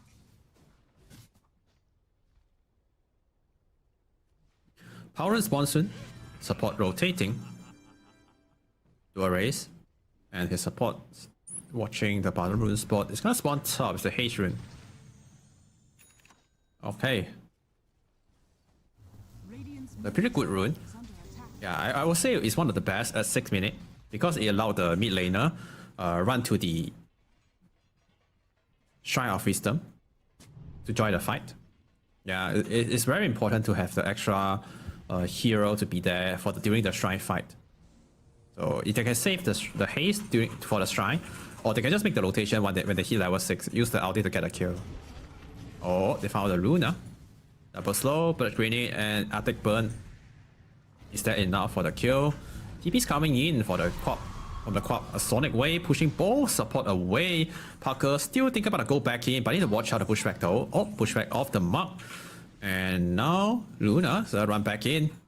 This is kind of like deja vu. The same chase happened here at the start of the game. QOP, take out a kill on the Wyvern at the back line, and Gordic has 2 points on the bushwhack, holding a Luna back. A good Acorn shot might be enough for the kill, but the Lucent Bane.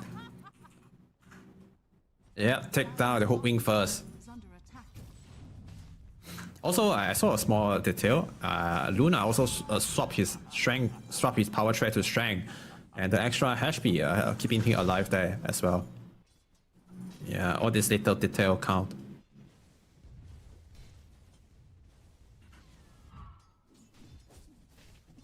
Level 5 now on Luna. 3 point on the passive. I'd like to see Luna maybe putting more point on the Lucent Bin so he could like use his ulti for the rotation. With the Twin Gate get a kill. But speaking of rotation, we're gonna see some heroes moving to the bottom. They use a scan, they know Luna is down there. Yeah, SF took the gate to here. Level 7. They really wanted to take some get some kills and even apply some pressure here on the towers. Yeah. 4 heroes hitting a tier 1. At least force a 45. Meanwhile, mid lane. QP level 8, 10 seconds more to the next Sonic Wave. He also has the Arcane Rune. So he would love to use his ultimate ability here to get some value from the cooldown reduction from the Arcane Rune. So bottom tower did go down. SF. Oh, looks like it's going for the Master of Madness build. Oh. So? Already has a hell of Dominator.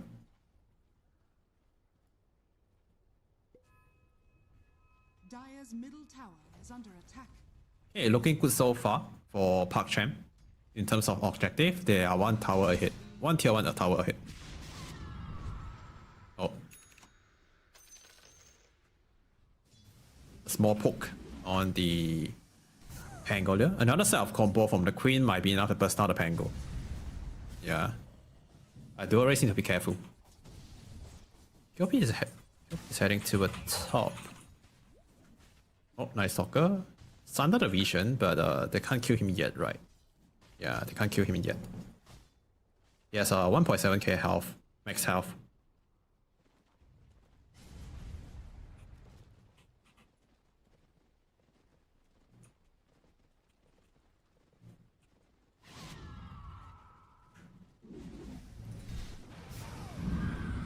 Yeah, with this raid, I feel like maybe Russo and Jing is gonna outfarm most of the hero here. There's a ton of stack. Yeah. Next power rune, spawning now. Illusion, picked up by a dual race. It's so satisfying to watch this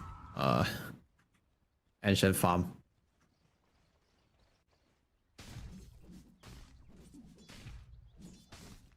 Nice Stalker, he does have ulti already. A 3-man smoke. Oh, Beastmaster QOP and Keeper of the Light heading towards top. They saw the SF start with the roll. No ulti yet on the on the SF. I mean on the Wyvern. SF forced to use his ulti to allow him to TP out. Nice Stalker TP top. Might be enough to get a kill on the Keeper of the Light. So far only Beastmaster and the QOP survive.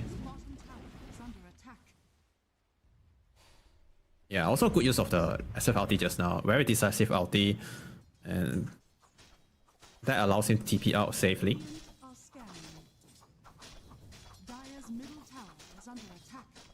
Slightly more gold and experience goes to Park Champ, according to the file recap. Yeah, and somehow looking at the net worth ranking here on the left, Nice Stalker is currently top net worth. Oh, interesting. Yeah, because I say that this hero don't farm fast, right? But somehow now 11 minutes is the highest net worth.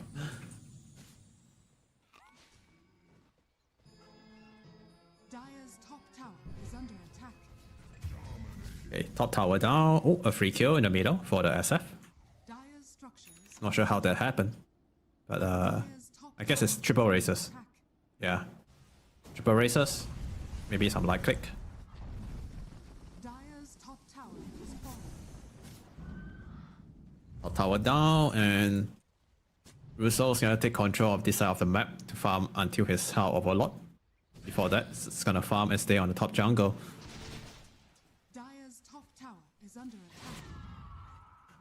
Power rune spawn, 80 rune pick up by dual race.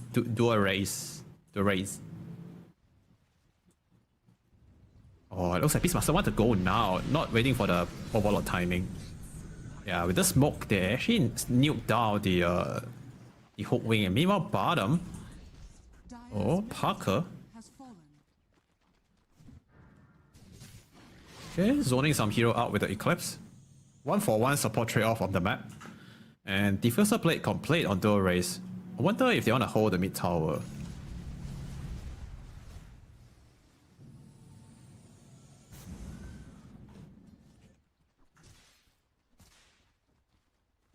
Yeah.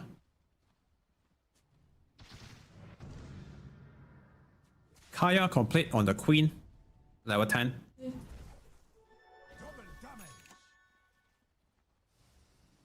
Oh, I like the item on the quick buy item on Night Stalker. He's gonna go for the blink. Oh, so much damage. Look at that, just one Source Sparkle and Shield Crash with the 80 rune buff. Is that how it works? Yeah, I think people almost died to 2 spell. Yeah. Meanwhile, Mado, Sonic Wave, and with the help of Crockwood, secure a kill on a Night Stalker. Now he's playing dagger timing on Night Stalker, it's gonna delay like at least like a minute. Dual race. Okay, get a solo kill. Ooh, so he got 2 kills already with the 80 rune. Yeah, definitely deserve the Grandmaster title on Pango.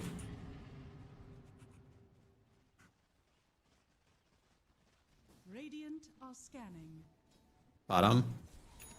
Luna is here. Let's start with the curse. Try to set up this kill. Night Stalker's coming over with the Dark Ascension, but a beautiful Manta dodge. Is it enough? Oh, Sharpshooter slightly off the mark.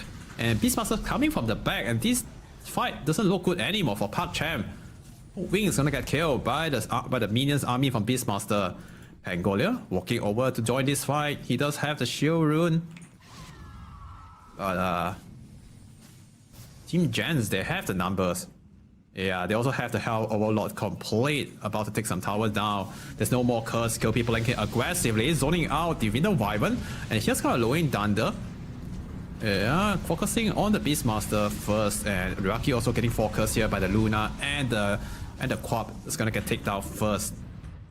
Yep, 1-for-1 so far. Beastmaster got killed somehow, and Team Gen, they're holding the high ground, trying to fight here. There's no more Night Stalker ulti.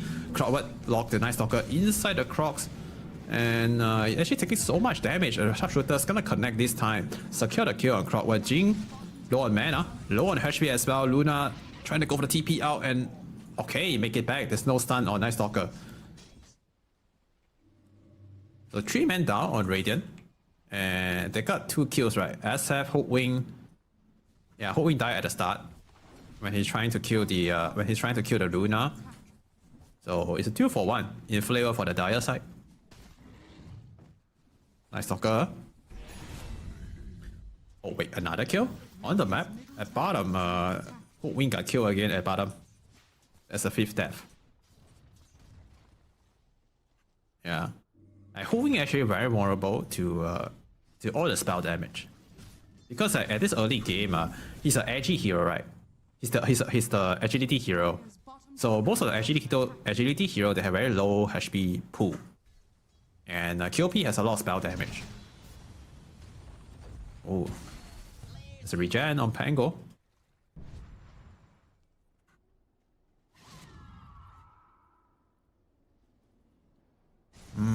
SF level 13. Oh, Luna gonna get on again. They have the curse if they want to, but there's not a lot of follow up.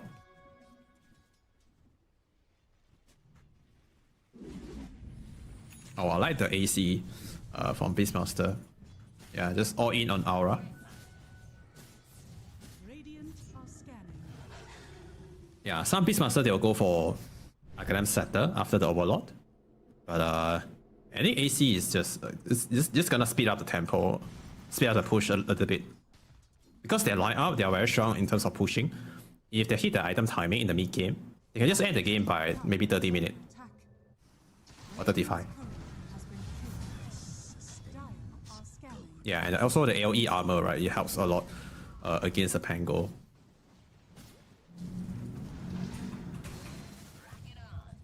Oh, Crockwood looking for the angle. QP flank in. They found the angle for the hook shot into the raw. QP with a big Sonic Wave nuke down the Pangolia here. The rest of the Dire Heroes trying to TP down, but I guess the fight already done. Yeah, Wyvern coming from the back. That's a good setup with the ops. But I don't think they have the power and the numbers to fight this one. Wing. Oh no, it's gonna get caught. The slow, the Lucent Bane. Oh no, Hookwing. Yeah, poor Hookwing.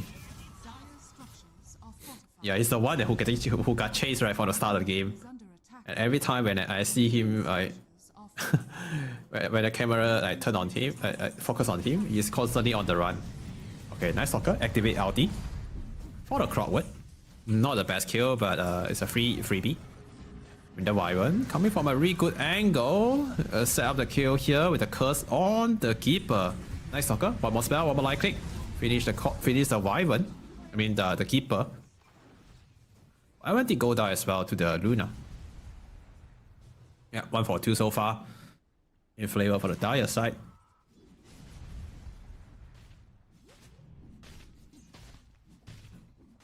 Yeah, quite a lot of goal and experience. But that is fine, I feel. Yeah, that is okay. Because Night Soccer uses ulti for that. Only got 2 supports. Yeah, and once Quap finishes BKB, he doesn't have to worry about the Rolling Thunder or the Silent from Night Stalker anymore. Oh, aggressive smoke break. Oh no, they found a Crowbar again. Not the best kill. And yeah, he actually tanked the smoke for Luna. Dire's Yeah, I should say that's a good death. Dire's bottom tower is under attack.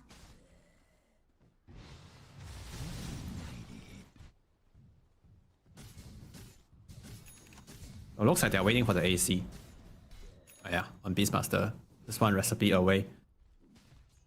And Tormentor will be up soon. Maybe they can do Tormentor first after the AC and then go for Roche.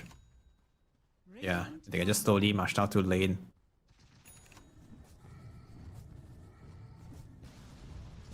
Hooligan Pipe on Luna. Yeah, goodbye. That's a good purchase. Because it's so good versus the Night Stalker. Power and Spawn. And it's gonna be the Haze on top. Dire's top tower is under attack. And Roshan is on the Radiant side right now, so it's gonna be really good for Team Gens. And right here, they're gonna go to Tormentor, ParkChamp. Yeah, they are trading the Tormentor for the Roshan, right? But it looks like Team Gens is not going for the Roche. Yeah, it's actually doing so much damage with the light click. Okay, they got a tier 2. Dire's middle Trade your tier 2 for the Tormentor. Roshan's still on the manual. Yeah, and ParkChamp need to go to the top area now. So they wanted to contest a Roche. SF showed himself in the middle. A misclick on the BKB. Oh no. I don't think ParkChamp see that. So that's okay. Oh, Beastmaster. Oh no. It's gonna get going on here. He's tanky, but not tanky enough. Oh wait, maybe he is. But the curse come in at the perfect timing into the race. A double kill for ParkChamp. And Roshan just nice is nearby. They can go for the Roshan now if they want to. With SF and Pangolia, they have the minus armor. Yeah, they have the minus armor to speed up the Roshan kill. Oh, this is very good for ParkChamp. Yeah, 3,000 gold. 3,000 experience gain. That's a lot too. Pangolia using his roll Dire's bottom to block any potential lowing down. A hook shot. But the Sonic Wave inside the roll shade into the Eclipse. Night Stalker dropping away low health, but the Roshan also very low. Got stolen by Team Gen. Also, the Aegis is on Luna, and oh no! All of a sudden, this doesn't look good anymore for ParkChamp.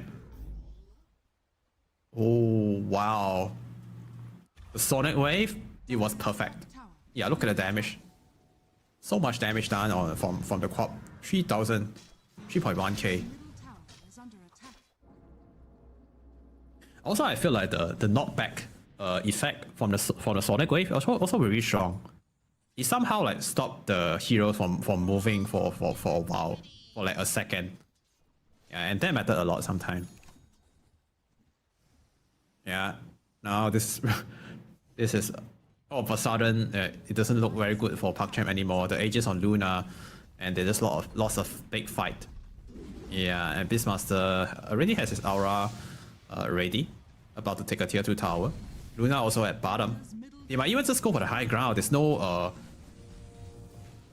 yeah, there's no BKB yet on SF. Okay, they got a freebie. Hook wing stat. Okay, now this should be the call to go for the high ground. There's no hook wing for 30 seconds. Just need to watch out for the curse. But Pango doing a great job pushing out the way, but Luna doesn't care. He still has the Aegis. Yeah, this is the timing that we talk about, like the aura timing and the Luna push. Yeah, Crowdwood cutting down all the trees. Make sure this angle is covered. And SF is not ready to fight yet. He needs to at least finish the Hurricane Pipe. Even with Hurricane Pipe without BKB, it's kind of hard for him to enter the fight. Here they're gonna use the Rolling Thunder and the Dark Ascension to initiate the fight. Go for the backline first, which is the support, but Luna tanking a lot of damage at the front. Still have the Aegis and the Butterfly Evasion also keeping her alive for a long time. Jin get taken down by the Pango. Oh, the Vacuum follow up after the Aegis respawn, and Luna, he has no BKB. He gets surrounded by fire and he's dead. And all of a sudden they lost 4 heroes on Team Jens. Crowdwood still trying to run. He does have the Gold Scepter, but he didn't use it. Oh no. Yeah, I feel like I feel like there's some like bad formation, right? Yeah, I do feel like if they hold their heroes, I mean, if they stay together and kite the roll somehow, but maybe it's hard to position against the POP blinking. Oh no, he just blinking and now he got silent. Forces his BKB here. But it's okay, he has a shield rune. Got a kill on the hook wing first. Nice Stalker, TP out. He's very low on HP and mana. Yeah, the Corp has a shield rune. I think the shield rune helps him a lot. SF still has the Manta. Spell the slow, walk away. Okay, the push from Team Gen just now, I do feel like it's a bit awkward because the Night Stalker breaking the formation by running to the backline, and also it's kind of hard for Team Gens to position against the Rolling Thunder and Curse. And because of that, they couldn't help the Luna. Yeah. Oh, nice. Curse, Fast Finger from Hyuga, stopping the Beastmaster of using the Raw.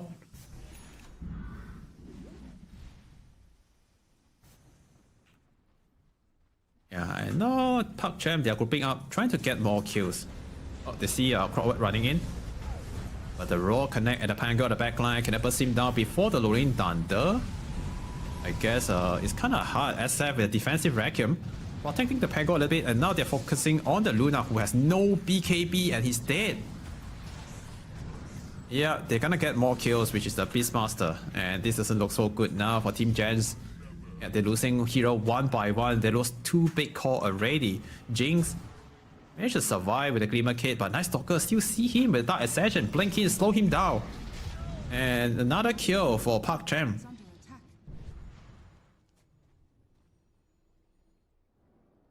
Maybe Luna BKB is the answer. Yeah, for the bottom fight. I keep wondering how Team Gens lost the fight bottom. Yeah, maybe because of the Luna with no BKB. Maybe that's a reason why. I might be wrong because I'm not Parker, right? Parker's like a tier 1 carry player. But Butterfly doesn't help him to survive against the Pango or the SF, right? I don't know. I might be wrong. QOP. Oh. Forces uses BKB here, playing to the low ground. Pango. Can you chase him down? Looks like yeah, Queen managed to survive. Going for Shiva on QOP. Oh wait, what? Okay, I guess the Shadow Strike killed him, right? Yeah, in the base. Yeah. Too much damage.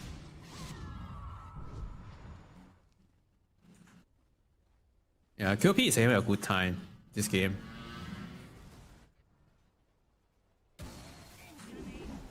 BKB, next item for Beastmaster. Hook shot catching the Pango on the twin gate. It's not a lot of mana left on Pango. I think he's in trouble. He couldn't use his roll because of the mini stun for the factory assault. Now he's gonna get raw. Shield crash is ready, and he still has a lot of mana left for to use his rolling thunder. Use the wand, but the damage is enough to take him down before the roll. The rolling thunder kick comes in, and also catching the Wyvern here. Surprised him on the high ground with the Eclipse burst damage. Radiant are scanning. So 2 men down in a row, and maybe Team Jans can can push again. Or they can wait for BKB on Luna if they want to play safe. Parker learned his lesson. He's going for BKB next.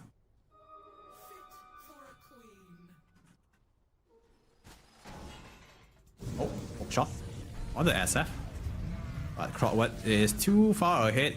His teammate is kind of, miles away. Good try. Luna. This time he has a BKB coming in the career, but he has no Aegis. SF has the MKB. To counter the butterfly evasion. SF is gonna hit really hard. And I think SF could outfight the Luna now. He's level 23 somehow. Very high level.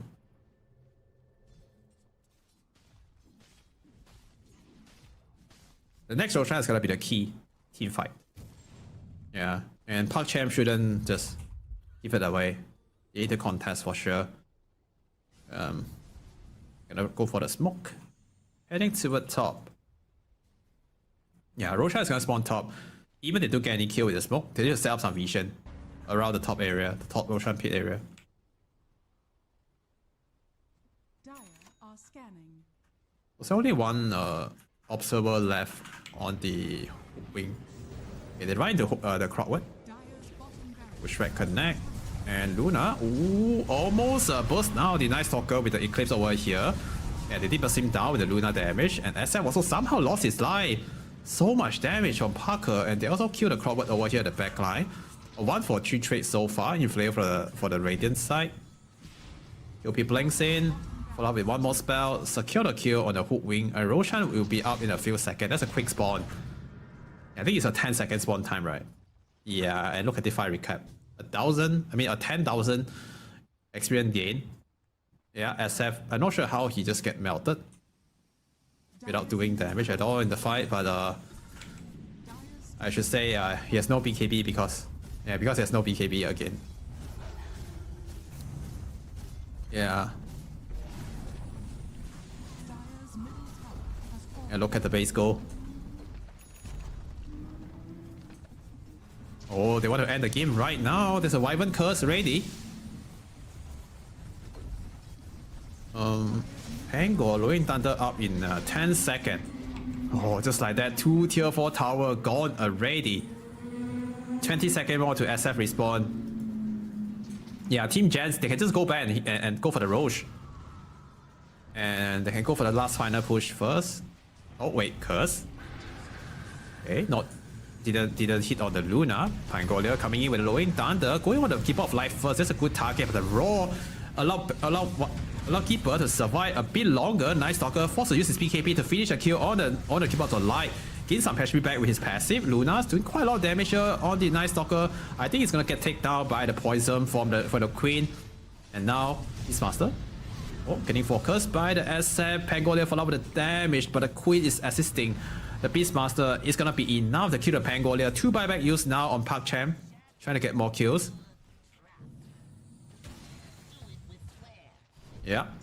Oh, good playing and a good crouch set up form. The Crowdwood, and it's gonna blue block the SF. Get the kill on Hyuga. Instant buyout here from Yuragi. He has to be here to defend the base. They use like 1, 2, 3 buybacks on Park Cham. And they only use one Keeper of Light buyback for this one. Oh, Luna getting caught by the bushwhack. Can SF follow up with the damage? Luna is dead somehow. Okay, good catch. Very good catch from Park Cham.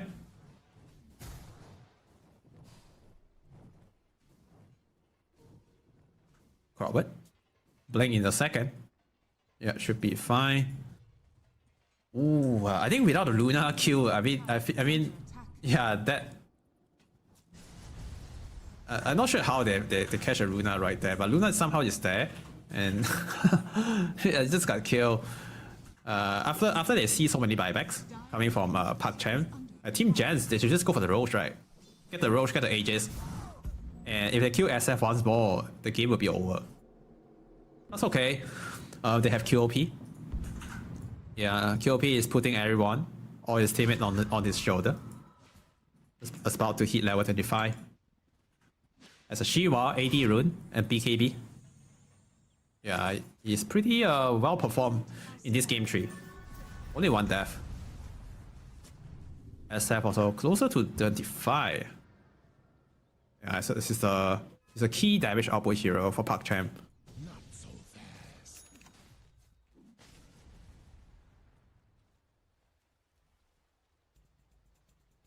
Radiant are scanning.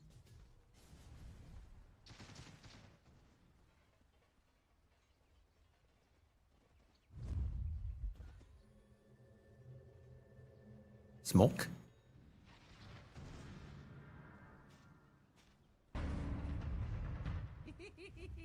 34-minute power rune spawn top. It's gonna be the invis. Gonna take a fight before the Roshan. Yeah, it's still kind of risky to fight into the Crowdword Rolling Thunder. And the Luna is right in front of their face and somehow get a kill on the Winter Wyvern, but he uses BKB for that kill. Sonic Wave. Yep, keeping the Luna safe, pushing the Pangolier away, and now Jing trying to chase and get more kills. Can they stop this TP with a hook shot? Yes, they can. Pangolier is dead. 90 seconds, no buyout. QOP Blanket slowing everyone down with a Shiva and trying to keep them in place with his body. And Hookwing should be dead, die to the magical damage. Yep, two guys dead as well. 3 heroes down with no buybacks. Maybe they can just end the game. Yeah, Luna can just hit the throne. All the die hero that has no buyback. The Raw on the SF to get one more kills. They can go for the 5,000 dive if they want to. And the double G job coming from Uragi. Game number 3, it goes to Team Jans. Yep, the game end at 35 minutes. Very solid performance. Yeah, it was the drop, right? It was the Beastmaster and Luna effect. They are so strong in terms of death fall once they hit the item, especially the BKB timing. If they got BKB earlier, maybe the game might be ended 5 minutes earlier, because that one fight at bottom tier 3 cost them almost cost them the game. Yeah, but some fight they did well around the Roach Pit. Yeah, and let's take a look on the score. Yeah, QOP also performing really well in this game 3. Yeah, look at the damage output and his KDA. 40k damage. Almost perfect KDA. Yeah, it's perfect KDA. At 12, 1, 15. Yep. And there's some fight. He also uses Sonic Wave defensively to save his allies. Yeah, that's a really good use of the Sonic Wave as well. There's one way to use Sonic Wave, right? Yeah, pushing enemy's hero away. And overall, I do believe Team Jans, they are the better team. And the game 2, it was a good show. Even PakChem lost the series, but they give all of us, all the viewers, a very good show. And congrats once again to Team Jans. They're 2-1 against PakChem. I believe PakChem, they are almost eliminated right in the group stage.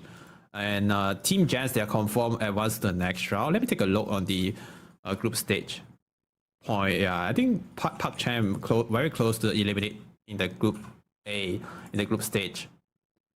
Yeah, but amazing performance from both of the team here. Just that Team Jans, they are slightly better today. And yeah, once again, happy to cast some good Dota. Yeah, thanks to the players, give it a very good show.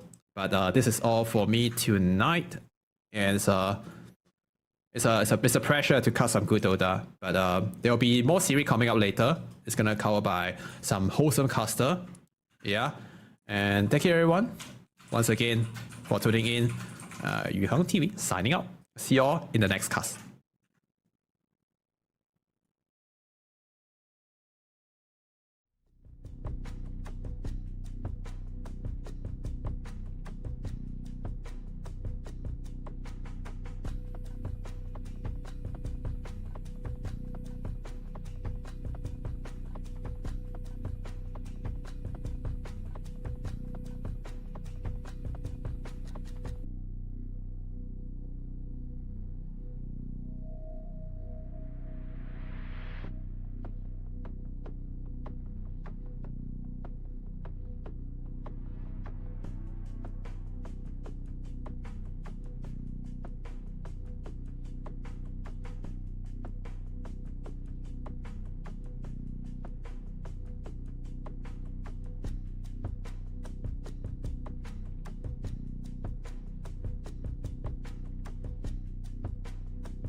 And a good day to all of you, ladies and gentlemen. Welcome back to the European Pro League Masters League. It's good to be back here as the final day of the play-ins is ahead of us.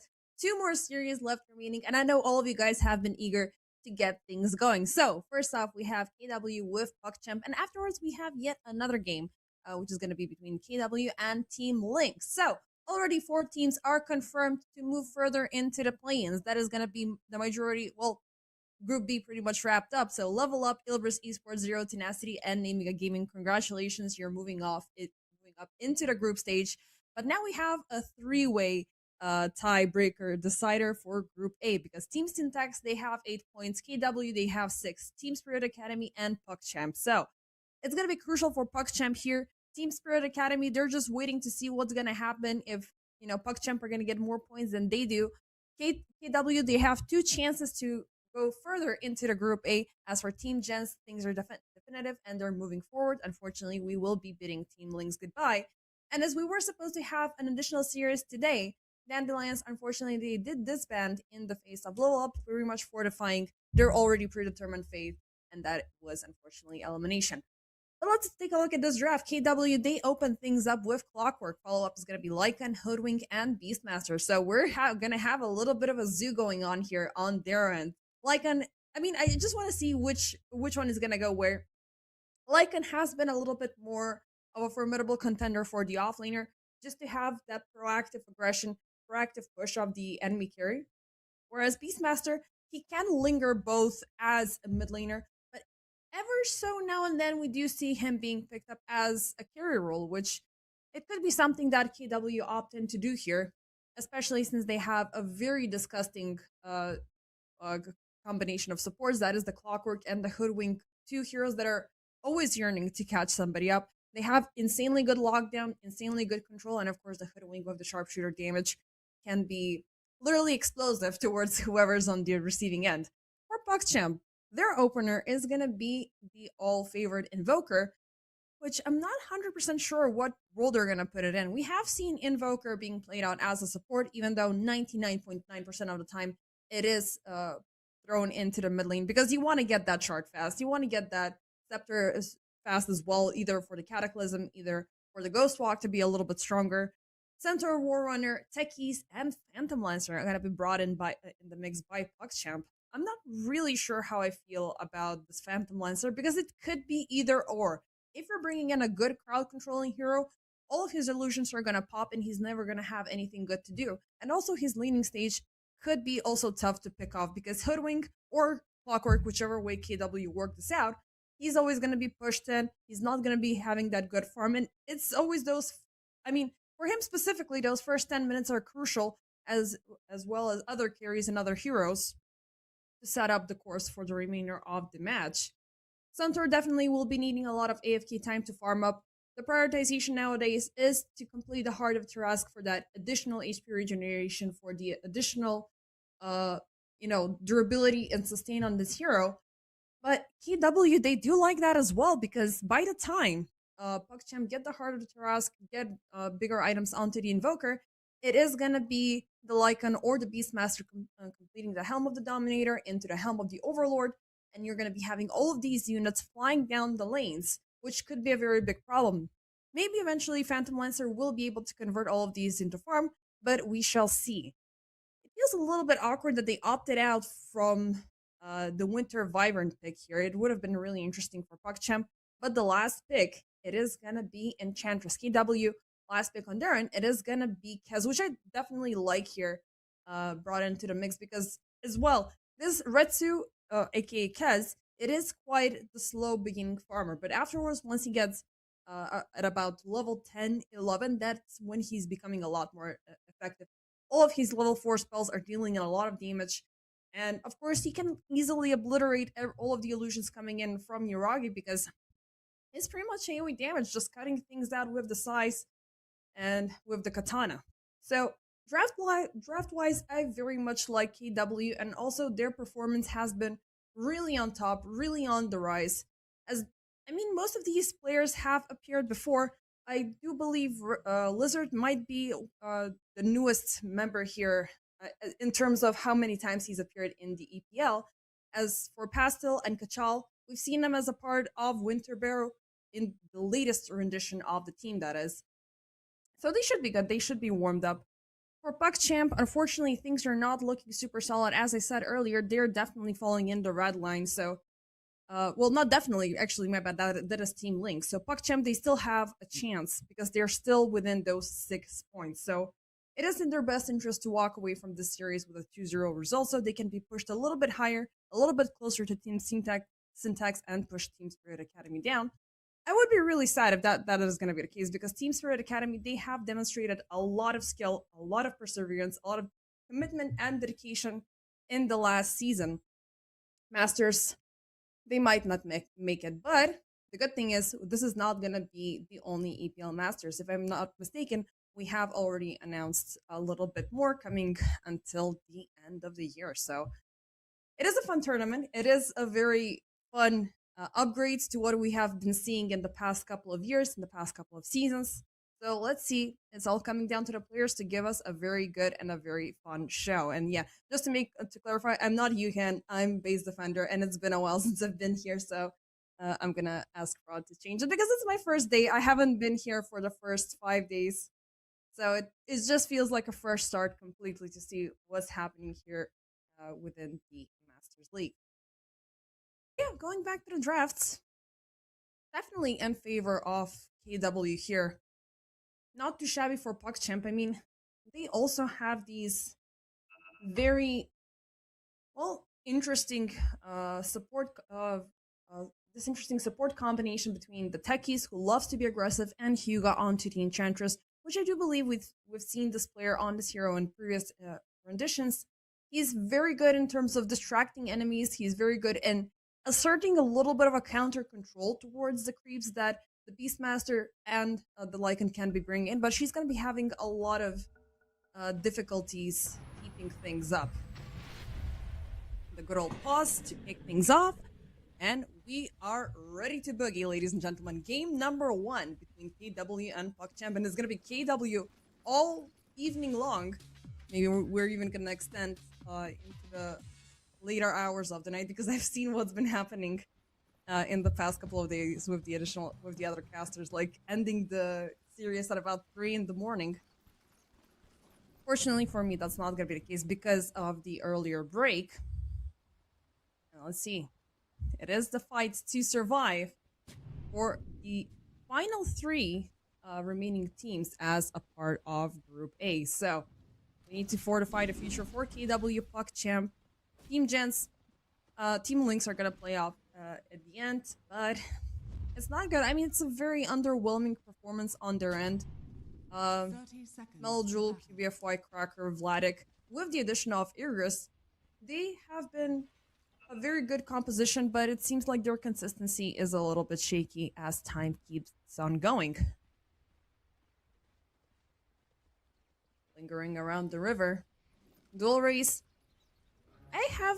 I don't think I've seen this guy playing the Invoker. Usually he loves playing the Shadow Fiend. One of the rare players that still pick up the Shadow Fiend within the mid lane role. But right now he's still super contested. It's still those 3 annoying heroes being banned out first. Monodrama looking a little bit bad. Sunstrike charged up and one more strike for first blood. No, we're not going to get it. The Fairy Fire is going to be used up by Monodrama. But Gothic, he's still committed. He wants to keep on going.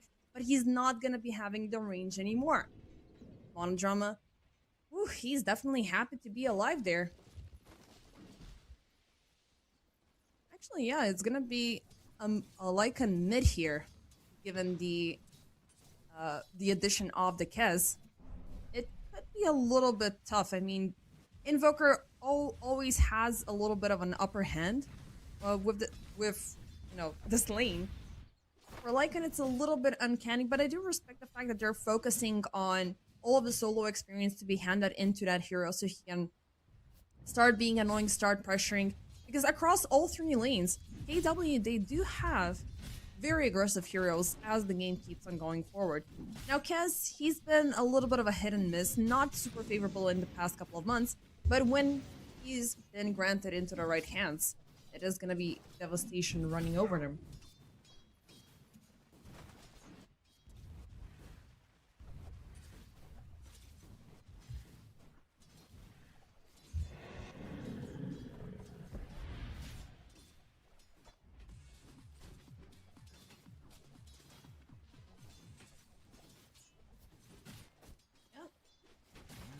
so far. I do believe we're going to be seeing a little bit of a farm fest here before we get any additional aggression.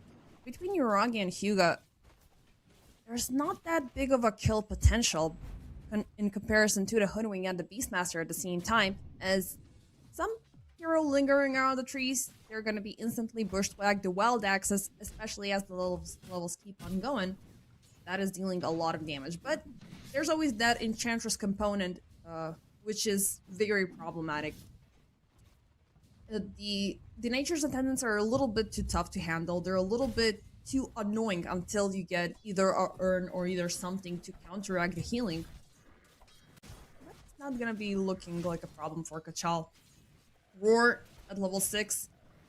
It does have the tendency to reset things completely, and right now with the ongoing pressure from the Razorbacks, which unfortunately they're not in the lane, they could be inflicting some further aggression. Now as for mid lane, things are looking so far, well, not insanely chill for Pastel. He does have the upper hand when it comes down to farming because already he has those additional units to do his bidding. Now for Invoker, it's not canny for him to go with the Forged Spirits early on, so he does not have that counter aggression. But if you misplay the Wolves, now that is going to turn into farm for the Invoker, and you don't want to let that happen.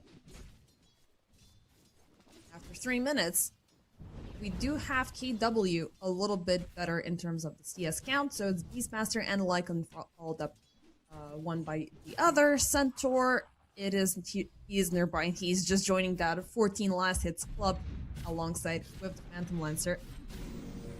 He has a little bit on the shy side, because one small misstep, he's definitely going to be punished. The Krollgash and Gothic Centaur and Techie's combination, it could be a deadly comp once you get the Hoostomp going on. With the Blast Off coming in, currently we are looking at Gothic being at level 3, alongside with the Blast Off already being focused up on level 2, and he's just withdrawing 1 skill point to see what he's gonna be needing. Now it's always pretty good to have a hero such as the Techies available to punish that right-clicking damage coming about, but KW, they don't necessarily are gonna be worrying super much about that. It is the Blast Off, it is the remote mines that could be making their life a little bit problematic, but the trade-off could be good because you could be throwing in, wait, First Blood? Oh, it's gonna be Uragi. Okay, Kachal and Loopsy double down on the aggression. SPL is gonna be the first one to perish. But yeah, look, going back at the subject between the creeps that are actively present on the side of KW, they can easily throw them out there and figure out where the mines are being planted. So even though you are converting that into farm for the Techies, it is giving you a lot of map control, which you're fine with trading it off onto a pause for support in order to keep up with the aggression.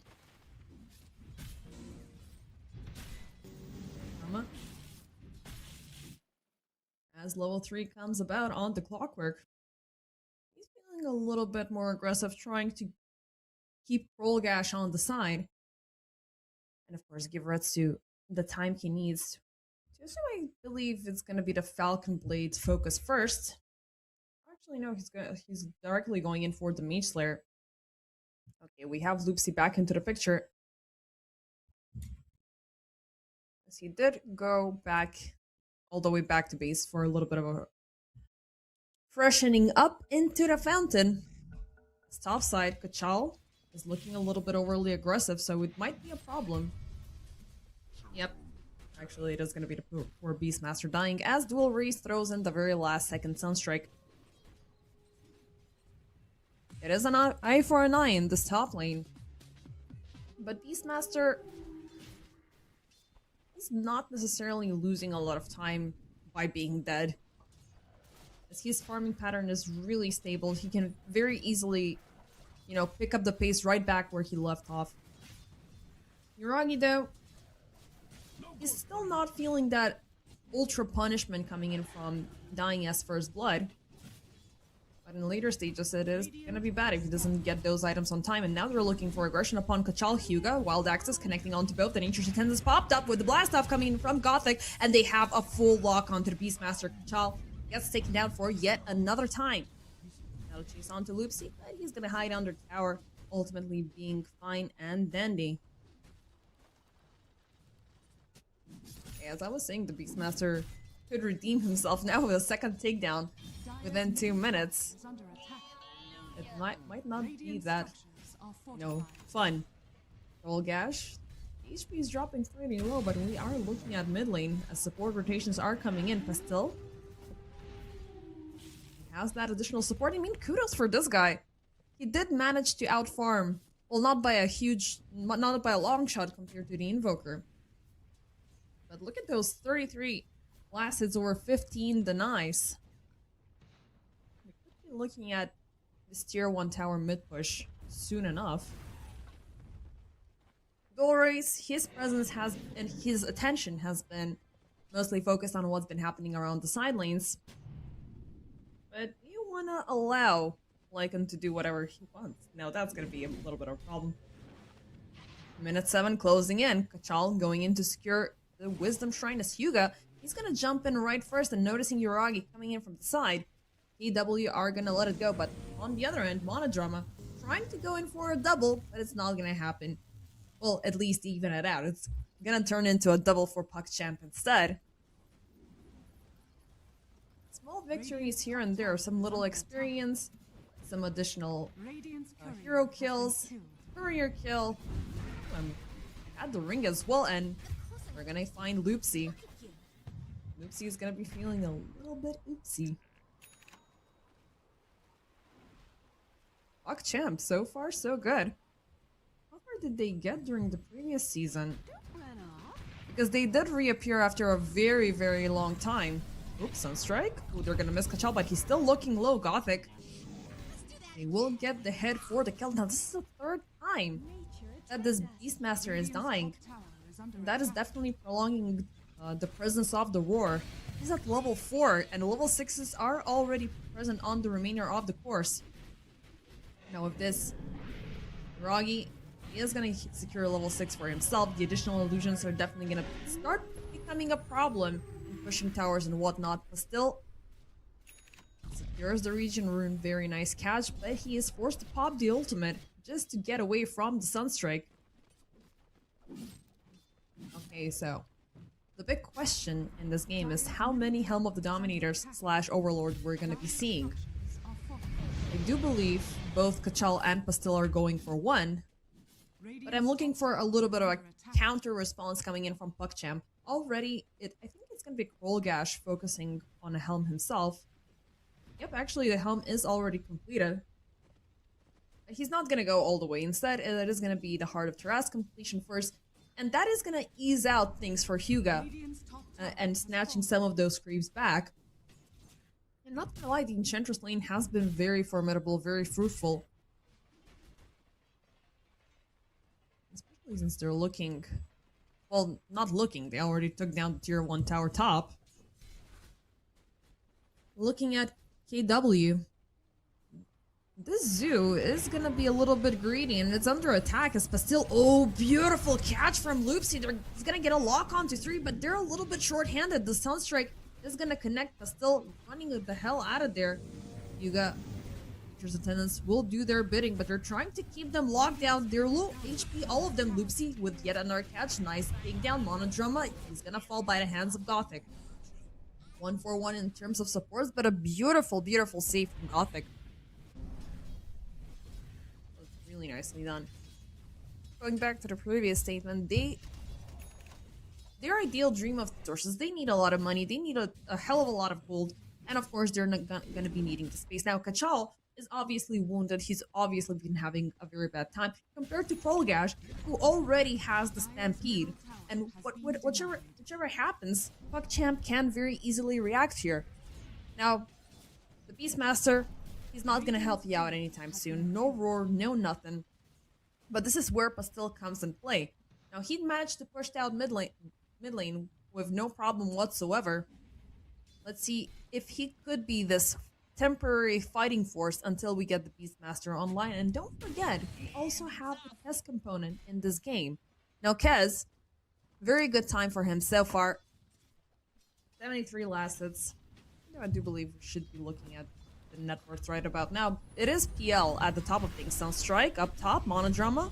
Oof, yet another sacrificial lamb falling in for Yuragi. So far, he's been having a really good game. I'm kind of scared. Like, the Peel is the scariest hero in this draft. Dolores also having a very good time on the Invoker. Even though during the lane, just going face to face against Pastille, it was really tough. And they should be pushing in more. They should be utilizing this early advantage. And it seems like they're even listening to me. Double smoke popped up. Gothic. He is moving up top across the gate, potentially with Hyuga. Now, can they convert this into kills is the big question. Monodrama, once again, doing a little bit of an overstep. And he is also there with the Kesso. Oh, this could be bad. Retsu, Stampede, is it gonna be popped up? They have a lock, and ooh, he's gonna get completely obliterated. Another catch, Tornado with the Sunstrike, Monodrama. Can Loopsy pull off a miracle once again?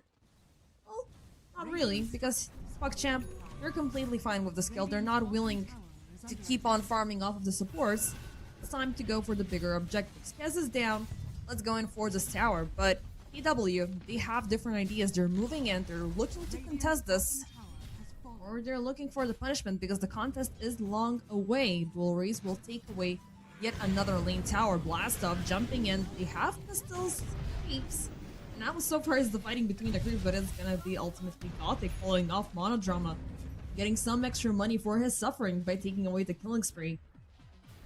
Still, how much more is he willing to go here? He's gonna run out from the shape shift soon enough. So better not get overly aggressive here. Still the trade-off, it is largely favoring PugChamp here. They took away the tower, they took away the Kess. They have converted their lane success into an ongoing punishment. How are we looking in terms of items? Do we have 3 helms already? Yes, we do. Down mid lane. Oh, yet another kill onto Monodrama. He does have the hook shot at the very least, so he can be happy about that, but he has no chance of initiating currently. PW, even, I mean, aside from the zoo component that I keep on glorifying because I really want to see that, especially in the later stages of the game, they're not living up to it, and they don't have any kill pick-off, kill potential soon enough. But Chal, ooh, he's gonna throw the roar, but it's gonna be bait. Hyuga and Gothic join forces to punish the Beastmaster for a 4th time. Monodrama, hookshot from afar. He's looking to protect the shrine. Nicely done. Stampede for the save, and oof, the push like not connect. The rest is still committed. The sharpshooter's gonna miss out as well.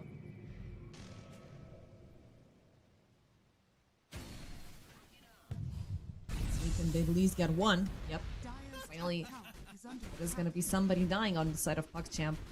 But it's just to prove to show that KW, they're definitely lacking in the damage department. So if they manage to compensate that on time, they could be looking over full control over PugChamp, because they do have huge stuns, they have huge lockdowns, they have insane control over delusions, but they just need to get to that state. Now Yuragi looking in to punish Pastille, who's been looking for yet another tower push, but the Lycan, he's angry, he's hungry, he's looking for more dual race, throwing the tornado once again. Beautiful caps from Loopsy, but they're not gonna follow it up with anything. They're just fine that they force out PugChamp to respond to this aggression up top and leave out the jungles free, leave out the remainder of the lanes free, so they can keep up with the farming. Now, the question is if PugChamp are gonna fall for this every single time, because if they're distracted, if they're moving across the map without gaining any benefits, you're ultimately losing a lot of time. We have yet another hookshot. Oh, yep. There's gonna be Hyuga. It looks like Loopsy and Monodrama finally managed to deliver what the PugChamp supports have been doing. But let's see if it's gonna work out on a bigger target next time. Down bottom, Retsu. Oh, they won Kroll Gash. Sending him down. Stampede's gonna be popped up. An ultimate for his life. Gothic still lurking in the back. Blast off. Retsu sounds very nice.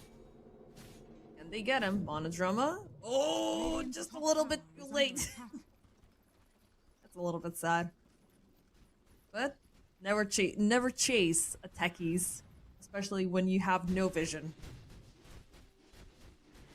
16.5 minutes into this game, number 1. PugChamp, they're leading by 4k net worth and 9 kills over 5. PL looking really good. Krolgash looking really good. I mean, they're alive, they're well. The Invoker as well. Glory's also getting 2 bounty runes. Have been marinating in the back. Krolgash, though, gets paid a visit by 4 heroes. Finally, the Centaur is gonna be taken down, but Dire's let's bottom force tower out is the recipe to be bought. With still about 2,500 gold, he is 300 gold away from the Heart Rust. Still, oh no. Dire's That was just bottom sad. tower is under attack. But yeah, having the Centaur on the Heart of Tarask, which is right now your go-to item, it is gonna make things a little bit more difficult for KW until they get the damage department going on. Retsu 128. Actually no, that's the Enchantress score currently. For Retsu, it's 210, so only 1 death, 2 kills. It's not too horrendous, but he's still far from a fighting shape. Now, Kachala, on the other hand, Radiant's he has been able to recover by obtaining the Helm of the Overlord. are scanned. So, they have got nicely done. Dire's bottom tower And they have the Black Dragon. So finally, a little bit of a tower aggression coming in from KW. 17 minutes in. bottom tower It's gonna has be fallen. yet another tier Radiant's 1 top tower. is under 1 more attack. remaining on their end. PugChamp, they have already cleared up all tier 1s.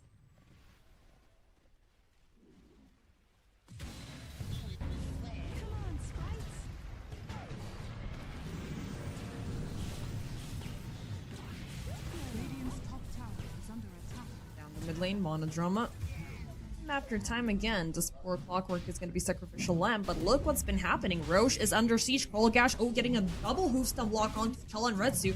He's going to be put to a stop Monodrama, forcing out a buyback. Now, this is a big Roche, and he's been pretty hurt. Still running by. The focus is onto the creeps first, everything else right after.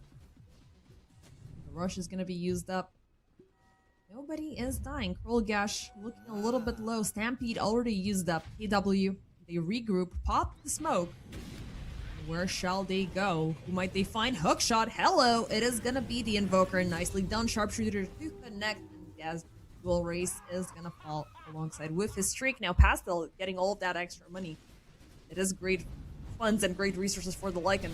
Body blocking onto Huga, so he's not gonna get far, but Kachala is in danger! He's gonna get completely obliterated. Beautiful distraction coming in from this Enchantress. It's KW. They were looking for a seemingly easy opportunity while losing their offlaner in the process. Now Retsu jumping in on the back. Nice find. Huga gets destroyed. But Yuragi coming around with the illusions. He's getting slapped. He's getting clapped. And he might even fall here. Disarm. And just one more strike. Gothic is keeping up the pressure. And he's not gonna live up to see another day. Now his friends, they haven't been able to secure any additional kills. Now PugChamp, they're looking for more. Blast off, beautiful catch from Gothic. The Sunstrike will take down one support, another support falling off, and they have still completely surrounded with the illusions. He's slowed down, he is running low, and he is looking to fall. He's insanely tanky, which is great news, but Dire's they were not able to do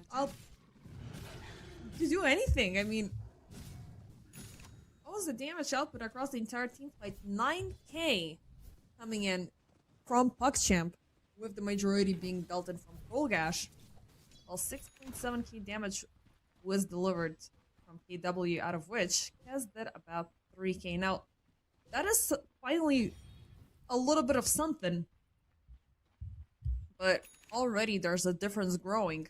9k currently, 20 minutes in.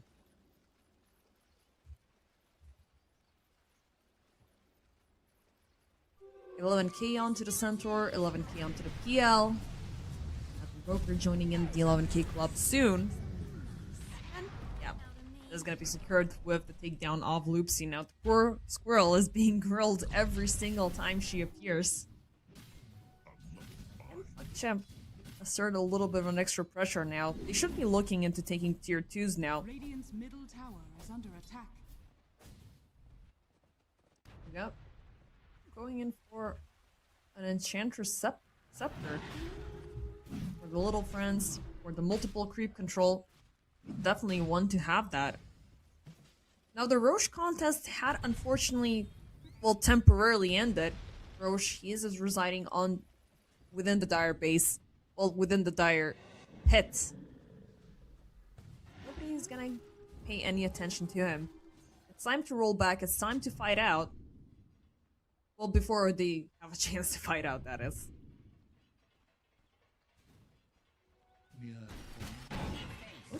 Shot catch. Oh, and he knows it's dual race as he walked right under the sentry. They get the kill. This is gonna be a big one if they get a dual race. Low on mana, but still alive and well. The EPL boots of travel have been available for quite some time. And nothing to be lost, even though that monodrama couch would have been great, but there was absolutely zero follow-up. Now up top, Pastel is the real target. Caught up by the bombs, by the Sunstrike, and he will be losing the additional creeps.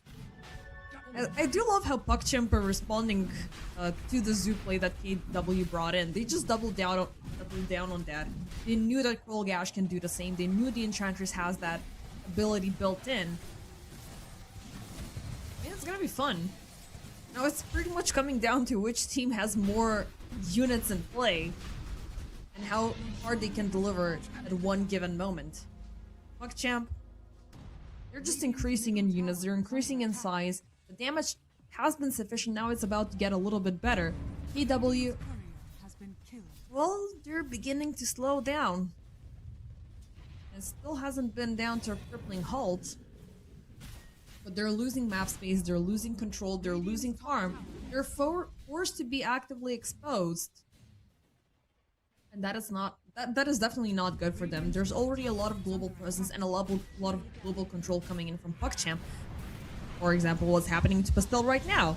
He's gonna be thrown up with the tornado, with the meatball, and he is just dead and gone alongside with Monodrama's Courier. Now the Radiant jungle belongs to PuckChamp. As they also pushed out topside, they pushed in mid. It is just that one tier 2 tower left remaining down bottom. Chal, he's been trying his best to push out, cut waves, do whatever he can to convert back into farm. But he's already slacking by 4.5k net worth compared to the Centaur. And that is not a good sign. I mean, Centaur is a little bit more... Well, he's not falling down the line of a hero that is able to farm very well, but he's always having that incentive to keep on with the fighting, to keep on with the aggression. And the fact that PuckChamp have been able to facilitate the global presence, the Sunstrikes coming about, the Gothic blasting out of nowhere, has been absolutely great. Now KW, aside from the damage aspect, they need to worry about their healing, they will be needing to worry about their ongoing survivability.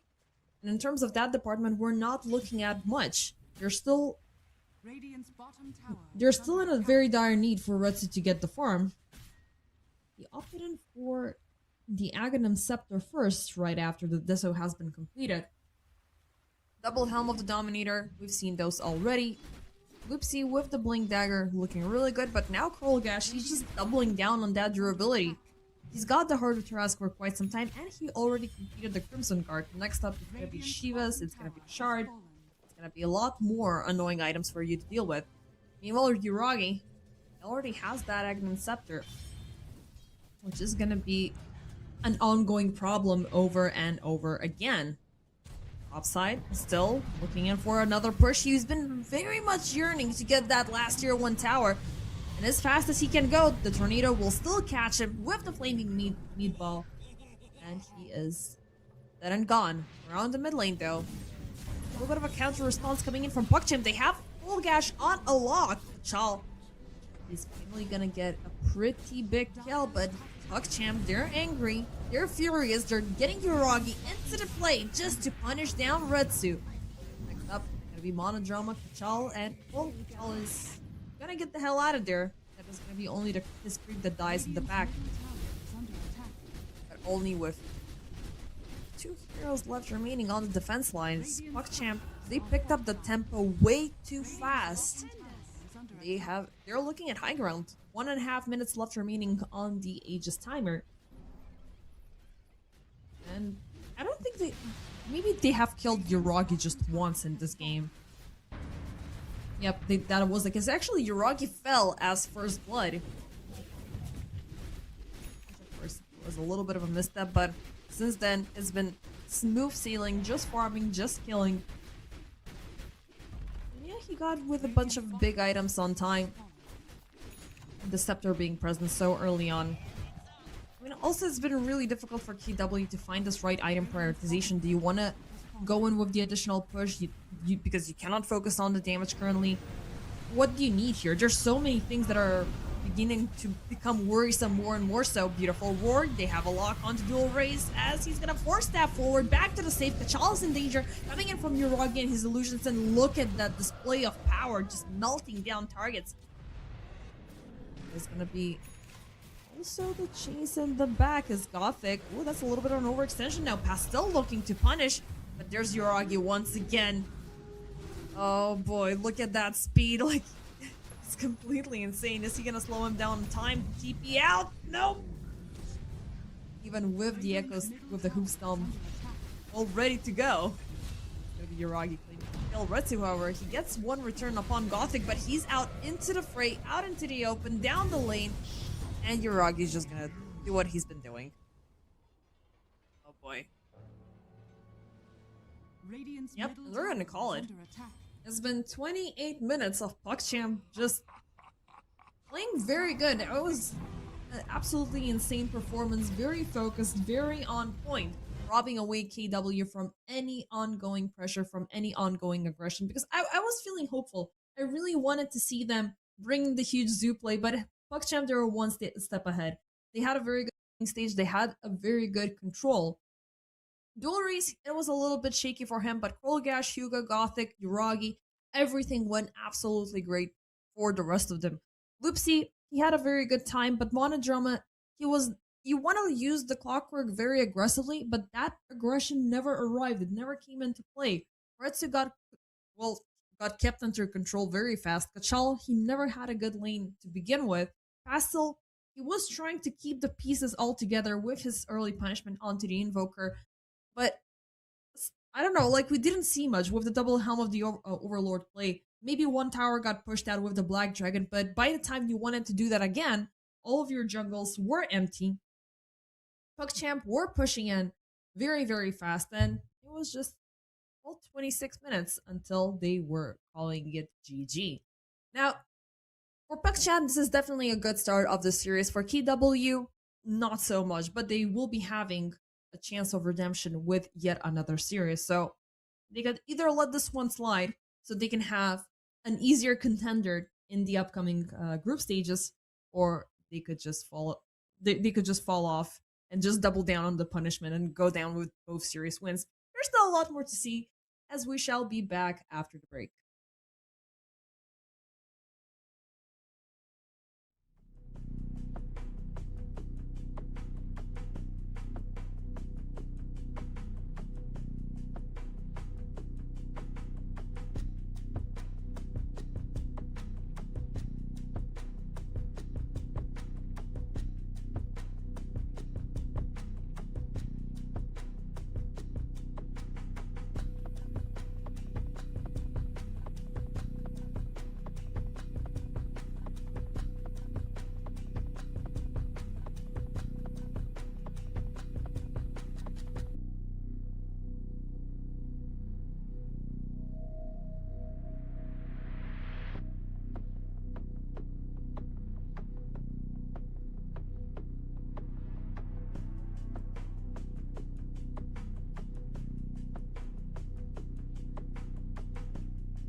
And ladies and gentlemen, welcome back to game number 2 between KW and PuckChamp. Game number 1, it unfortunately did not go down the way of KW with their Zoop because PuckChamp were a little bit, well, pretty much were one step ahead of them and pretty much forced them out to, well, pretty much do nothing. They didn't have any time to farm, they didn't have any space to farm, they lost their laning stage, and the game ended up in 28 minutes. So their big and ambitious ideas might be put to an end, and KW should be responding a little bit faster and a little bit more aggressive within the early stages of the game.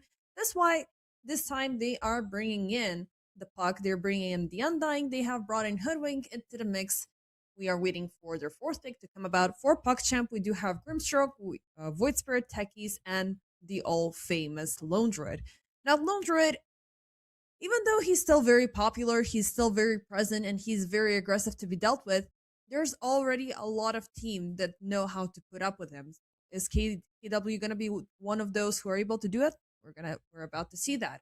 PuckChamp, obviously they're already winning by 1 map. They're going to be bringing in the Void Spirit for the additional aggression alongside with the Grimstroke, and they have Techies as well. So I do like the Techies being present. Gothic last time, he had a very, very fun time upon that hero. For a second time in a row, KW are going to opt in for the Hoodwink because Loopsy definitely had a very good presence and a very good way to reset the team fights when PuckChamp were feeling overly aggressive. Now for this time, you do have the Puck as well within your addition. So that's at least 2 layers of big AoE lockdowns that you can utilize. This Undying, I'm feeling a little bit unsure of. Now, regardless from the fact that you do have a lot of laning aggression with the decay stacks popping up, the Tombstone gives you a very good first blood potential. The lockdown is what I'm having a little bit of an issue with, especially, and in addition to the fact that Spectre does not have a lot of early damage. She's gonna need a lot of time to get the Radiance going, which is gonna make her farming speed a little bit slower. Lone Druid also thrives on that. In the meantime, he can make the Aghanim Scepter and start using the bear and treating it like an Arc Warden on steroids. So there's already, these awkward contradictions happening. I'm not a Spectre fan. I will never be a Spectre fan. We did do these commentaries with the other casters. Not sure if it was for EWC or was it for Blast. We're looking at the win rate from Spectre. Now, as contested as she can be in some of these matches, her delivery is sometimes poor. She does thrive very well into the later stages of the game, but later stages of the game is not something that is the trademark of the current meta of the current patch. So that's where I have a problem with this hero. KW, they might work this out, but who is gonna be their final pick? So they're looking at this Undying as being an offlaner, which could be either or. It does leave the lane to be a little bit vulnerable. But what could be your choice here? If you're going in for a support, you do need something that has long range, that has a very good burst, and that could give the Undying a chance to farm. And I'm even looking at something like a Witch Doctor going in as a position 4. But then again, I'm not a fan of the Undying going in as a pos 3. So your other pos 3, you're kind of limited right now. I mean, you still have, well, the Tidehunter just got taken out. What else can you bring into the mix? Underlord is still viable, gives you some sort of a... I can't believe that actually happened. I'm as flabbergasted as one could be right now. Okay, Witch Doctor going in as pos 4. Now this is gonna make my day. I ultimately love this. Maledict as your opener with the Tombstone. Now that is somebody dying for sure. PuckChamp, that's already gonna be a lane that is gonna be a little bit problematic, and that is definitely the lane upon which the Lone Druid is gonna be going. Now either or, if you're having the Hoodwink as a pos 4 or the Witch Doctor as a pos 4, him and his unit can be brought together, and you can utilize that stun potential and go in for the execution. But I'm looking for a Witch Doctor pos 4, man. I would really love to see that. I was hoping for a global ultimate sort of a offlaner, and that is going to be on the end of PuckChamp. It is going to be Dawnbreaker brought into the mix last. Now, it is a decent hero to have about, but what is your kill potential? What is your early aggression? Now, it's going to be Krollgash once again joining sides with Gothic, who picks up the Techies yet again. Hyuga joins in with Yuragi. Grimstroke and Lone Druid are going to go together. Void Spirit, of course, in the mid lane. Now, is it going to be... Let me just double check on the heroes and on the players, because sometimes they can always make these rotations between the supports. Just got to make sure who we're looking at and what position. So Lizard is going to go in as Loopsy, Hoodwink, and Witch Doctor is going to be pause 4. I like this, definitely. Spectre is going to have a hero to protect her actively, who's of course going to slow things down. Grimstroke, it is a vulnerable hero, but when you combine the effort between the Celestial Hammer Slow with... I keep on forgetting the name of the spinning... the spinning... what's his face? The spinning hammer. But regardless, that combined with the Inkswell, it could mean somebody dying. But Spectre, she does have the speed, she does have the movement speed to get away with the dagger. Hoodwink can reset things. And then ultimately you can be bringing in the puck into the mix if things go too haywire. Definitely a huge improvement and a very different change of pace coming in from KW. I like this draft a lot more than compared to the previous one. Now it's coming down to the delivery. It's coming down to what they're going to be doing, how they're going to be executing things. Because last game, they were, well, overpowered very fast. And they didn't have a chance to live up to their dreams of getting the Lycan online, of getting the Beastmaster into a very strong position. And also PL was a devastating force of nature. And thankfully, you're not going to have that appearing this time about. But we do have the Lone Druid.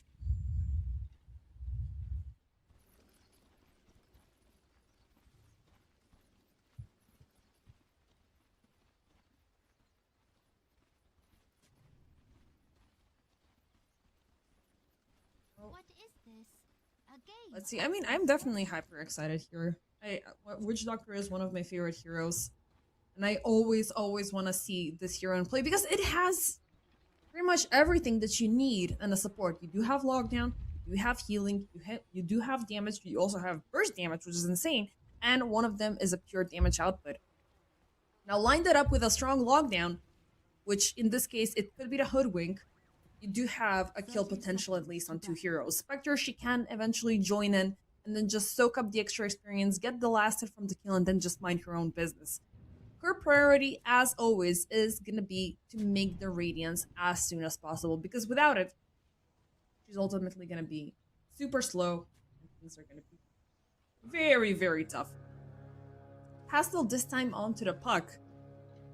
It should be a good addition to the draft, for sure, but you always want to go for these big commitments with the puck. Of course, if it's a big hero, if it's a pos 1 or pos 2, you're not going to hesitate to drop the Dream Coil and secure the kill. But if it's something smaller, you could be baited out far away from your teammates, as mobile as you can be, use up the ultimate, and maybe afterwards get executed. So that could always be a problem, and Dawnbreaker does thrive on those situations. She can just arrive out of nowhere. We can also have the techies, loves to be mobile, loves to be ever more so present, and just come out with the blast off. Now, the one thing that I have a little bit of a missed potential coming in from PuckChamp is the fact that they're not uber utilizing the Grimstroke potential. Bottom lane, we did have Loopsy joining in. Actually, it is going to be Monodrama. Okay, ultimately, the supports are going to swap places. I would have liked the other combination a little bit better. Not gonna lie. The decay stacks with the Maledict would have been a little bit better, so let's see if it's KW planning out the situation a little bit better than I was hoping for. Pachal, Yuragi, they're gonna get him tangled up. The pressure is still there. The bear, it is gonna get out of range. But yeah, looking at the Grimstroke potential, you're not having any additional big single target spells that you can line up with the big ultimate with the Soulbind, but you always have that guarantee of the double stun, which is going to be causing a distraction. It is a little bit far worse compared to the Weaver Swarmlings coming in, for example. Because those you can't completely ignore. This you cannot. You're silenced. You gotta stop. You gotta take that shit away from you, pardon my French, and then just move on.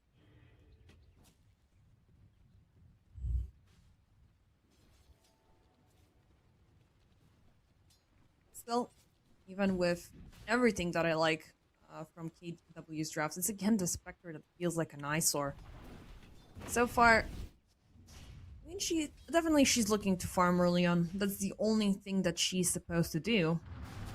But dying is gonna be bad, and First Blood drawn as Monodrama is gonna fall, but topside is gonna be a bigger catch for KW as Uragi is gonna fall off, and it's gonna be a double kill for Kachal.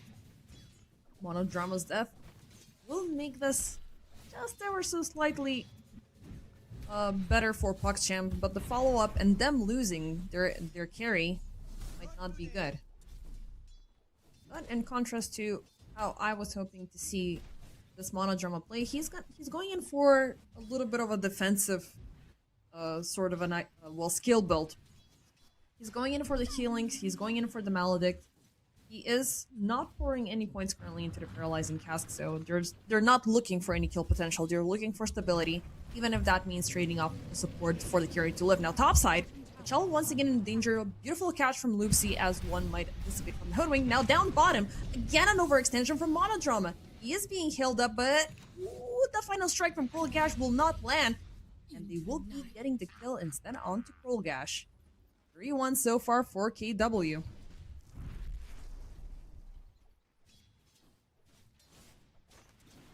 Time, Witch Doctor is gonna survive. Castle, so far they are head-to-head with Dual Race. He's not going in for that uber pushy early puck play. He's also just keeping it stable because with the Void Spirit, he's always having a very easy chance to deny your creeps if you're forcing out the orb. So far, it is within the interest of Pastil to keep things stable. Now, topside, a little bit of a chase. Down bottom, Retsu in danger as Gothic. Oh, they're gonna get him. Nothing that Monodrama could have done there. Easy kill.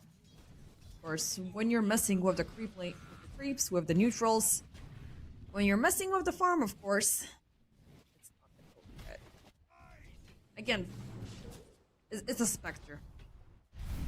She's got absolutely no early game, and Monodrama is gonna be slammed down during the downtime from Retsu.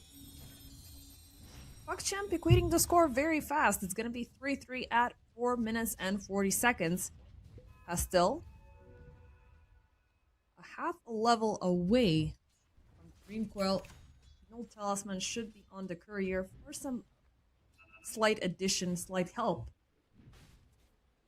But between him and Dual Race, I don't know, Void Spirit, he wants to go for these single target aggressions, for these ongoing rotations once he gets the Remnant, and that will put PogChamp in a very decent position to keep on the ongoing punishment onto Spectre and keep rolling, keep repeating, because if she's out of the game, that's one huge component that you're losing from the game. Now topside, at least, KW are looking to focus down Uragi.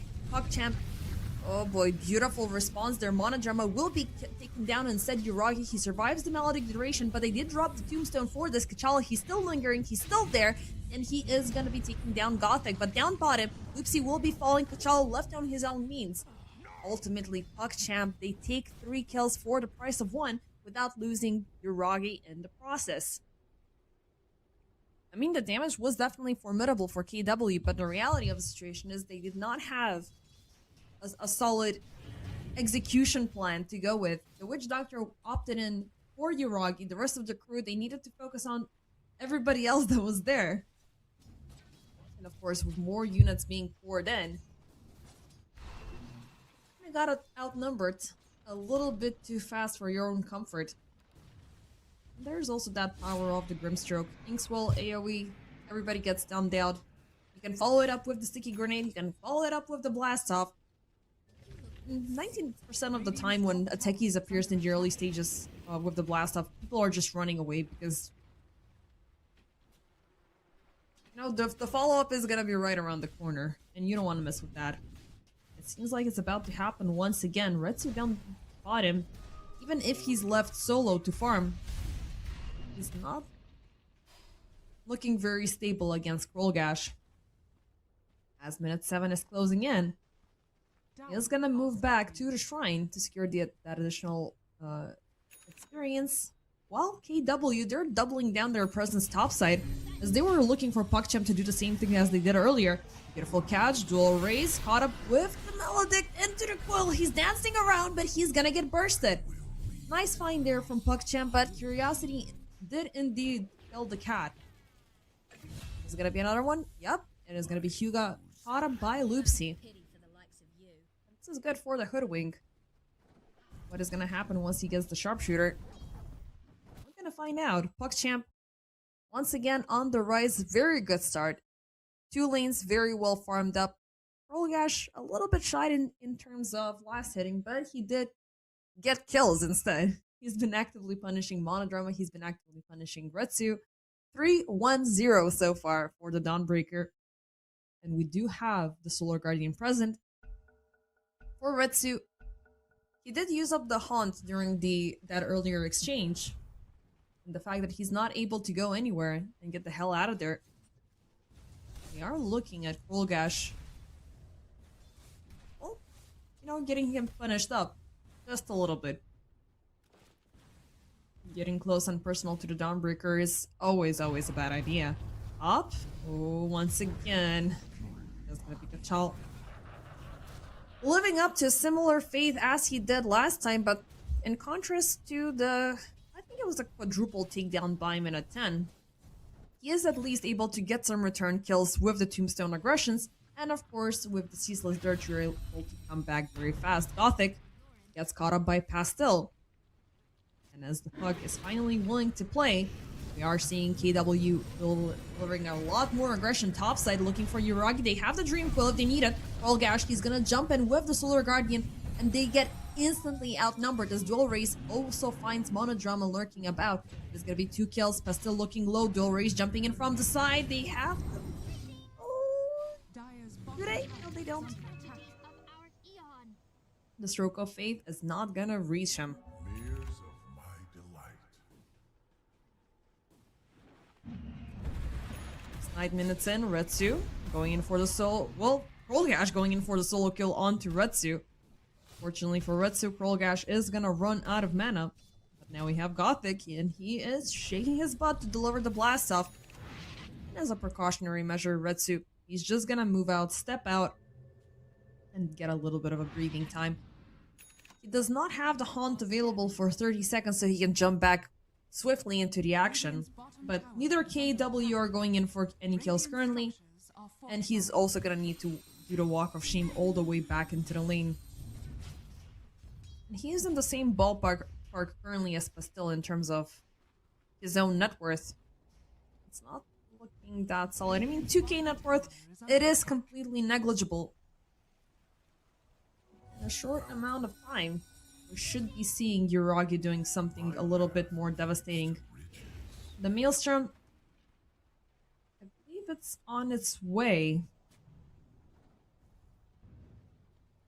Nope, actually, they're gonna go for him. Target found, target acquired. And they get the kill. Instant transformation coming in from Uragi. The rest of the team are jumping in. Dream Coil catching up to 2. Can they get him? The damage is a little bit lacking and they're still fighting under tower, but one more strike is gonna be enough. Both Uragi and Gothic are gonna fall. Monodrama so far for the exchange. Solar Guardian jumping in. Kachal looking low and he's gonna fall. 2 for 2. A little bit more fruitful for KW as they took away a streak. That is the one from Uragi. Retsu got the experience. Retsu got some additional kills, so Spectre might have a chance of redemption, but even at 10 minutes, you are not even having a single component of the Radiance. Sacred Relic is halfway through completion. It could be bad. You're still susceptible to aggression, you don't have a lot of pickup potential, and you are lacking in terms of damage. Now, damage component from KW was obviously a little bit of a problem, as they did overstay under PuckChamp's tower, so they were able to get a return out of that entire skirmish. But let's see now, they're looking for more. They're not allowing to let that slide. And nope, Uragi once again caught up. Nice find by Loopsy. Maledict. Oh, it's gonna... The cask bounced off from the neutrals, but they still have Uragi within close proximity as he will be bursted down. Now we have the Death Ward level 6 arrived right on time. but PassionUA are getting the hell out of there. The backlines, they find Hyuga. Gonna be 2 for the price of 0 as both Loopsy and Monodrama were insanely low. But they did survive.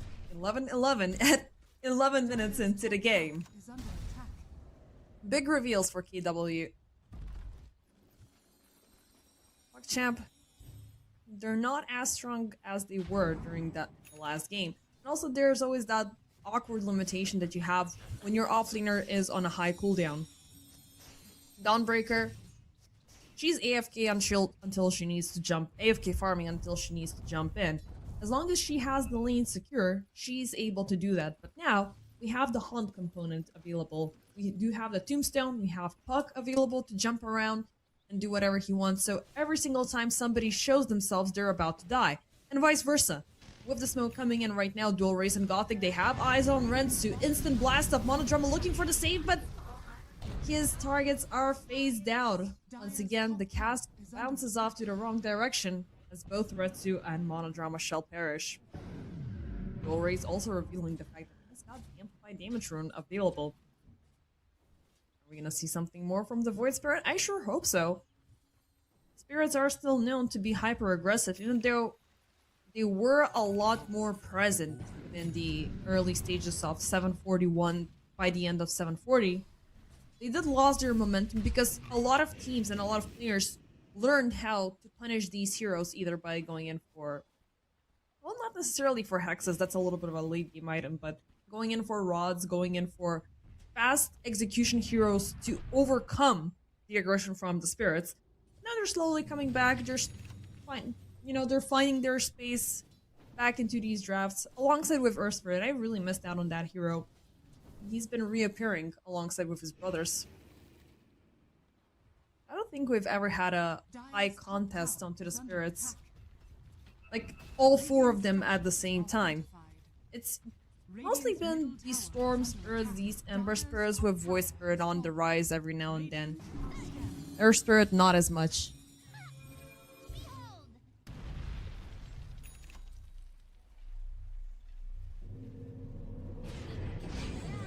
For a challenge down mid. Coil, oof, it's gonna miss out Dual Race.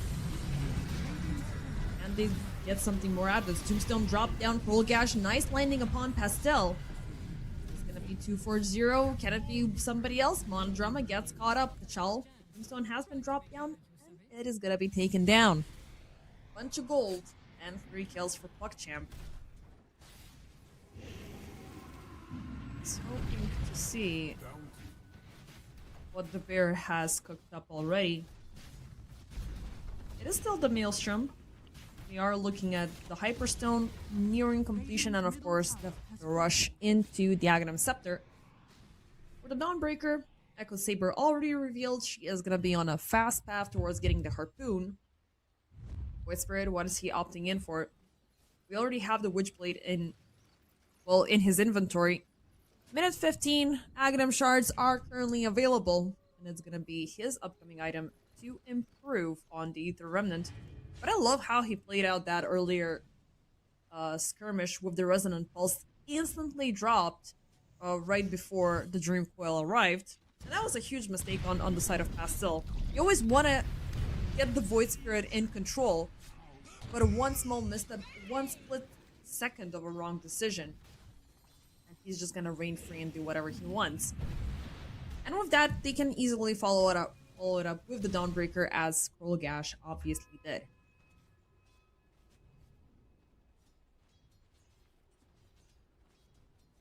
Now it's downtime again. Now it's time to chill out, roll back to farming. I mean, there's been a win for one team, a win for the other one. I guess we will need to wait out and see what is going to happen within the later stages of the game, which I'm hoping to see. Even though currently at 16 minutes in, PassionUA, they are leading by 6k. And to my great surprise, it is Kachal being at the top of things on the end of KC, with his consecrated traps already completed. But let's see how long is that going to last. Dual Race once again going in for the siege, enabled by the haste rune, but he might be caught a little bit too red-handed and overstepping a little bit too much. Thankfully, the rest of the crew are going to be there to help him out. They will force out the tombstone to be used. So you can be happy about that, but they will disallow KW to use that for any further engagement. And of course, they're always on the lookout for Retsu. Well, thankfully, he had the Haunt still on cooldown, so he was not, even if he was close by, he was not willing to jump in and fight. Did he complete the Radiance? Answer is no. He's still looking for that 1,000 additional gold. Oh boy.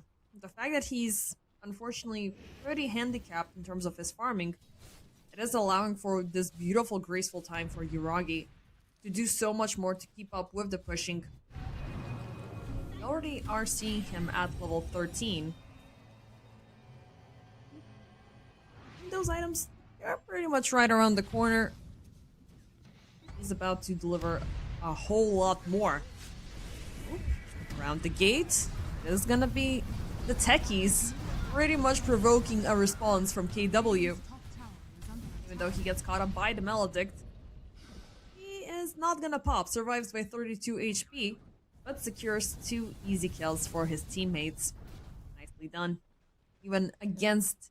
I mean, I still like this Witch Doctor. I mean, potentially it could be really fun, but the fact that KW did not opt in for a hyper-aggressive lane to keep an ongoing punishment onto Yuragi feels like a very, very big mistake. And they didn't get the Hoodwink as well to protect the Spectre, because between the Hoodwink and of course, yeah, the Witch Doctor does have healing, but the Hoodwink has better range and it has a lot more of a reliable stun. Castle up top, a little bit of an overextension from the Spock. And of course, as great of a playmake as he can be, he is never supposed to be alone. Map space is not that scarce for KW, especially compared to the last game. We are looking at one tower taken away from PugChamp, and it's only these, actually it's the safe lane towers. Also mid is missing, but that might be a subject to change as down middle, Krolgash gets caught up, and of course gets obliterated right after. 4 heroes versus 1. KW, they are gonna be evening out the tower score. But what can they do after that? Are they gonna look to punish PugChamp? PugChamp are looking to punish them instead, with 2 heroes going across the gate smoked up. Oopsie.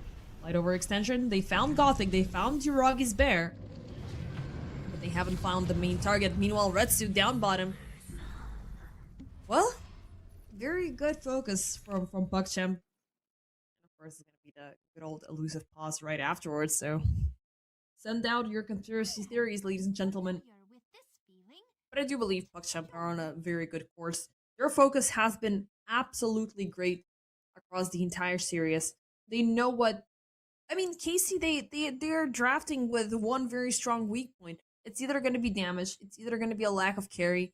And of course, as the game keeps on progressing, you are able to eventually compensate that. But for a hero that has barely any early pickup, that is insanely reliant on a very expensive farming item, you're never gonna receive that damage. And you're not at the same time compensating with the rest of the crew. A lot of misplays have appeared from KW. Hopefully it's not gonna resonate across both series. Because I do assume that PugChamp are throwing a little bit extra just so they can survive all the way into the groups. Let's see, let me just do a quick double check during the pause regarding the state of Group A. There were 3 teams with 6 points, but this is the last game for PugChamp, so they are definitely doubling down here.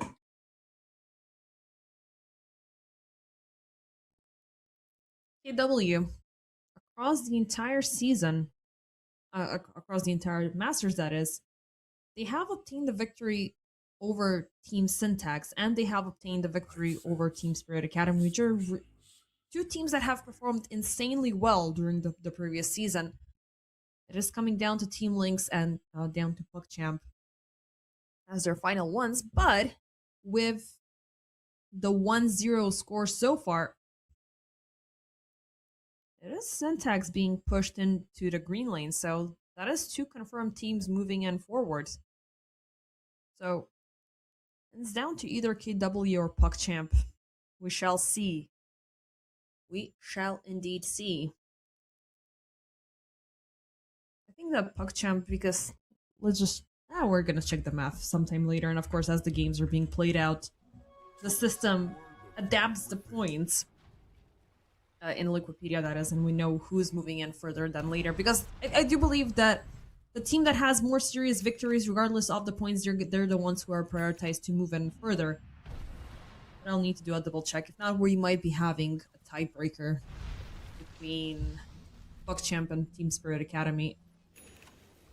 I do believe Spirit Academy were a little bit better, so yeah, they have to Series 1. So they might be better off moving forward. The pause is over. We're back into the game. 20 minutes in, it's 20/12 in the favor of PuckChamp, alongside with 9k net worth difference. We're back where we left off.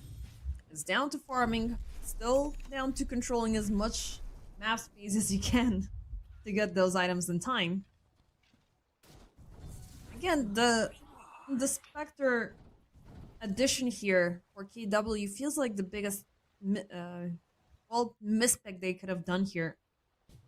And the fact that Gothic is very close to your carry is always a really bad sign. But maybe they can facilitate something if they knew where they were going. This 3-man smoke, it is not finding anybody, and with the lack of damage, with the lack of anything, they're not even able to convert their presence into a Tormentor kill. Scans drop down left and right. They were looking for somebody walking close to the shrine, but they're not within reach. The other in our scan, nobody gets picked up. PuckChamp, they're completely on the other side of the map, ultimately leading to KW wasting a lot of time. And time is always of the essence in Dota. During that time, Hiragi is closing in towards the Scepter completion. And the question that has remained for quite some time, is the Scepter on route to complete it? The answer is finally yes, but PuckChamp, well, they're just gonna double down on further regression as Kachal gets caught red-handed trying to push out the bottom tier 1 tower. The last one that KW need in their collection. We've been looking at a Roche contest that feels a little bit too soon with these drafts. KW, yet another smoke. Seeing down the river, they do see Gothic. But the Bushwhack is gonna miss out. Kachal jumping in, dropping Tombstone in the back, but he was hoping for something a little bit more. Unfortunately, it's just gonna be one support lingering there. Yet another one gets caught up. Ooh, the bind, getting both of them. The Solar Guardian that is not gonna connect. Actually, Gash, he did cancel that out, but it doesn't matter because they did get 2 kills in return. It's gonna be an offlaner and a support for 2 supports. How did the Guardian get cancelled though? Did he get stunned or something? Actually, that's not a lot of spells in the recap. I think you should open the recap one more time because it got updated. I can hear me, but it was a very underwhelming team fight, not gonna lie. Well, nothing has changed. Absolutely nothing. PuckChamp, they're in a little bit more of a fit stage to fight.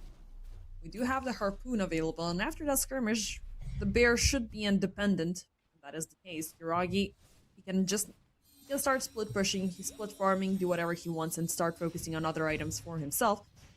As for the techies, we have the Glimmer Cape completed. He's gonna go in for the Force Staff and the Windbreaker. The Wind Waker, sorry. Coming out next. Dual Race. It is a Scepter into a Parasma with the BKB right after, if it's much needed. Whereas down bottom, we do have a Puck being a menace as always. And he's not gonna overstay his welcome down the lane. Because the second he's spotted out, that might be PuckChamp flying in within a matter of seconds, and they're definitely in close proximity. They are around the Radiant jungle. Let's see if we're gonna make the catch. The puck is already down to 50 mana. Not sure if he's gonna be doing much here. Meanwhile, KW, they are indeed around the Roche pit, but I don't think they can do anything here. They got no damage. Kachal does not have anything in terms of right click. The supports, they cannot really do much. Let's see, maybe down bottom is where we're going to be seeing the actual contest.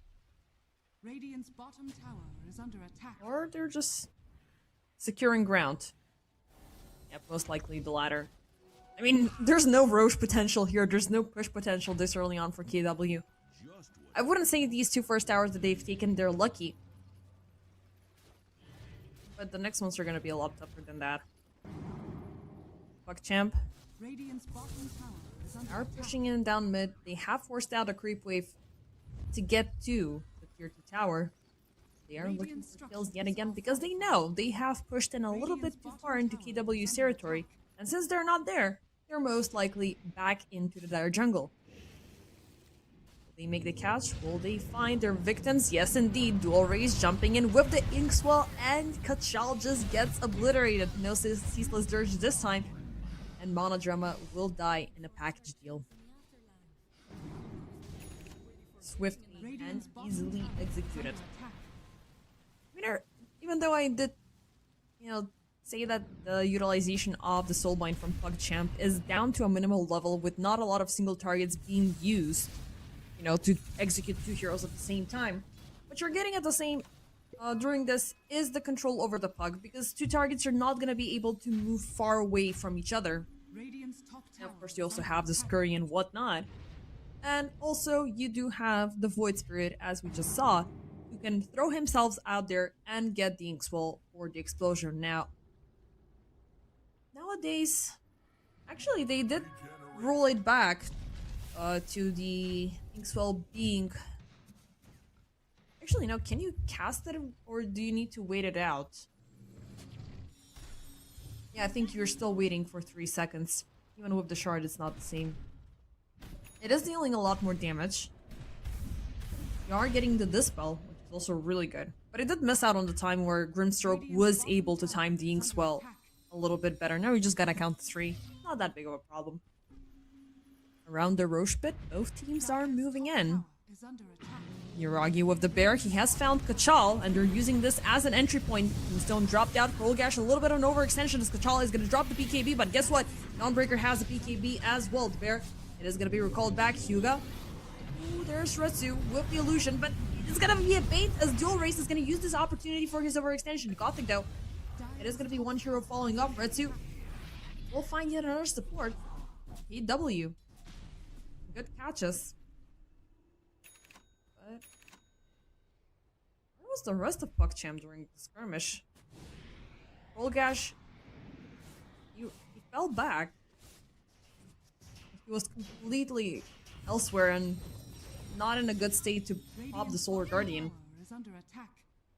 But I guess if the price for you expending all of your big ultimates is just for 2 supports, Dire's top tower is it's a under worthwhile attack. contest while PugChamp are still doing their own bidding. They're still chasing objectives. They're still pushing in. Bottom tier 2 tower has been secured already. We're going in for a 27-minute Roche. Dire's top tower is under attack.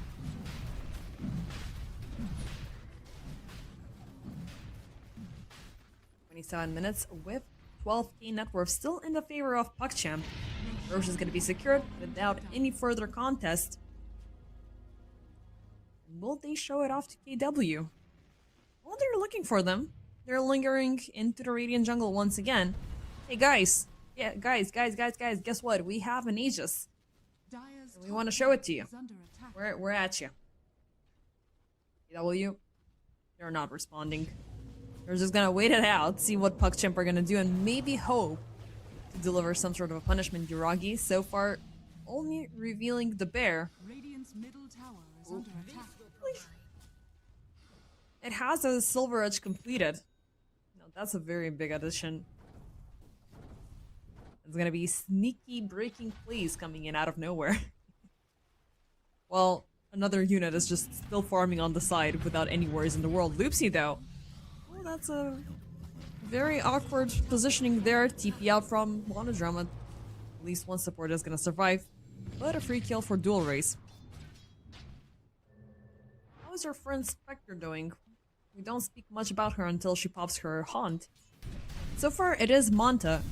She is going in for the Basher. I mean, they do have solid lockdowns, but, you know, you always want to get that extra.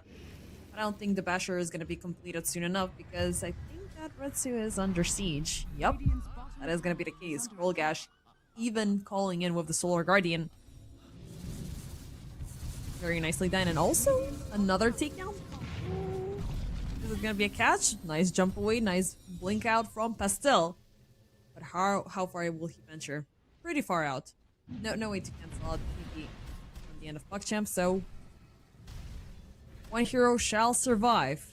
But times after times again, the Spectre is being hyper punished. And again, this hero has absolutely no redemption arc. She's 29 minutes in, with just the Radiance, with just the Manta, with map space closing in versus the Lone Druid, and versus a Void Spirit that currently has an Aegis of the Immortals. So things are bound to get tougher. AW, you're looking for creative ideas, such as the Consecrated Wraps onto Loopsy. I don't think that I like that item onto the hero. Actually, no. Yeah, it is Consecrated Wraps. But first off, we have a team fight in our midst. Dual Race. He was looking for a fight, but he manages to bait out the Tombstone once again. They're trying to lure out KW into a better fighting space. Retsu, both of them get caught up by the Solar Guardian. Both of them shall pop. Gash looking for more. They find a jump onto Monodrama. Shall back. Dual Race. He's barely alive, but he's still jumpy. He did manage to provoke a reaction from KW very early on, and he's been living with this decision very well. He's looking for more. He's looking for Loopsy. Down the lane, Kachal will jump out.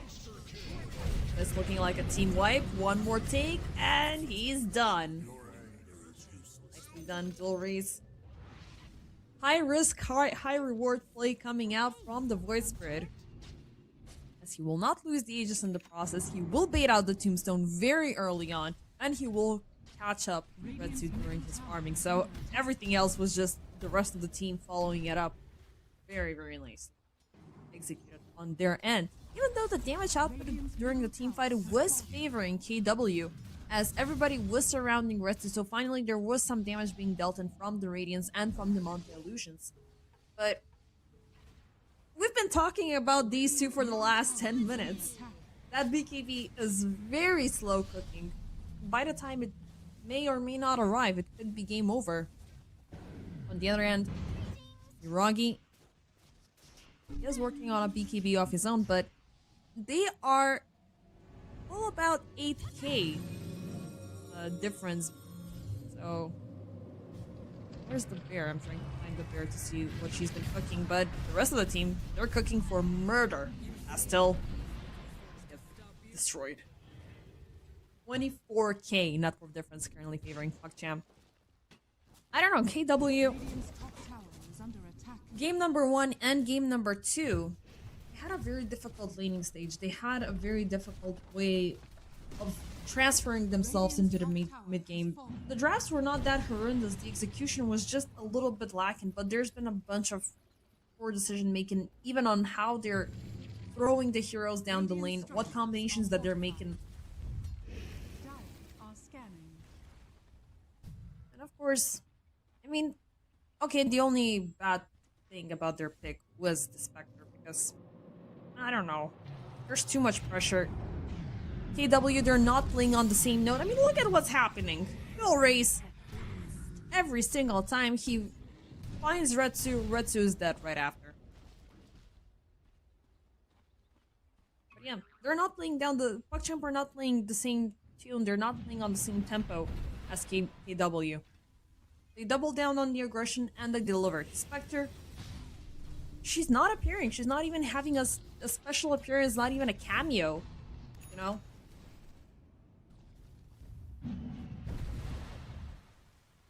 He's just behind the cameras, waiting for something to happen.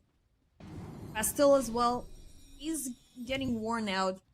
And again, Puck likes to set up big team fights. He likes to set up big, setups for follow-ups for big kills, and he's not getting any of it. Void Spirit is still leading this pain train for PuckChamp. His Aegis will eventually expire, but during the next skirmish, he will be having a BKB to reveal. Now that's one. Second is on to Dawnbreaker, which we have seen into a team fight already, and we have the one for the Bear coming in. Now for the Spectre, it's looking like that BKB is gonna be way too late. What are we seeing on the Puck? Well, that's one BKB appearing, so that might be a stroke of hope for the team. But can you get PuckChamp? Because they're baiting out these awkward responses from KW every single time. They're forced out to move, they're forced out to be overly aggressive, and they get punished instantly right after. Look at Retsu.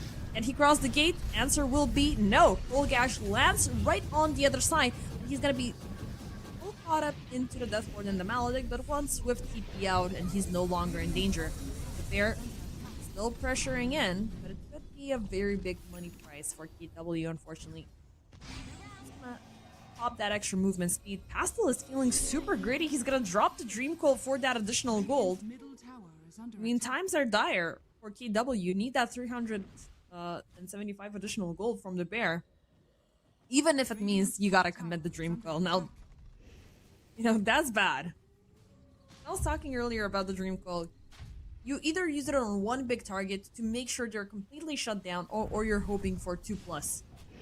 The Bear is gonna be respawned. I do believe, yeah, Yuragi, he has it back in play. The Bear, well, obviously, since he's halfway across the map, the Scepter has been completed for quite some time. The BKB just arrived. Silver Edge has been present to be ever more so annoying and lingering down the lanes, as it's gonna be a swift blink queued up right after. Topside, Hyuga, they find Monodrama dual race instantly on the double. Retsu will join in, looking at the potential for kill, and it's gonna be Hyuga taken down, but now PuckChamp, they are responding. He dropped the Solar Guardian dual race with the BKB, the bind onto 2. They have a lock onto Retsu once again, and it's gonna be him. Chal being taken down. Dotic is gonna die by Monodrama, but Yuragi will take him down right after for the price of 2. With a dieback on the Witch Doctor. Make that 4. I don't want to be the deliverer of bad news, but I think that close to this point is going to be when KCR are going to be forced to call GG. The Bear is looking really strong. Look at that solo push coming in from it. There's absolutely nothing for them to respond with. The damage was insufficient. The initiation was not there. PuckChamp, they're just, well, exploring across the map. They're exploiting their locations, and they're just taking them down one by one. 36k, 40 kills in 37 minutes. At least KW did survive for a little bit of a longer time compared to the 28 minutes off game number 1. But it's not looking like they have any more gas left in the tank.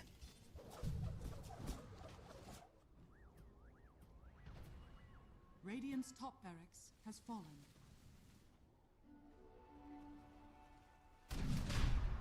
Roche number 2 for PuckChamp.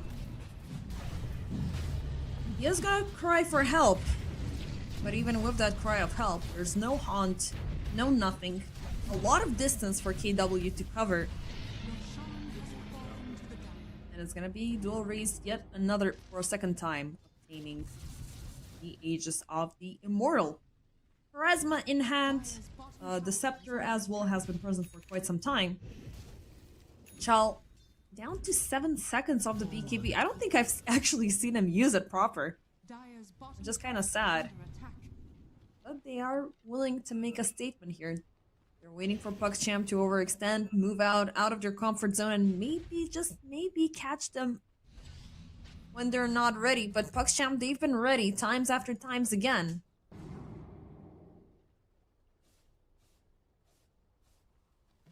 gonna lose them. Again, this is the second time these KW are wasting so much time, but they have no vision, they have no control. Not only across the map, but over PuckChamp as well. Look at where Gothic is lingering currently in terms of net worth. He's in top 5 heroes. Over the Spectre, over the Undying, and breathing behind the neck of Puck. 2 sets of lane are completely lost, and Pastel is once again in danger. Breaks out with the BKB, but he's gonna get silenced up the second the BKB expires. So Soulbind onto both of them once more. They're silenced up. They have him in a package deal, and Pastel will pop even if Hyuga dies. He did his own bidding, setting up forceful war as yet another hero shall fall. Monodrama on a dieback, Retsu on a dieback.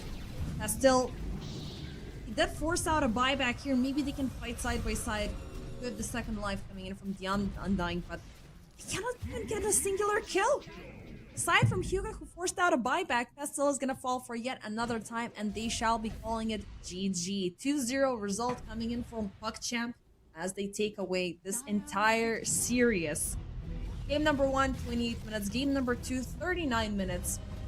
A lot stronger of a performance from KW in this game number 2, but it was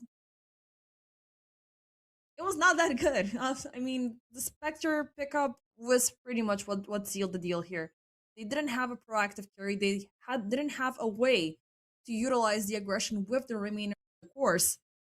And they still have a lot more to play. I mean, this was a little bit underwhelming in terms of performance. Everything else, like the entire core play coming in from Pastel, from Kachal, from Loopsy, and Monodrama was absolutely great. But what they're drafting for Retsu is like, okay, we have discovered up, you can play whatever you want. But in reality, you gotta account for all 5 heroes. You cannot just play whatever you want. PuckChamp, really, really good performance. With that, they shall be obtaining 3 points. And if my math is correct, that is gonna throw them into the second place of Group A. So yeah, for KW, the final chance to survive, it is gonna be within an hour as they face off Team Lynx. Now, theoretically, this should be an easy victory for them, but given how they underplayed today, it might be subject to change. They might not be looking that solid. I do still hope they're gonna be giving us a good performance. As I said, we're gonna be back within 1 hour, so we shall see what the outcome between Team Lynx and KW shall be. See you then.